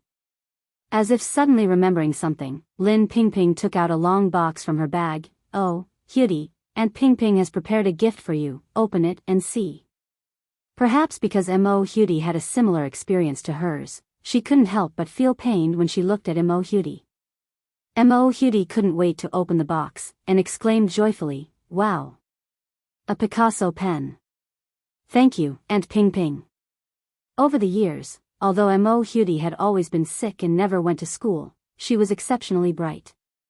Under the guidance of home tutors, she had mastered subjects beyond high school, showing particular talent in literature. She enjoyed practicing handwriting and writing in her spare time, which was her only hobby over the years. A good pen was a more precious gift for her than anything else. Lin Pingping smiled and said, "Pin, glad you like it, Hudie."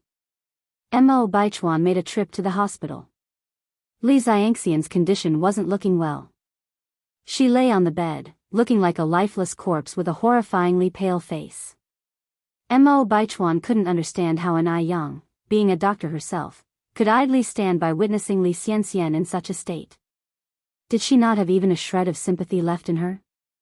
To win his favor, Ni Yang really was resorting to any means. And that Mo Qishan was an idiot too. He had lost sense of right and wrong. How could he not see through Ni Yang's poor acting?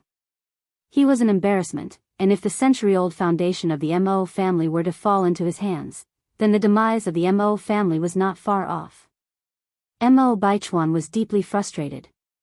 Today was Ni Yang's second day of business, and it was still booming, but the sour plum soup did not sell as well as she had imagined. She prepared over 2,000 servings of sour plum soup, and by noon, only 500 cups had been sold. Just so you know, over 1,500 servings of pickled fish noodles were sold out. If the sales of sour plum soup don't pick up, she would make less money each day. This couldn't go on.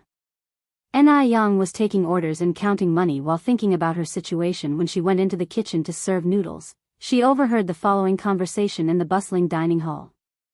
Mommy, I want to drink the sour plum soup. The young mother whispered quietly, Sweetie, sour plum soup is for heat relief and can only be drunk in summer. Drinking it in winter is not good for the stomach. No, I want to drink it. You'll catch a cold and need an injection. Are you scared of injections? The child immediately stopped asking for sour plum soup. Mommy, I'll be a good boy and eat my noodles. I don't want an injection. After hearing this, Ni Yang knew what to do. She smiled faintly, striding swiftly to the back. By 7:30 in the evening, Ni Yang promptly finished business as usual. The noodles were all sold out, while quite a few sour plum soups were left. Ni Yang took 2 jars and filled them with the sour plum soup, giving one to Zhou Qingshang and one to Wang Jinfang. Auntie Zhou, Aunt Jinfang, the sour plum soup is nothing special. Take it home and let the kids have a taste. Zhou Qingshang and Wang Jinfang declined it again and again, but they couldn't resist Ni Yang's enthusiasm. Ni Yang was a good boss and knew how to win people's hearts. She knew what to do to ensure her employees worked faithfully. Giving away the sour plum soup would not only flatter them but also prevent wastage. Why not do something that is of mutual benefit? After work, Ni Yang didn't immediately head home. Instead, she went to buy some fish and noodles. The noodle seller and Ni Yang had become good friends. Ni Yang, why did you come personally again? Didn't I tell you I would have uncle deliver the noodles to you every morning? Ni Yang was pretty and had a sweet mouth. She knew that doing business wasn't easy, so when she bought noodles, she never bargained. The noodle selling couple liked her very much. How to stand by and do nothing. Bubble tea _4. Ni Yang said with a smile, I just came over intending to buy some other things. Auntie, do you have cassava flour here? Yes, we do. I'll get it for you right away. The noodle shop owner's wife turned around to fetch the cassava flour for Ni Yang. Yang, how much do you want? Ni Yang thought for a moment. Give me 2 caddies for now. All right. The shop's owner's wife weighed a full 2 caddies of cassava flour and handed it to Ni Yang. Auntie, how much is it? The owner's wife said with a smile. Never mind, it's just a bit of cassava flour. Ni Yang ordered over 60 yuan worth of noodles from her every day, so a bit of cassava flour really wasn't much. Since Ni Yang was so generous with them, they couldn't be stingy either. It's a two-way street after all.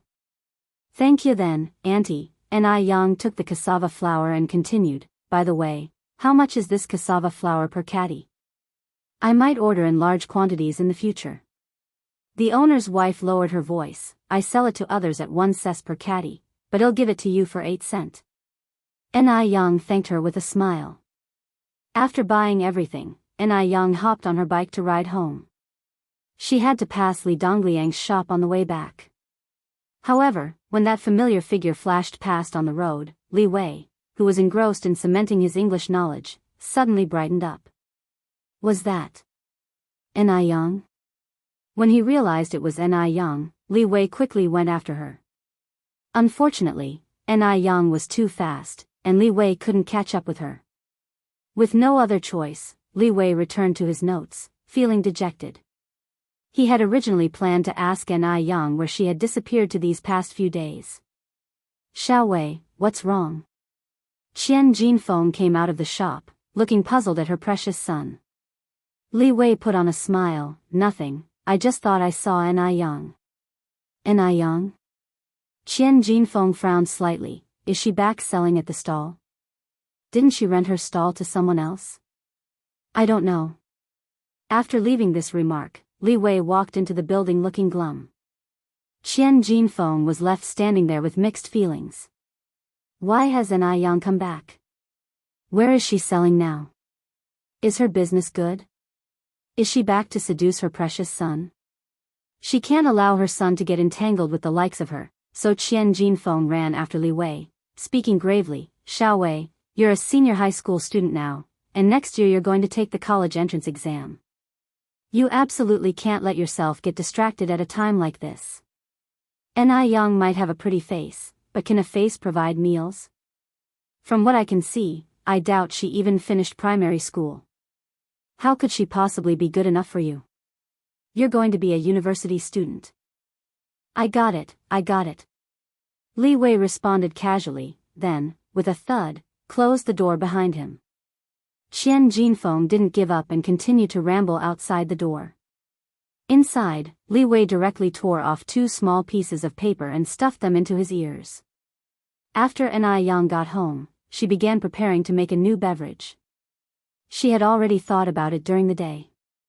Given that sour plum soup, a cold drink, wasn't suitable for winter, she could create a hot drink.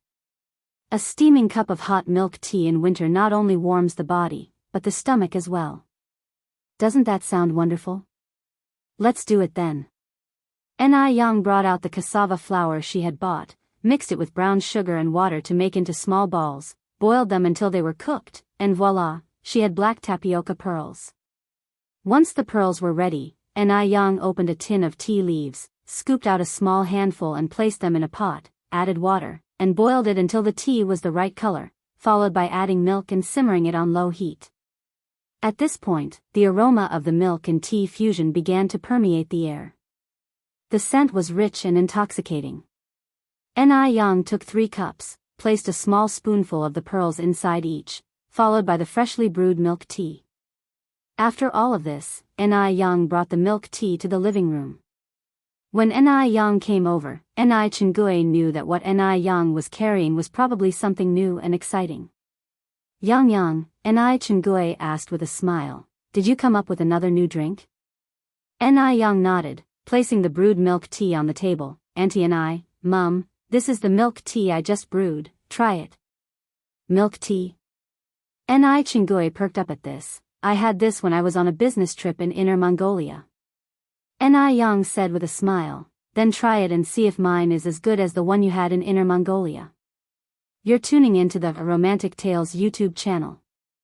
Don't forget to subscribe and join us on this journey to catch the most captivating stories.